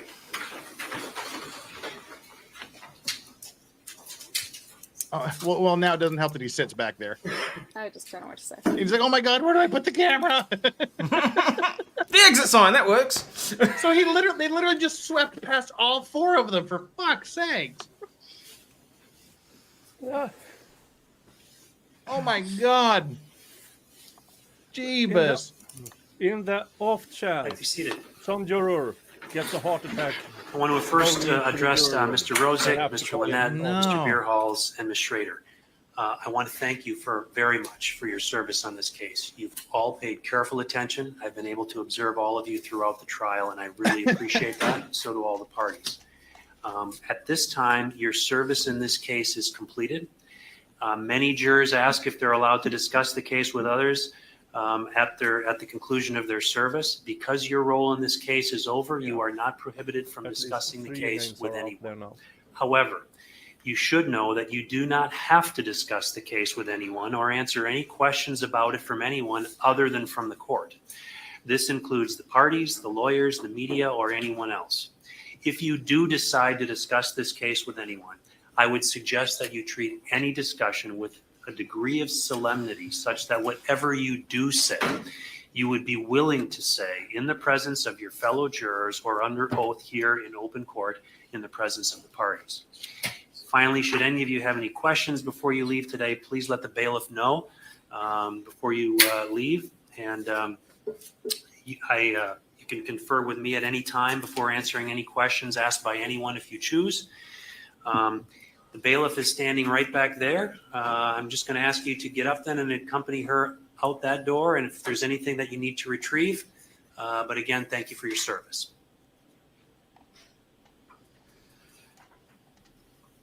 Wow. Wow. Anything to take up before we recess? Mr. Saunders? No. Mr. Freilich? Not at this time.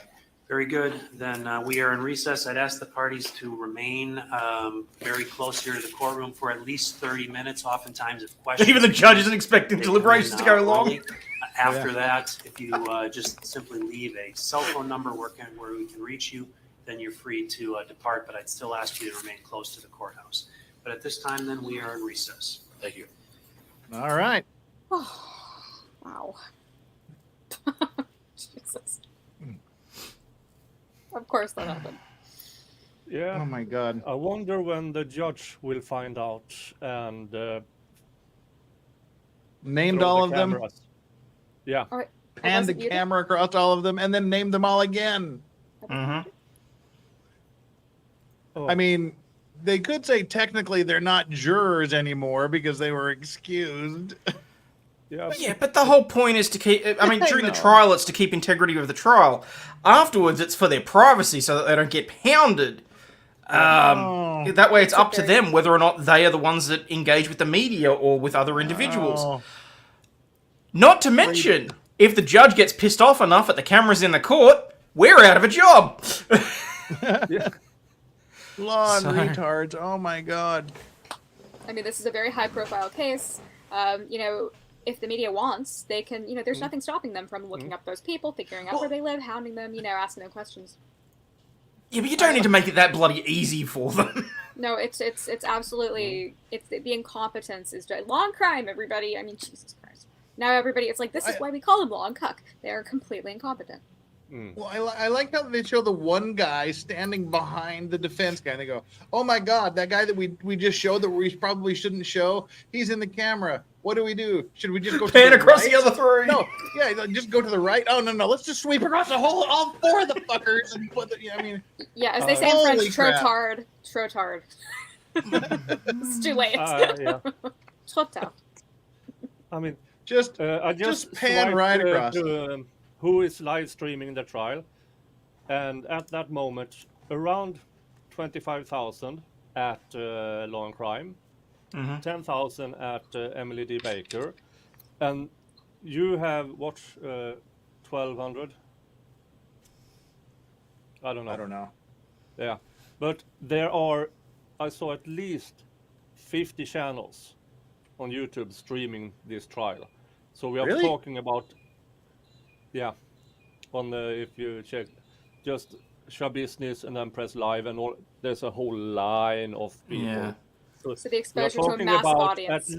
at least 50,000 people, then it will be clipped Yeah. by someone.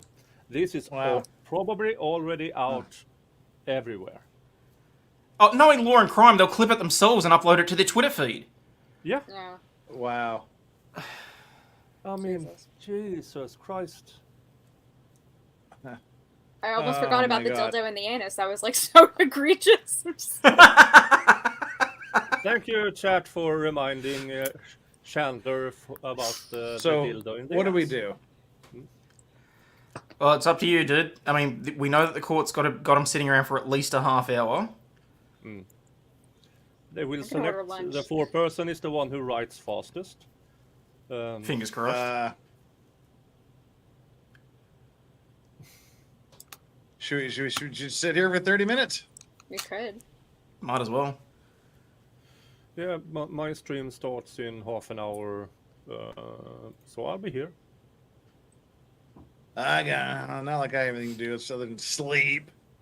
You're a trooper, Jeff. Everybody in chat is just like very, you know, obviously very impressed with the fact that you have lost sleep over this, and we all commend you for that. I have to say.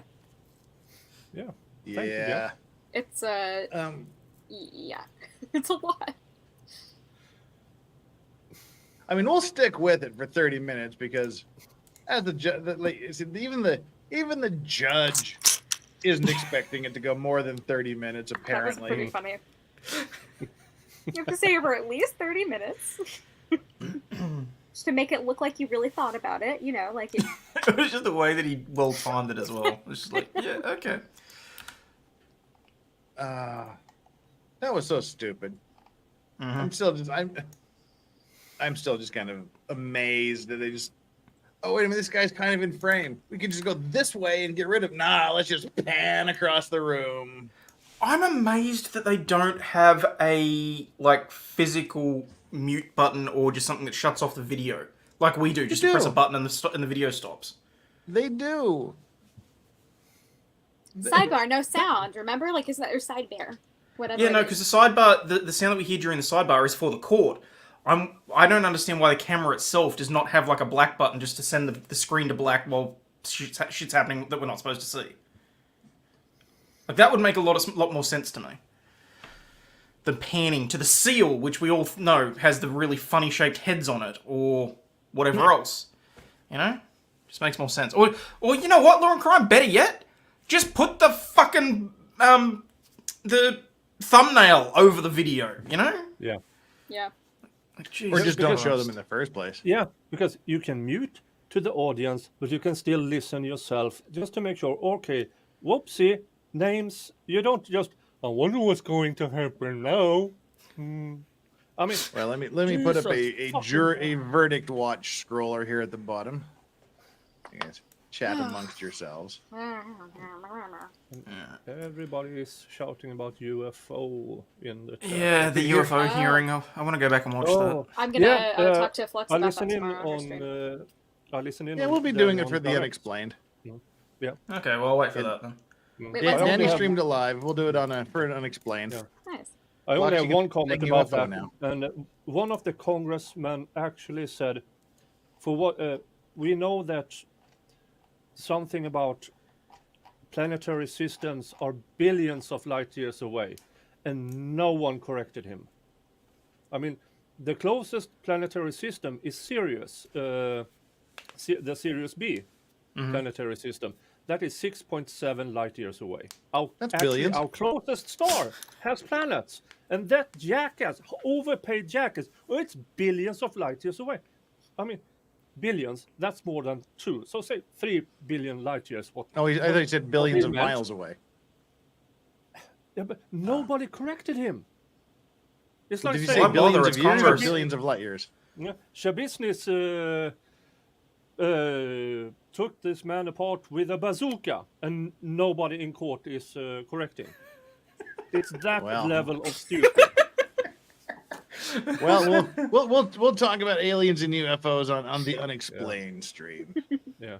So that is my opinion about that hearing. It was a bunch of overpaid morons listening to one guy. And we'll who has talk a about it on an shred unexplained of stream. credibility.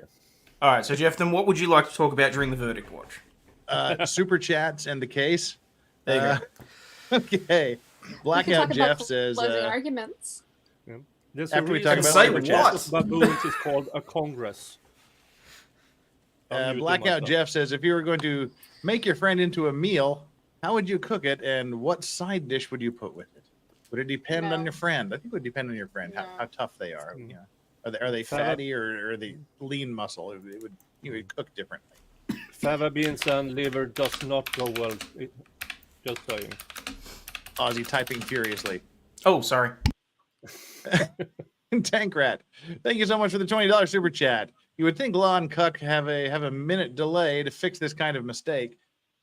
Well, I mean, they can cut the camera that quick. They can cut the audio that quick, especially when the judge says, "I'm going to read everybody's names now." Okay, I'm going to do it. Here I go. You can. We sure seem to get to be able to deal with it. And they can too. And then he said the whole panning thing. Oh my Lord. Yeah. You'd think that Law and Crime could do a lot. Even Yoda is disgusted and just leaving Yeah, Yoda after is hitting just the like, camera. Fuck this shit, I'm out. Nathan C. Everyone send a $2 chat to support Jeff's member. Yeah, my member needs a lot of support. It's, I've got a big member base. So it needs all the support it can get. Thank you for that super chat. Annie L. Excellent coverage panel. Thanks for hanging in there. Well, you're very, very welcome. And the Chuggy Show live could discuss the latest Hunter Biden news. There is nothing that interests me less than Hunter Biden. I just couldn't care less about Hunter Biden. I already have my opinions. What about and Hunter nothing Biden's is- ass? Does that interest you less than actual Hunter Biden? Yeah. Yep. There you go. Well, it's still Hunter Biden, but it's just it's which parts of him are less appealing than others. Do you want to talk well, about that? You said- I was just trying to randomly think because it was either Hunter Biden's lawyer smoking the bomb hit or it was going to be Hunter Biden's ass because we've all seen the photos of him taking the cocaine off the hooker's ass. So. Oh yeah. Oh. And right. Jensen, who's been a member of 1 month of the Clean and Sober crew, says it's going to be like the Futurama court meme. They walk in, 2 seconds later, they walk out with guilty. That could be it. And Sonia or Chris gifted 5 Legal Vices memberships. That's very nice of you. If you're one of the lucky people that got a gifted Larax member gift, give Sonia or Chris your special super thanks. We've had a day here. Jeez. Yeah. It's, it's been something. Closing arguments. Which of those did you find more persuasive, the defense or the prosecution? I'd like to hear from Hayden about this. I'd like to hear the panel's opinions. I would say that the defense's closing argument carried about as much weight as the contents of that dog bed. It's actually a lot, though. That's the problem. Or the bed itself. No, the dog's in it. That's more. Yeah. Mike Morrison bringing the $10 chat. Jeff, in regards to the alien situation, you know, I work at Skunkworks as a third-generation employee. I'll be happy to come on Unexplained. Done deal. Done deal. That sounds like a great show. I was going to watch it anyway, but I'm definitely going to be excited. Yeah, tweet me an email or something. The legal vices. The email that you would see if we email you. No, I mean when we email you. Thank you so much for that super chat. Dogs have left the building, so Dog Cam can leave the building. Right. So, closing arguments. Yeah. Is there anything that we can find good in the defense? He did his job. I mean, unfortunately, it was a very weak closing argument. He didn't have a lot to work with. So again, it was exactly what we've been saying that he's been doing the entire time. Procedurally, he was fine. He was ticking the boxes. He was trying to create whatever plausible, and I use plausible very loosely there, reasonable doubt and deniability as to her actually doing it that he could. It's just, she hemmed him in with the entire confession. So what was he supposed to say? What was he supposed to do? Yeah. So I can think of a lot of things he could have argued. I mean, actually, really, I think even by the defense lawyer standards, he did a crappy job. Really? Okay. Okay, well, Yeah. what would you have said, Jeff? What did he miss? Oh, where to start? Well, somewhere, because if you're going to crap all over me like that, I'm going to expect an argument. She said in her interrogation, she repeatedly said that she didn't want him to die. It was an accident. It wasn't intent. She didn't intend to kill him. She repeated time and again that she didn't want him to die. She didn't mean it. She didn't mean for him to die. Please tell his sister I'm sorry. I would hammer that. I would hammer nobody saw her do it. They can't say it was intentional to do it that way. Speaking of things that are not intentional, Stephen Gosney. Oh. Hey, Steve. In the ginger shirt. Love it, Steve. He accidentally got here. Yes, I just got home and I've been listening on my car to the closings, and I just want to say, Jeff, you got called out on your own stream. Ozzy, I'm with you, buddy, and Chandler. No, wait. I want to hear. I want to hear what are this you talking defense attorney could have said that would have been so mind shaking. It was so great. No, nothing. I didn't say mind shaking. I said better than he did. Well, let's hear it. Well, I just did. You missed it while you were doing this, but I'll say it again. She repeatedly said during the interviews, I didn't want this to happen. I didn't mean for him to die. I didn't want this to happen. Tell his sister I'm sorry. I didn't want her to die. There was no intent to kill him. They went in for a little sexy play. It got out of hand. She had an episode. She didn't mean for it to happen. And perhaps his safe word shouldn't have been.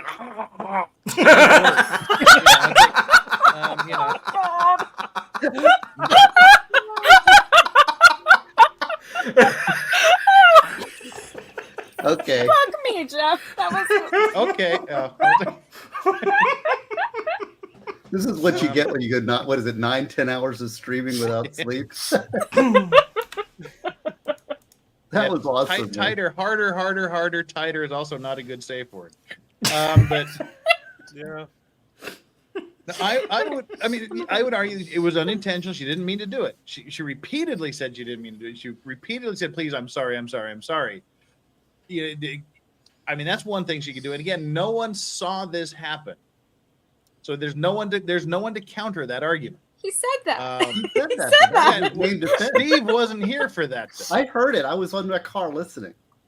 Oh, no, well, but Jeff, you just said he should have said this, and he did say that. He did. That was the main defense. Nobody saw her do it. You don't know what happened in that room. But he blew past it in one sentence.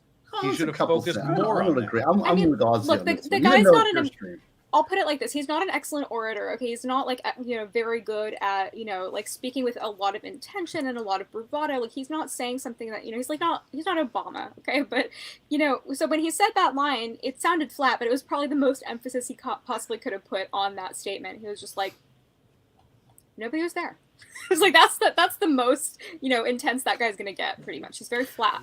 The trouble for me was that he didn't do anything to rehabilitate what the first prosecutor said. I mean, the first prosecutor's sitting there going, she was sitting there, he was turning purple, she's pulling on the chain harder because she just wanted to keep going.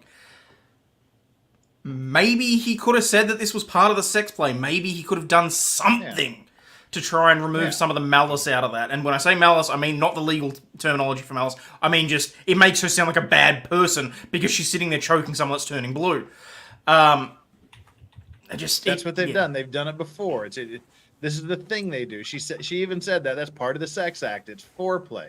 They had his and her choker chains, and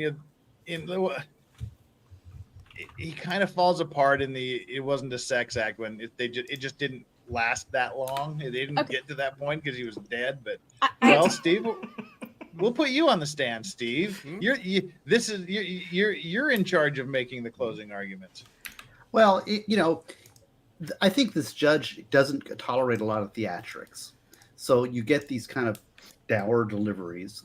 I tend to be very dramatic. I wish I had a couple of my trials on like video or something where I could do closing arguments, because I've had some good closings. I really enjoy closings, and I get very dramatic. But I don't know. This is the ultimate defense that we public defenders always have, which is, look at the absence of evidence over here. We don't know what happened. Let's just reasonable doubt, and this and the burden's over there. But ultimately, the issue is going to be the second phase. The issue is going to be the insanity defense. And I think that what he did in his closing was he talked a little bit about that she's nuts in his closing. So that's the whole setup. And now this judge is being real tight and not letting him talk insanity, but he's still got it in there. So I think he crossed a line with that, but nobody said anything. He did, but he didn't get called on it, so it's game. Then Dark Lotus mentioned the other thing. Sorry, actually, Dark Lotus mentioned the other thing that I was going to mention. It was consensual when they started. Yeah. At what point does consent stop? When she was tearing his genitals out with a knife as she's giving. But he's dead by then. I think consent might have stopped. He was dead by then. The murder not had already happened. To be fair, he did say, the prosecution did say that she admitted during her confession that he was struggling, that he was fighting against her while she was choking him. That's what you do when you do that naughty play. It's no fun if you just lay there. I'm starting to think that Jeff has lived out certain fantasies that involve a white van and a sack. Well, I'm agreeing that it was not great. It was not great, but I don't think. But like Ozzy says, what are you going to say? That's just it. I mean, he was so hamstrung that it's not funny. The problem is the only real defense. Like, okay, if I don't know what the rules are because I'm not an attorney, but I would be inclined, let's say I'm pretending, to want to give a defense that was just like, she did meth for so long, it's meth psychosis, like she's talking about how she liked it. She's talking about, like she did all of these crazy things. She cut up the body. But for meth, this wouldn't have happened. But for drugs, and I know that that's not a possible defense because of the voluntary intoxication piece. But, that's the only thing that's defensible in my opinion. What would you get if you tried that? The state would jump up, they'd object. And then they'd tell the judge, would you read the instruction about the voluntary intoxication defense? And then the judge would say, sustained. I will remind the jury that voluntary intoxication is not, and he'd read the instruction and say, move on, counselor. So you don't want that moment. Is there any, can we pin remorse? Voluntary goes for act. Does it go for intent as well? Yes. Okay. My All right, Yoda's spazzing out here. Sorry about all the barking. Oh, do we have Yoda have something to contribute? Yeah, he's doing his morning stretches. Yoda, how would you do the closing? I mean, that's what the defense should have just done, like roll over and take a nap, maybe. It would be like might have gone over better. Rush. They could have done the Rush. You ever seen Rush?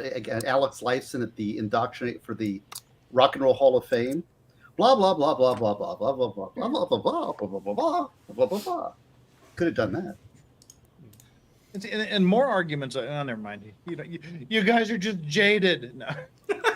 I mean, it was voluntary, and there was the consent. He put the choke collar on himself. He laid face down on the bed and consented to being, quote, rode like a donkey.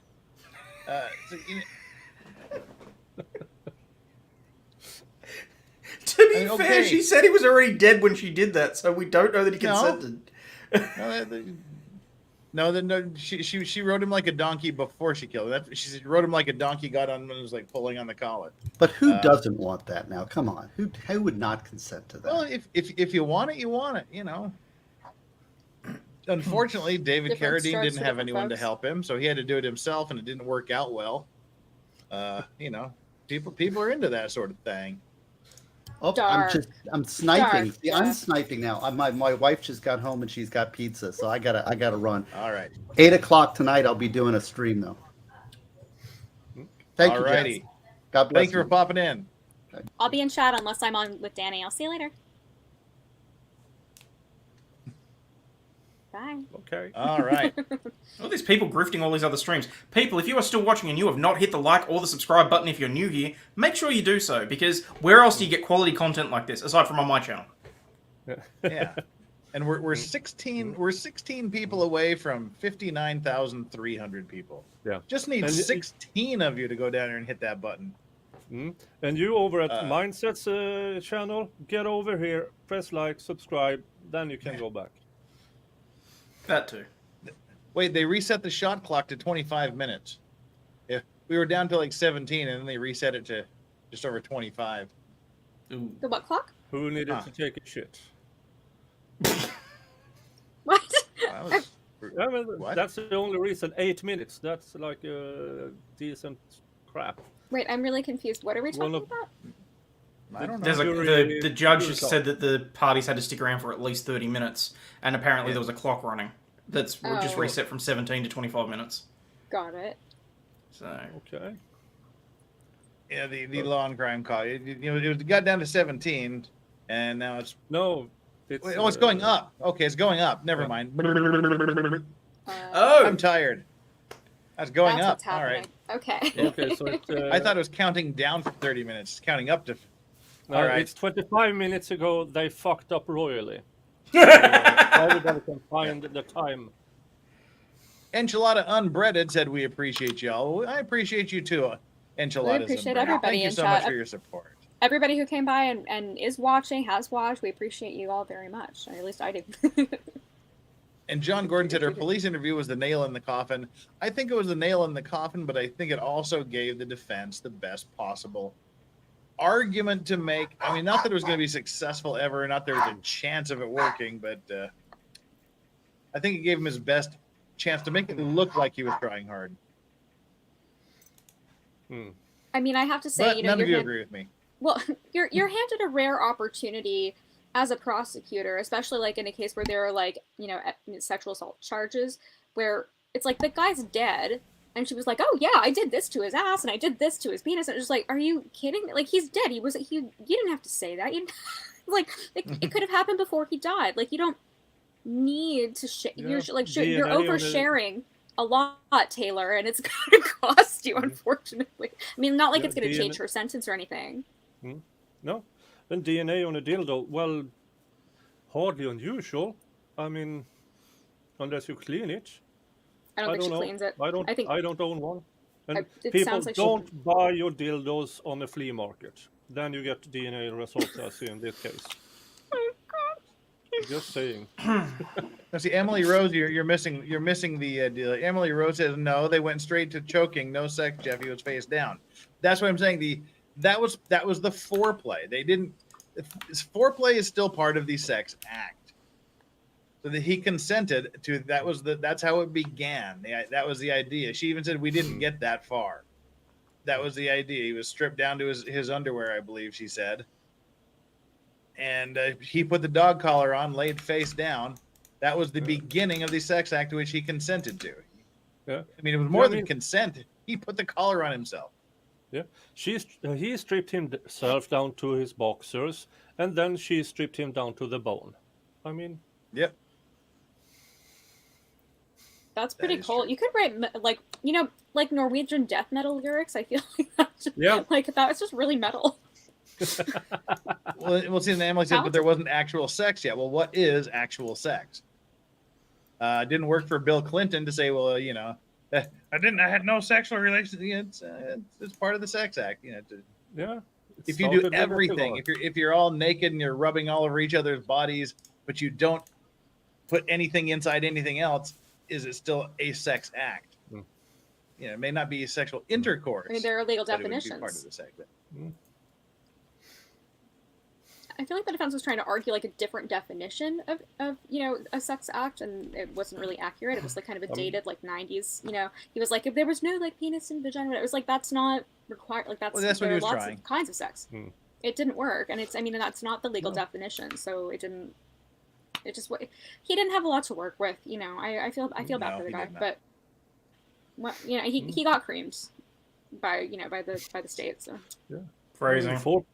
Foreplay can start with a good entree, and at the restaurant, and it will finish with an entree. And sorry, everybody's talking about Bill Clinton in the chat, and I think it didn't work for him because he got impeached. yeah, there is a cigar called a Clinton, and it looks exactly how you think it looks. It's one of these novelty-shaped cigars. Does it come in a Monica Lewinsky head like cigar box? Are you looking at it right now, Hayden? Sorry? Are you looking at it right now, Hayden? No. I've moved the screen. I remember you guys talking about this on a previous stream like a long time ago, and I think you said something about like Nicholas. You said like something if I get to 1,000, subscribers on YouTube, I will smoke that on stream. No. I'm pretty sure. No. You sure? Because I'm pretty sure you said that. Hayden, you were there. I honestly can't remember. It sounds familiar, but I can't remember. It happened. I did say find it in the archives, you said for she sure. was writing him, lol, although she still could have been writing his butt. Writing doesn't mean having sex or penetration. She was on his back like she was riding a horse, like you do when you give your children a horsey ride on the floor. Yes, but she said that after he was dead, she somehow managed to get his member into her orifice. Yes. Like at that point, it was still attached to him. So Yes. I'm imagining that he has to be flat on his back, and she has to be doing something. She turned him over. Yeah. Yeah. They said he was half erect. That's why she decided to start sucking and put her inside of him, put him inside of her. So yeah, that was the scenario. They were there 5 minutes. They ran down. He put the collar on himself, laid face down on the bed. She straddled him. She said, like riding him like a donkey. Sat on his back, grabbed the chain, and was pulling the chain like you would pull on horse reins, and which led to him choking. And then she proceeded to do the really horrible stuff to him. Well, I have to go prepare. She's for very my original. I own have to say. stream. I'm going to prepare my stream that starts in 6 minutes. So 6 minutes. Yeah. So I have Well, enough we're time 31 to minutes into this. brew some coffee, take a piss, and then start the stream. See y'all. All Bye-bye. righty. See you, Nick. Thank you for popping in, Nick. Good to Bye, see you Nick. for a minute. Yeah. But I was just gonna say that the thing that she did probably I can't imagine that anybody else has ever done that in the history of being a human ever. At least I hope not. I would hope not. So points to her for originality. thing? The sucking and cutting at the same time. Yeah, that's surely in the history of humanity that's never happened before. I would really hope that it hasn't. It would be hard to write a law for that. It would be hard to write a law for. I mean, it's because it's you hope that things like this are rare. Like somebody was saying, I don't know who said. Could you imagine if Wisconsin has to make an adjustment to their penal code because of this? Their penal code? Sorry, their crime laws. I'm sorry, I can't. That's a better way. Joseph. It probably is accurate. I just assumed because you guys don't call it a penal code. No. It's the fact that we do call it a penal code, which makes it funny. It's just so bad. We're all tired. It's a rough Hayden's one. an hour more tired. Hayden's an hour more tired than I am. Joseph Nash's book deal, Shad Theory and Another Tasty Recipes. She didn't cook him. That would be the German guy that consented with his partner to Armin Mivas, be cooked. Yeah, he found him on the internet and read a Star Trek book to him while he was dying, I think. Yeah, he consented to be tied up. The guy that wanted to be eaten was the one that was he was trying to find someone to consume him because they're Germans. They're different than other people. Yeah, I mean, it's not the first time that it happened. I was on Mighty Meat Stream and we did the Mark Latunsky trial. That was in Michigan. Oh, Latunsky. Oh my god. Yeah. Yeah, the funny thing is before we did that, I was craving a steak and then I watched that with him and I was like, I need to be a vegetarian for like a couple of weeks. It was really nauseating. Oh, I'm positive I'm positive that kilt was made out of human skin. I really am. I mean, it's possible. the thing, well, he had a couple of skirts. I was critiquing his outfit choices the whole time, but I have to say, he was very similar to SCHABUSINESS in the sense that he just came right out and he just said everything. He only asked for a lawyer at the end, and which was, it was way too late, buddy. Like, way too late. But he was seemingly quite proud of what he did, and he was very matter-of-fact about it. So when we were talking about how, she's a fascinating case study, like, she's similar to Latunsky, I actually feel like they have a lot in common. Well, the amateur iconoclast wants us to never forget that Hayden comes from the penal colony. An entire colony of penals. Rigor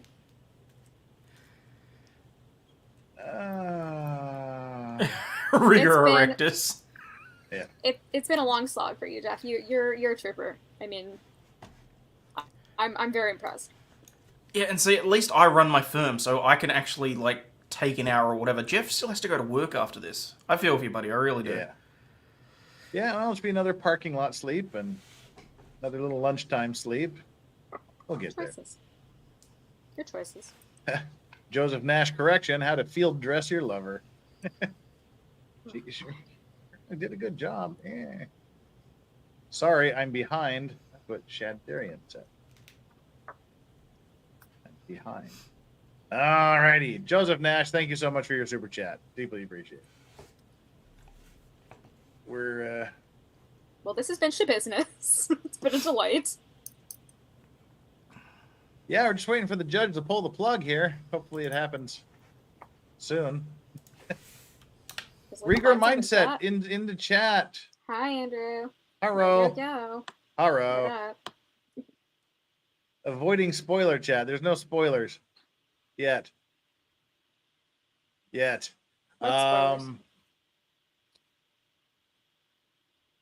we've had. I can imagine Jeff passed out in his car and his coworkers just eyeing him suspiciously. No, there's a great place in our basement. It's a three level parking garage, like underground, 4 counting the top of. But in the very back corner of the third basement, there's this little tiny alcove. They have to turn to sort of do a U-turn to get into. It only parks 3 cars. What? Andrew, that is not fair. You're doing Jeff dirty there. Oh, Kurt did not win the day. I'm the only one that's allowed to win. I haven't seen Kurt, but I've been here and I've been enjoying myself a lot.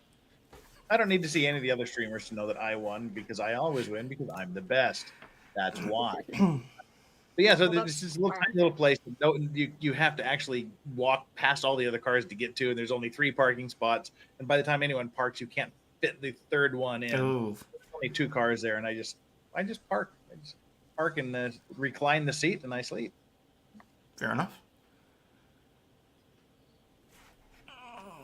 Well, yeah, there we go. We're still waiting.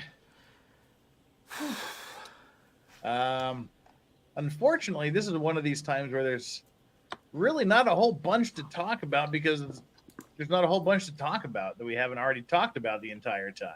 True. We're just waiting. We're kicking it. We're killing time. Basically. Dana loves Zumba. Hey, Dana, what's up? Rigor erectus can happen after guys get hanged. No, actually, that's a thing. it's like a surprise. I mean, vast majority of hanging cases will result in ejaculation, Well, that's which is why this And you know this how? asphyxiation is a thing. Because I'm a lawyer and I know things. I'm a lawyer too. I did not know that, even though I do Kinky Corner. What the hell? I'm clearly a better lawyer because I know more. It's a Korean lawyer thing. Oh, of course, it's the crazy Asian stuff. Fair enough. Gotcha. Yeah. That's what the whole autoerotic asphyxiation thing is all about. Near death coming experience. And that's like a huge percentage will ejaculate, then the sphincter relaxes, then they shit themselves. Yeah, death is not a pretty thing. Lovely. Thank you for that. Legal advice. You'd actually kind of hope taking so long. You think the Confuse one of the defense jurors. managed to confuse one of the jurors? No. No, I think they're just taking their time going through the paperwork at this point. Yeah, got to read the instructions and go. Yeah, guess so. Question: When What was they the have that most 7, No, you're gonna say something more interesting than me. What? I was gonna ask when they had the 7 hours of footage from the interview. Did they cut it down because the rest of it was just spent like waiting for people to? I said come there was a and lot of interact? downtime. There was a lot of dead space, a lot of inactivity. I was just wondering if we missed her saying anything important. No, they or- one of the No, parties that would've been put it in if included. they did. Is it rule Yeah. completeness kind of thing for that? Well, it's just been when if they said something important, it would be either important to the defense or important to the prosecution. So either one of them would have said this guy needs to come in. Okay. But Adriana asked, what is the most shocking thing in the trial? Chandler, what was the most shocking thing in this trial to you? Sucking and cutting, 100%. Okay. Yeah. Hayden. If that one's already taken, I'm going to go That was with taken. The way that she nonchalantly just described cutting off the head. I don't think that was For that me, bad. No, look, it wasn't, but you took cutting and sucking, so. now Chandler scares me. Yes, we've already made our share of David Carradine jokes today. I scare who? I scare you? Scare me, yeah. Why? I don't know, just listening to her nonchalantly describe cutting off a head, sawing off a head with a bread knife, wasn't that shocking? Looked like there were so many other moments. I mean, we're missing like finding out that she took the bones out, finding out she flayed him. I think there are a lot of other things. Well, see, that were that's what worse. was shocking to me was the medical exam. Yep. Just when he put up the diagram of everything that was done. Yeah, you think, okay, dismembered the body. For me, it's like going to a butcher and saying, okay, just take off the foot, take off the leg, take off the thigh, take the arms off. You just for me at least, I was sort of picturing it to be all nice and clean. You just like, Dexter, just segment them and stick them in bags and or something. But when they put up the diagram, it was just, it was shocking to me, just peeling the back off, and like I said, just filleting the meat off the bone, scraping the bones clean. Oh, yeah. Finding out that the balls were with the peen, that was surprising. Like she went to that effort. See, that wasn't surprising to me. It was just something I had never really thought about. I think there were a lot of question had never moments. entered my head. There were a lot of moments, and my brain was just on overload. So they were just something to like, they just didn't register because it was just like head being cut out. Yeah, we knew that. Like not as. That's why I'm saying that didn't register as a shocking thing to me because it was like, oh, never thought of that. I never thought of it. They're back. They're back. Oh wow. Is it Okay. for? You have a question maybe, or are they done? Let's find out. Nick's going to be pissed because he just ended his stream. Because of rigor erectus, Taylor had rigor coitus. Oh, it says verdict reach. Okay. Gross. Oh, verdict reached. Yep. Taylor, it ain't good. I'll guarantee you that right now. No, coming back that fast? Absolutely not. Okay, now the most shocking thing of this trial is it took them 28 minutes or whatever it was to come back with the verdict. No, I called it. 30 minutes. I bet you I'm they happy sat with around this. talking about the Barbie movie just to make it seem like they were. Well, that's just it. I guarantee it was. They walked through the door, they introduced themselves to each other, they elected a foreman, the foreman sat down and was writing out the pieces of paper, the rest of them were talking nonchalantly about what they were going to have for dinner. Yeah. Wow, I just Oppenheimer, lost whatever. 6 subscribers like in the last few minutes, so Screw all you guys. We're now 20 away. We're 21 away again. We went from 21 to 15, now back to 21. 21 away from 59,300. Oh, we are back up. We're back up over 1,000 viewers here for the verdict. The verdict He's is already to be fake read, crying. but I'm going to turn this verdict off unless I get 20 more subscribers. We're not even going to watch. Just kidding. You know, you win some, you Don't lose make me some. turn this off. Whoever unsubscribed, you didn't want him anyway. You want better people. Yeah. I love how she's like practicing. She's like, do I look sad? Like she's like asking her attorney. Well, she was fake crying there for a second, and I'm just like, really? You're gonna start that beforehand? I mean, I don't think it's gonna do her any favors, but you know, what does she got to lose? At this point, she'll never see the light of day again. Officer Friendly pouring himself some water. Oh, she's giving No it to her. reload. They won't be sentencing today. No, they're gonna have a whole another section of the trial where they decide whether she was insane at the time it happened or not. Anyone else catch that? What did we That's right. catch? You just said they're gonna have a whole nother sex of the trial. I said section. I heard sex. Section. Okay. Of course you did. Freudian slip, Of course or you- you have a dirty mind hidden. I don't know. Which Hey, one. Hayden's a dirty Okay. mind. It's one or the other. Maybe it's both. Hayden's got a dirty mind. Hayden's got a dirty mind.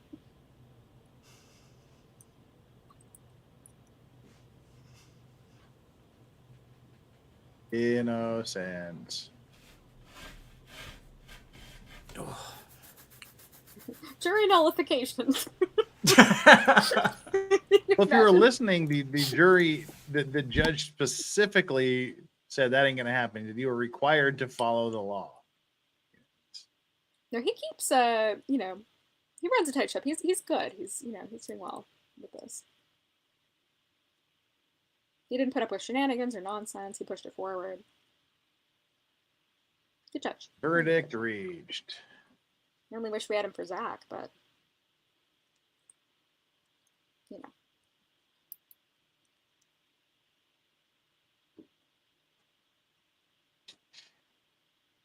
She's looking just like she's smelling some gym socks or something. Her faces have been very peculiar.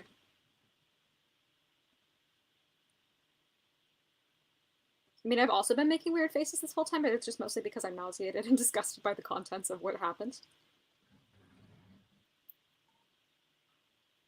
Not sure what she's I'm just on about. I'm just preparing my tweet. I'm assuming guilty on all charges. Yeah, you got to prep. You know, a couple options, I guess. On all charges. First degree murder.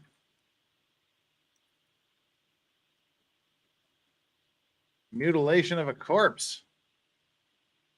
1 second.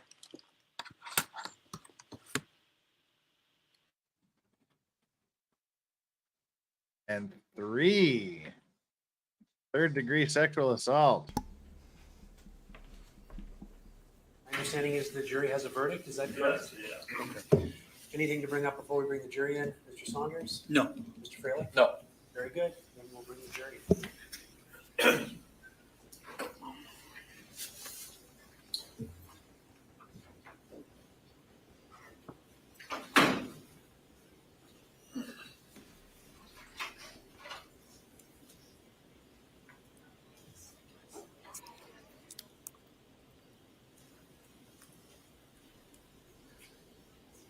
I'm just assuming. So I'm ready to click send as soon as confirmed. I'm not expecting. Oh, look, you know that Law and Crime have already got one ready to go as well. So yeah, there's nothing wrong with it. Yes, Gotta be prepared. I'm pretty sure that I'm not going to have to edit this in any way, shape, or form. Yeah, Volpe, we know we're watching it. Kidding. Giving you a hard time. Okay, be seated. Here we go. Ma'am, are you the foreperson? And my understanding is that the jury has reached a verdict. Is that correct? Yes. Right. If you would hand that to the bailiff then, please.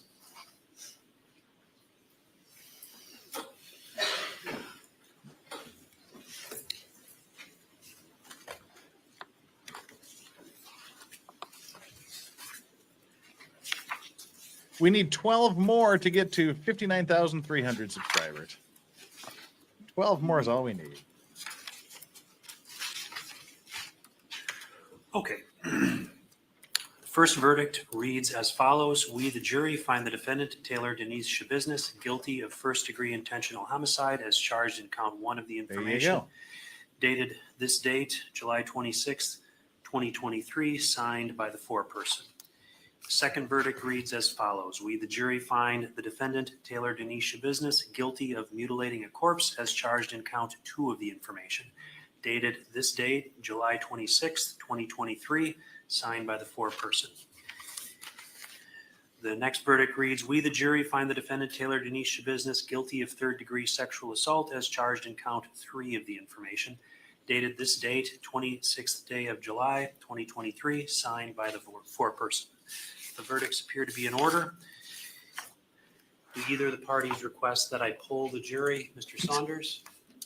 No. Mr. Freilich? Yes. Okay. Oh, of Ladies course. and gentlemen, I'm going to do what's called polling the jury. It's a very simple process. All I'm going to do is go down the line and ask each of you if this is your verdict. Your answer is either yes or no. I'm going to start in the back corner, ma'am. Are these your verdicts? Yes. Ma'am, are these your verdicts? Yes. Ma'am, are these your verdicts? Yes. Ma'am, are these your verdicts? Yes. Ma'am, are these your verdicts? Yes. Sir, are these your verdicts? Yes. Ma'am, are these your verdicts? Yes. In the front to the right, ma'am, are these your verdicts? Yes. Sir, are these your verdicts? Yes. Sir, are these your verdicts? Yes. Sir, are these your verdicts? Yes. Ma'am, are these your verdicts? Okay, the jury has now been polled. Ladies and gentlemen of the jury, for today, your tasks are concluded. We're going to start tomorrow morning on the second phase, at which point in the beginning I will give you some further instructions, and then we will get underway on that phase. The attorneys and I have a few things that we're going to need to take up before that phase starts, so I'm going to ask that you be in the jury room by 9:15. I want to start right at 9:15, and we will hopefully get our matters resolved ahead of that time. But for today, your service is concluded. I am going to, again, read you that instruction that I've done every day since you've started. Please do not communicate with anyone about this trial or your experience as a juror while you are serving on this jury. Do not use a computer, cell phone, or other electronic device with communication capabilities to share any information about this case. For example, do not communicate by blog, email, text message, Twitter, or in any other way on or off the computer. Do not permit anyone to communicate with you, and if anyone does so despite your telling them not to, you should report that to me. I appreciate that it is tempting when you go home in the evening to discuss this case with another member of your household, but you may not do so. This case must be decided by you, the jurors, based upon the evidence presented in the courtroom. People not serving on this jury have not heard the evidence, and it is improper for them to influence your deliberations and decision in this case. After this trial is completed, you are free to communicate with anyone in any manner. We are done for today. Have a good evening. We will see you tomorrow morning at 8:15 or 9:15 sharp. All rise for the jury.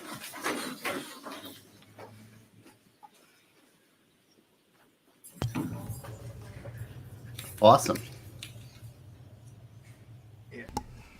Zero surprises other than it took almost 30 minutes to make. That was the only They got to surprise. get themselves a coffee and go bathroom break. Be seated. Is the matter regarding Dr. O'Donnell still a contested issue? I'm seeing nods from the state. As of last night, yes.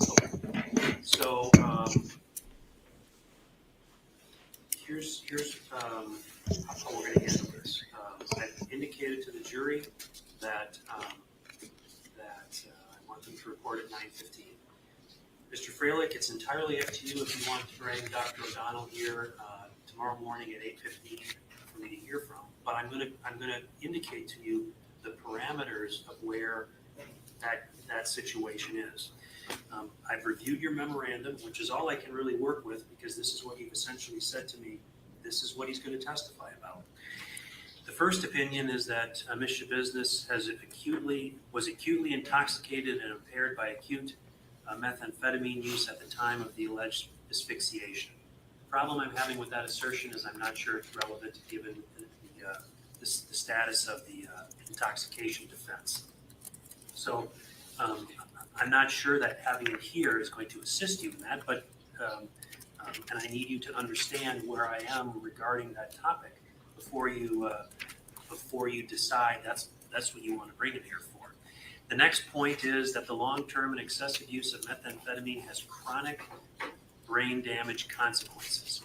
The problem with that situation is I don't know that he is competent to diagnose chronic brain damage. So while he could assert that long-term excessive use of methamphetamine has chronic brain damage consequences, I don't think he's going to be qualified to testify that as a professional, I can say to a reasonable degree of certainty used in my profession that Ms. SCHABUSINESS has chronic brain damage. Frankly, I think the only opinion that's been asserted regarding her mental health condition as far as a diagnosis is bipolar, and that was done at Nicolay, and there's some dispute about whether that was an accurate diagnosis, but I don't know that one would qualify bipolar as being a chronic brain damage. So I'm concerned that if he's going to come in and start opining about that the connection won't be made. And then, of course, even if he is able to say that she does have chronic brain damage, the next step he has to take is that somehow that impacted responsibility. And I think there's a concern there as well. But I'm putting you on notice of that view that I'm starting to develop regarding the submissions you've made to me. The second bullet point is that long-term adolescent use of marijuana arrests brain development. Again, I'm not familiar with the diagnosis that any qualified psychologist or other professional qualified to make such a diagnosis has actually made in this case. I don't know that one equates brain development with bipolar. I've never heard that, but I'm not an expert. So the notion you can opine Typing that is coming someone from the who court. uses marijuana as an adolescent might have brain damage, I'm not sure is going to be useful to this jury because we don't know if your client has that. And the next step is, how does that affect responsibility? And I'm not sure he's qualified to give that opinion either. Surprisingly, Next the bullet defense point expert is, is not qualified to Ms. testify SCHABUSINESS to was not treated anything. with psychotropic drugs to control or Sure. mitigate her psychiatric illnesses. He certainly, and again, I want to say, I'm satisfied that he's qualified as a pharmacologist. I'm not questioning his qualifications as that. Certainly, I reviewed his CV and listened to his testimony at the prior hearing, and he's a qualified pharmacologist for sure. But as far as psychiatric illnesses, again, the only thing that I've heard about from the testimony in the records is a bipolar diagnosis at Nicolay, which these other psychologists have repeated. So that the only thing that one could conclude from this assertion is that she was not treated with psychotropic drugs to control or mitigate her bipolar disorder. And then the question is, how does that impact responsibility? Many people have bipolar, so the next question you have is does someone who has bipolar, will the consequences be that you're unable to appreciate the responsibility in a criminal case? That's another concern I have with whether he's going to be qualified to even testify about that. The next point is psychotropic drugs do have efficacy in a large percentage of patients who take them. Well, I'm satisfied he'd be competent to testify about that. I'm not sure how that actually, first of all, how that relates to whether or not, what she has been diagnosed with, how that would affect an individual by taking psychotropic drugs, and can he say how it would have affected somebody to a reasonable degree of certainty used in his profession regarding the impact of untreated bipolar disorder? That certainly might be within the ken of your other expert, and I do want to indicate you have another expert who might be qualified to testify about some of these things, but I'm very skeptical that that this witness is qualified to do so. And then the final point is that Ms. Schabusines' use of methamphetamine worsened her untreated psychiatric condition. So really, the issue is the impact of methamphetamine on untreated bipolar and the impact of methamphetamine untreated bipolar on someone. Yes, it is 7:50 a.m. here. And I'm just concerned there as well that there's an inability to connect all of those dots with this expert. And so while I'm willing to hear from your expert, because you've asked that, and I think the state is of the mind, we don't even need a hearing on a Dauber hearing on this, but I'm affording the defense an opportunity at 8:15 tomorrow morning. If you want to bring Dr. O'Donnell in to opine on some of this, but you need to understand that's the concern I have. It'll be a rather short Dauber hearing for this reason. This proceeding tomorrow is the nature of a civil proceeding. And I'm pretty certain the judge is not even mandated to hear testimony at a Dauber hearing. I can do a paper review and make a determination. And Nah. so I can Jeff's tell you neck that is I've hurting done from that sitting like this for far, and those are the 9 concerns hours. that I have. I'm just looking And I down. want to drive directly at those issues tomorrow. I'm not going to want to hear about a lot of things that if I can testify, I might be able to say a whole lot of things. I'm going to want to know specifically about my concerns, and if they can't be directly addressed, then I would be satisfied that he's not competent to give those opinions.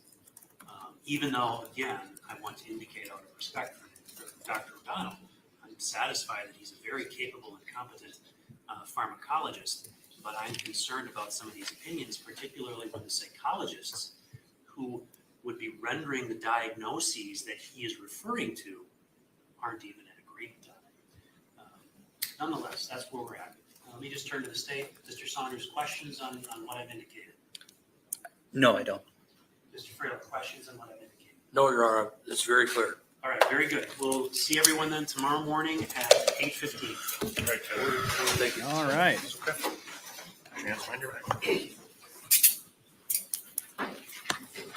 There She they is are. now I was a wondering. convict.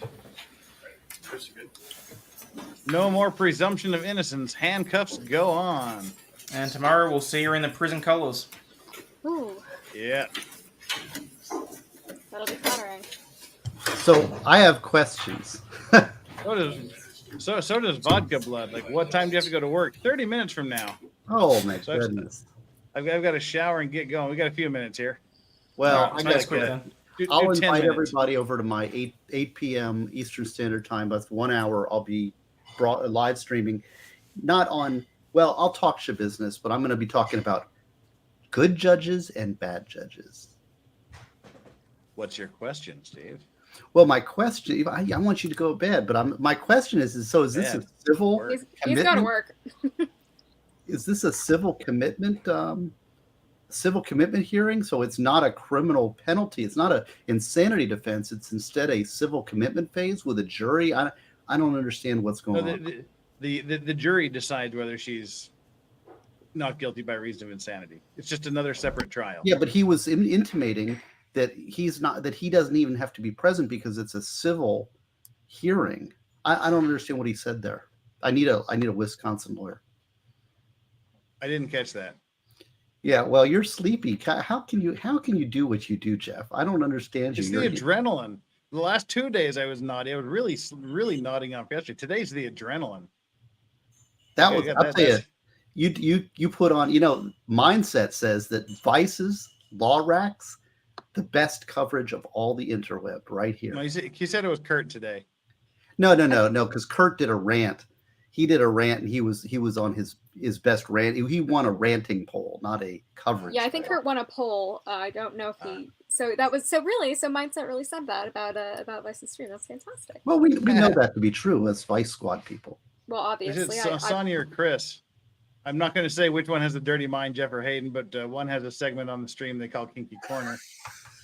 Marshmallow Man, she used his duck like a crazy straw to clean up. Ew, no. Mac 1968, another dollar super chat. Thank you so much. Super sticker, super chat, whichever one it is. Thank you so much. Volpe Fox, we've got 3 more of these here to get through here. Volpe Fox is not sure why you saw it so late. I commented that within a minute of them posting on X Twitter. I think I was the first in the chat. Lol. Saw what so late? Saw something so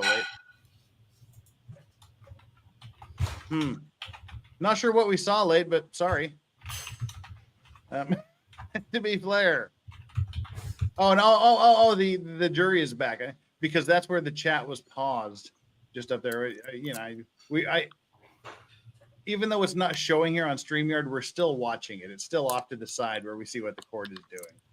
But yeah, to be fair, thank you so much for the $20 for the $20 sake. And finally, Charlie Houston. Thank you for suffering through this with us. No, there's no suffering at all. I've been waiting for a year for this. Please take my money and go get some sleep. No, I'm going to go to work. I'll crash for an hour at lunch. But okay. Yeah, I didn't hear him say that he didn't need to be there. I must have missed that. Yeah, he said it's a civil hearing. And frankly, I don't even need to be. I could do an in-camera examination. And people are saying, oh, they're talking about the Daubert hearing. But a Daubert hearing is part of the criminal process. You know, that's a criminal proceeding, at least in Florida. Now, maybe Wisconsin's got a different type of role. Did not understand what the judge was saying. But everybody in the courtroom seemed like they knew what they were talking about. So I guess we'll see. Yeah, they're going to do the limited Daubert hearing for the expert that the defense wants to call, the one that the judge doesn't seem to think is qualified to talk about anything other than pharmacological things, and then they'll bring the jury back in and they'll go through the whole. Well, I think the judge needs to be very careful about being too aggressive in excluding defense witnesses too. I mean, whenever I'm doing an appeal, I will tell you, anytime the judge limits the defense from saying anything, I put a big old star by it, because I think you have a constitutional right to present a defense. And so the stakes here are a constitutional dimension. So to exclude a defense witness because you don't think that you don't like what they're going to say, you know, it's better just to let them talk. I mean, I got to say, unless there's a darn good reason to not do that. So let's hope that, but Wisconsin's a different state. So I'm talking Florida law, you know. And I do have one clarification. I know it's in jest, but that's what it falls into one of the categories of things I don't really joke about. D what says Jeff's on what Nick's on. Forget the pill's name. Coming from a family of addicts and someone who lost a brother to a drunk driver. There are no pills. There are no anythings in my life. I don't even take aspirin. I don't even take Tylenol unless I'm in the hospital. You got to be real careful mixing pills with alcohol. Well, I mean, I just don't do pills. I just don't do drugs. I'm with you. I'm just saying that it's amazing how small. I mean, just having seen people, in this situation, it's amazing how little pills and how little alcohol can mix to create quite deadly consequences. I just don't want there to be anyone out there that think I'm actually on pills, because that's how internet rumors get started. Someone makes a joking comment like, Jeff's on pills, and then suddenly it goes out through the internet and then comes back and it bites you in the ass somehow. But anyway, just clarifying that. Nothing about that. Let's go. Sorry, didn't mean to be the big downer there, but just kind of heavy downer here. Well, people are questioning my opinions here, and I appreciate that. I am acknowledging that I'm a piker when it comes to Wisconsin law. I am not a Wisconsin lawyer, but I will say that there's first of all, you don't get to be this quality of a judge on a whim.